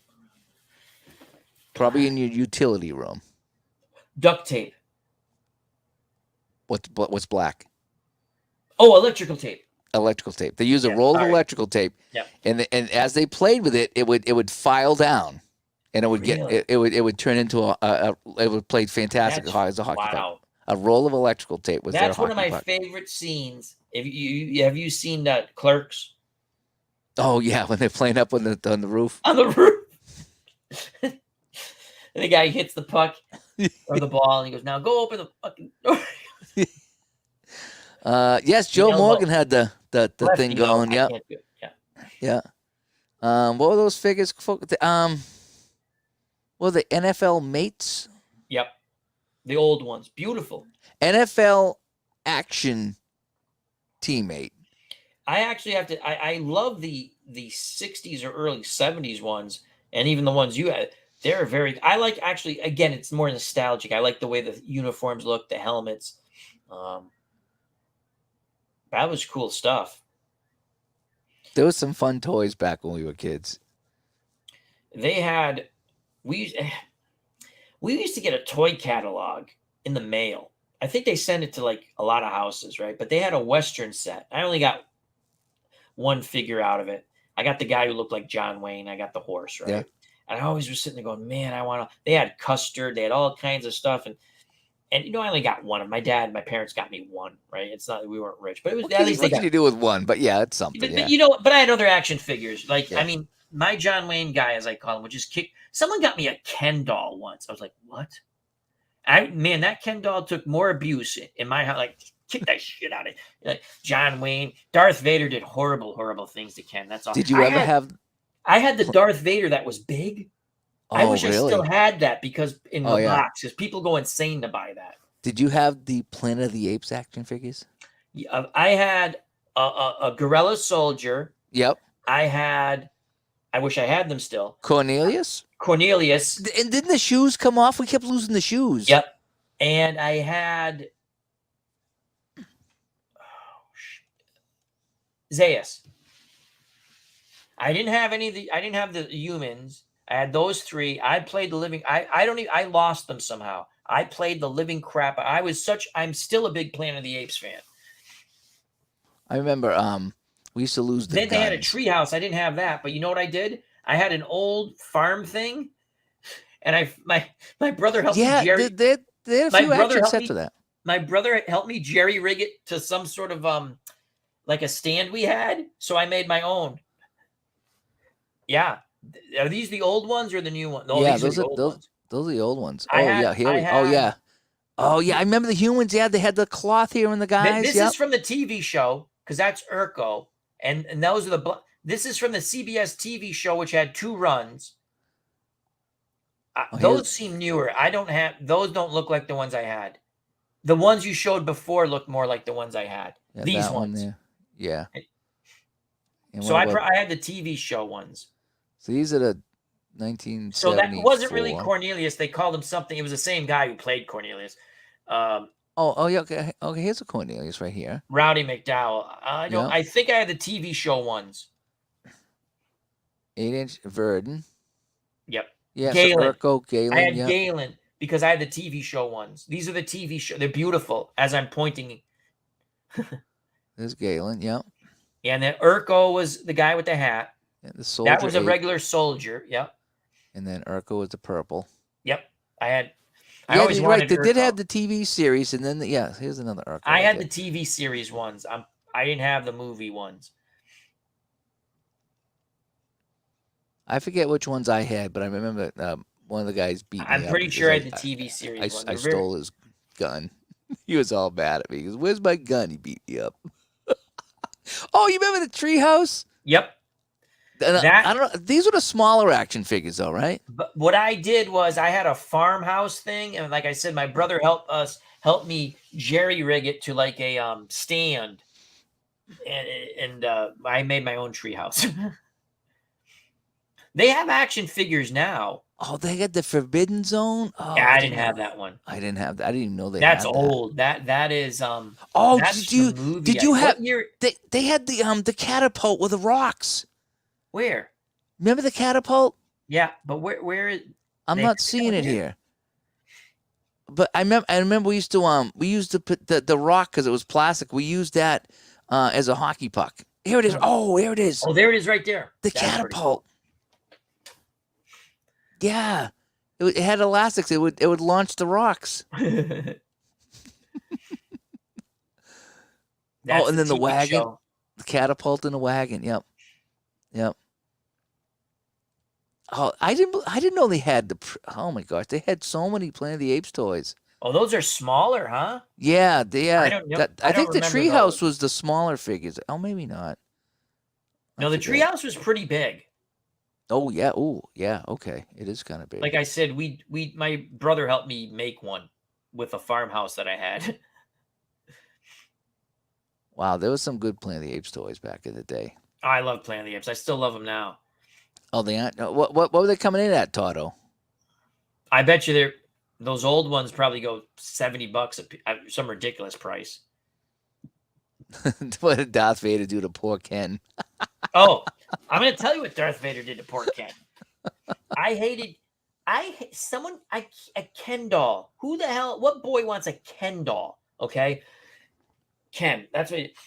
And I'm like, I used to be like, how does Barbie go out? I was horrible. I was horrible to him. I mean, we did bad things. Ooh, I was 200 off. I plus. said about $70-$80. Now is that for the plus. set or is that just for like a couple of guys? I mean, I wonder what that is for. I mean, if it's $200 for all 20 teams, I might be tempted. Ooh, Dominic says Lincoln Logs and then the Erector set, and we're not talking about the blue pill. So get your minds out of the gut. Not it's Erector, not never mind. Oh, Little individuals, levity. $200 for those things. Ooh, My guess was 70 to 80. Wow. Ooh, Now it's the older ones, right? I think that's what it was. Yeah. Fenner says hello to. He's gonna try some pocket pennant run. Oh, he's not off till Sunday. Oh, I see. Oh, so we're off because we're getting snowed in, so we're off. So, in fact, I think before I go to bed, I'm going to print out some more APBA baseball sheets just in case I lose power, so I can play tomorrow. I've been playing 1980 since I started opening day, and now I'm on day 2. Now, for people who didn't listen to Digital Dice, and you should go after this and listen, or tomorrow morning, whatever. But you brought up a really fun way that you're doing it. Can I tell them, or do you want them? Yeah, I mean, yeah. You're playing that was really cool. I thought about that. That's a cool concept. You're playing every opening game on opening day for the team. So you're just playing, and that's a fun way to say, hey, and you said you might not play every game, which again, we were. I don't know what I'm going to do with that one. But you're having fun. So I printed out, there was 2 games on opening day, and I played them both. And now I'm on the second day, and so the rest of the teams have their opening day games. That's the Jim Palmer game that I had. And and I'm looking here. So I got so this game I think I already played. So I got Detroit, Kansas City, Jack Morris, Dennis Leonard. I got the Red Sox and the Brewers, Eckersley and Jim Slayton on the mound. Minnesota and Oakland, I got Kuzman and Rick Langford. Yeah, Kuzman was in Minnesota by then. Yeah. Looks like I got the Yankees in Texas, Guidry and Matlack. Matlack, a former Met. There's 2 former Mets right there. Kuzman and Matlack. They trade away some good pitchers. Bert Hooton and J.R. Richard. Dodgers, Astros. Yep. Rick Ruschel and Craig Swan. Rick Ruschel. Cubs, Mets. Yep. Bob Nepper and Randy Jones. Angels? No. Bob No, Nipper. Giants? No. yes. Yep. Giants for Yep. Bob Nipper. San Diego. Yes. Yep. Okay. Yep. And This then is fun. Bert Blyleven and Pete Vukovich. Vukovic, the Brewers. Blyleven, National League. Cleveland? Both. It's National League. Oh, okay. Oh, wow. I don't. Oh, Philadelphia. Vukovic, Philadelphia. No. I don't know. Blyleven in National League. God, who the hell did he play for the National League? Tim Foley, Dave Parker. Oh, Blyleven, Pittsburgh. Vukovic, Ted Simmons, Keith Hernandez. St. Louis. Yeah. So Wow. I got all these printed out, ready to go. So again, I'm just kind of starting playing some games and logging them into PC Replay and. So not to interrupt you, Dave. So Todd B goes Don. 1970. Hi Don, how you doing, buddy? 1977 Tampa Bay figure $199 or best offer. I don't want it that bad. Well, what I'm thinking, Todd, if you were to get that and send it to me, I would show it here in the chat. That would be awesome, Todd. Right? Right? Don't do that, Todd. We're joking. We're joking. You like the whalers? Yeah, yep. And if you heard it, you missed the conversation 3.5 hours ago. We've been on for a while. Almost 4 hours. It's our longest chat ever. This was much needed therapy. It really was. Fun. Considering it's already snowing out now. So is it? I won't look. I don't want to look. Yeah, it's saying snow outside of my my thing here. But Oh anyway, God, we were talking mine about how I had a terrific Hartford Whaler mug, a Stein, and a cat. Oh, retell the story. Retell it quick. Yeah. So this is before we were married, I think, and there was a nice little sports store at the mall, and I got a nice Stein. It's about yay big, Whaler Stein. How they come up and they fan out like that at the top, and then put my beer in that. So I had a beer in there one night, and I remember exactly where I was and what room I was in, and the cat jumped up on the table, swung its ass, and hit it, and it went smashing on the ground. And I never replaced it because they only had one. I'm going to tell you a similar story, but it's not a cat. My mother, God rest her soul, my sister. McDonald's, and it was McDonald's, I remember. You would go and get whatever it wasn't a Happy Meal. You bought whatever, and you asked to buy the baseball glass, right? So they had Mickey Mantle, they had Mays and Ted Williams and you know what I mean? A glass. And they had, and I had 7 of them because I would con my parents to take me to McDonald's, and I'd con them to buy. My sister would get so mad. They never did that for us. So I was a young one. So, and I had them. So I think it was revenge by my sister at one point. So as years went by, my mom by accident broke one, and that was accident, right? And I was like, oh. So then I put them up. I said, put them up, and then back, right? I was the only one. I didn't care if you drank out of it. Just be careful, right? My sister breaks another one. Oh. So now another couple get broke. I'm down to, and I should go grab one real quick, but it's not worth. But when I do a chat with Al, I'll make sure to grab next chat, yeah. Because we're so who was it? I think it was Babe Ruth. I literally put them above the refrigerator. Like we have like cabinets above the refrigerator, right? Who's going to go up there and get them? Right, yeah. So one day I decided to go look at them because I like looking at them once in a while. And I'm like, hey, where are these? Why am I only down to 2 glasses now? And my sister's like, why would you go get them up there? How are you breaking these things?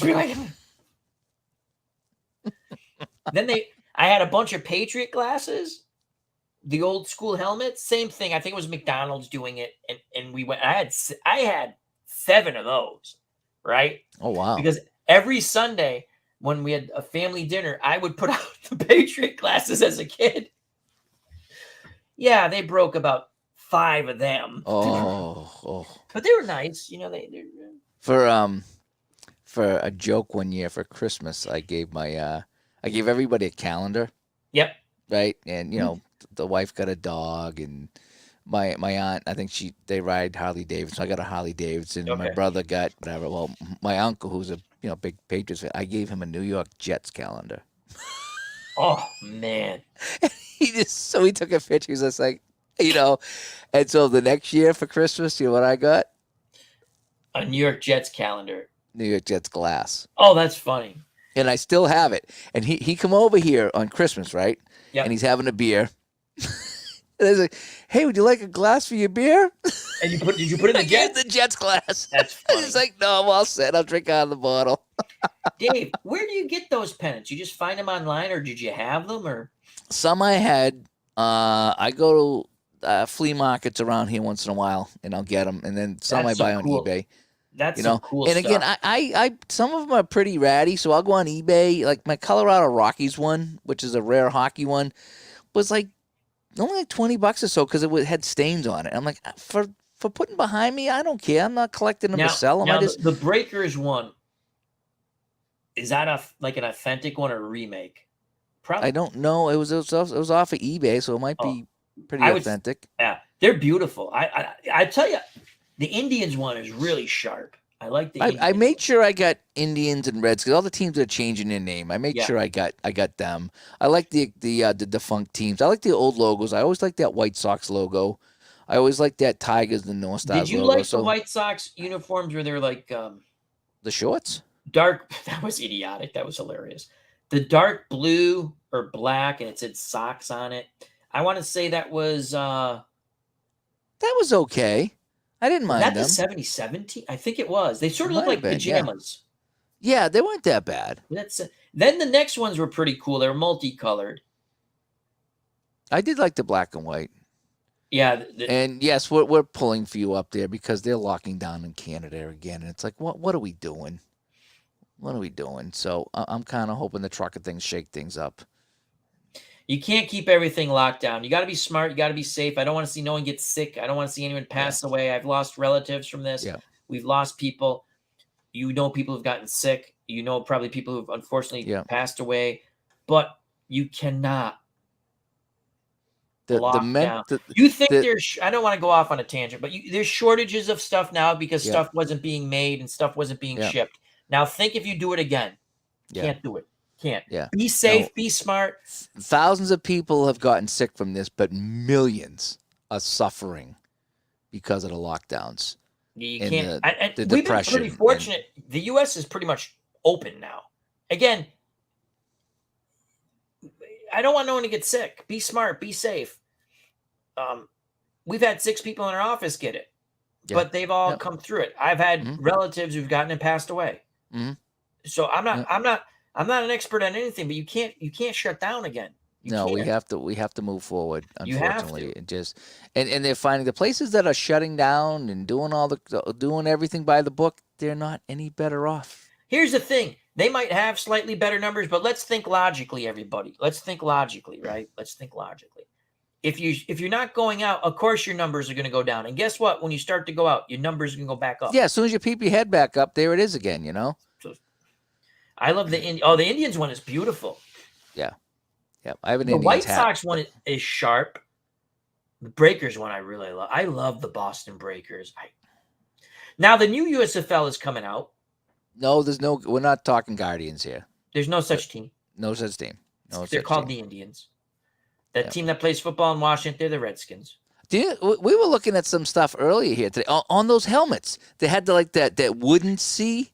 That was kind of cool. Like I like that. That's one of my one of my favorite ugly uniforms, and I say that very lovingly. The 70s, mid 70s, I think Cleveland. There was like a reddish. It was Frank Robinson was the manager then. Uh, they were funky but cool.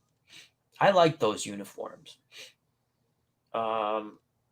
I always like the Oakland A's See, uniform. this is the look that I like on the Indians. This is what I like. That Yes, one there. that's with the that one. That's from the C 70s. with That's actually. the crazy red. Yep, I did like that. Boog Powell there. that's Boog Powell. Come He on. looks so strange. Come on, In how that can you not uniform. like that? Really? That's really good. You have the other picture. I think that's Rick Cerrone. I think that's Rick. I don't know who Is that Manning? That could be Manning. I think that's Rick Cerrone. Definitely that's Rick Cerrone. There's Frank Robinson there, next to Eckersley on the pitcher. I think that's player. He was a player manager than just a manager. Voted ugliest uniforms ever.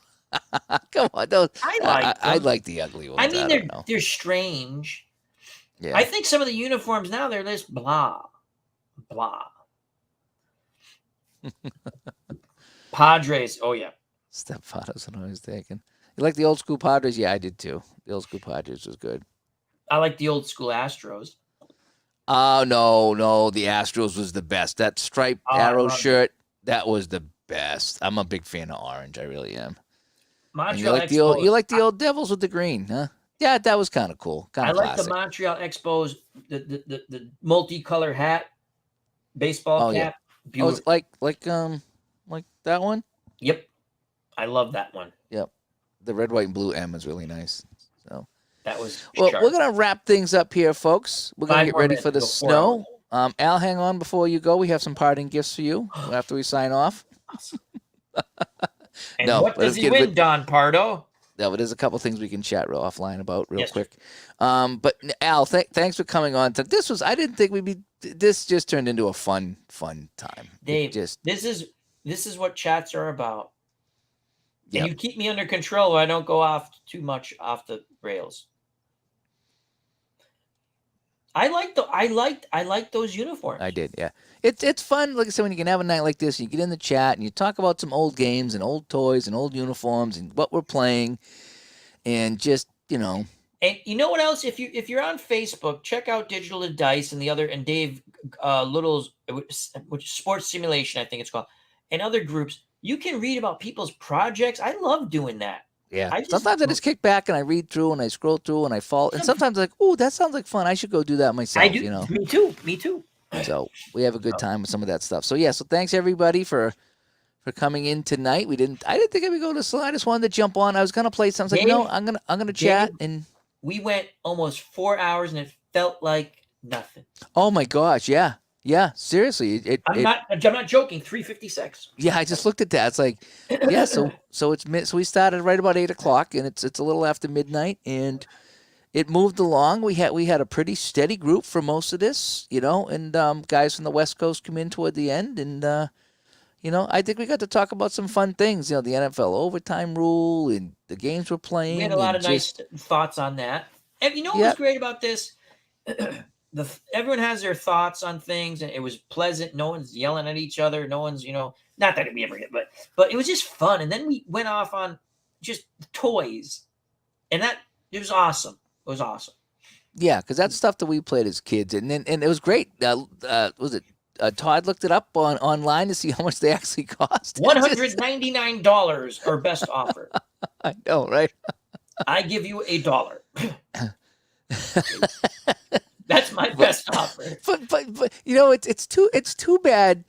We couldn't send our previous self a note and say, "Don't throw this stuff now. Don't throw this out. Oh yeah, buy the whole set now. Put it and take it with you." But it's so hard because what did I see? There was somebody posted, and we'll wrap up here. I promise. There was somebody that posted something on Facebook that said the average person will live in 7 different places in their lifetime.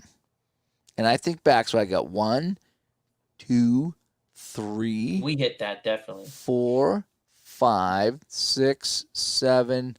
I'm on Take care, 9. I think I'm on 9. So I forget what it was. Whatever the average was, I was exactly the average. So I think 7. It might have been 9. It might have been 9. And so when you think about it, though, especially being 19, 20, moving out of the house, it's hard to take all that stuff with you. So I mean, I'd love to go back in time and say, don't throw that out. But at the same time, I'm lucky that I still have some of the stuff that I hung on to as a kid, because it's so hard to take it. Every time you move, you're like, okay, get rid of this. And then you move to another place. Why am I carrying this around? Quick thing, comic books are big, right? My friends had a huge, extensive comic book collection. Congrats. I like Big Papi. He deserved it. And the History Channel had a thing on comic books years ago. I'm like, oh my God, Dave and Bill have this one, this one. I've told this story before on my channel way back when. I said, Dave, and before I said, how you doing? How you doing? He goes, are you calling about that Superman comic? I go, yeah, you have that. I had it. I go, Oh, he had moved out with his girlfriend. They broke up. They were like together, a year with yeah. His mother threw away all the comics. They had Dave, they had a walk-in closet full of beautiful comics in mint condition in the plastic and everything. My mother threw them all away. that's I still have a couple of comics from '74, some horror comics. They're in terrible shape, but there's a few things made it all the way through the 9 houses. I have some. I've shown them. It's fun to look back at them. Yeah, it is. It is. So anyways, we gotta wait 15 seconds. We might as well hit the 4-hour mark. Here we go. Countdown. 10, all right, we're gonna end this right at the 4-hour mark. 9, Thanks everybody for tuning in.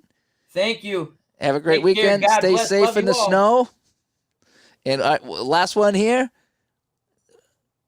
That's the last one here. Then we got to sign off here. Okay, we'll give Dave Little the last one. 10 different addresses. Okay. Thank you, guys. Take care. Thank you. Bye-bye. Stay safe.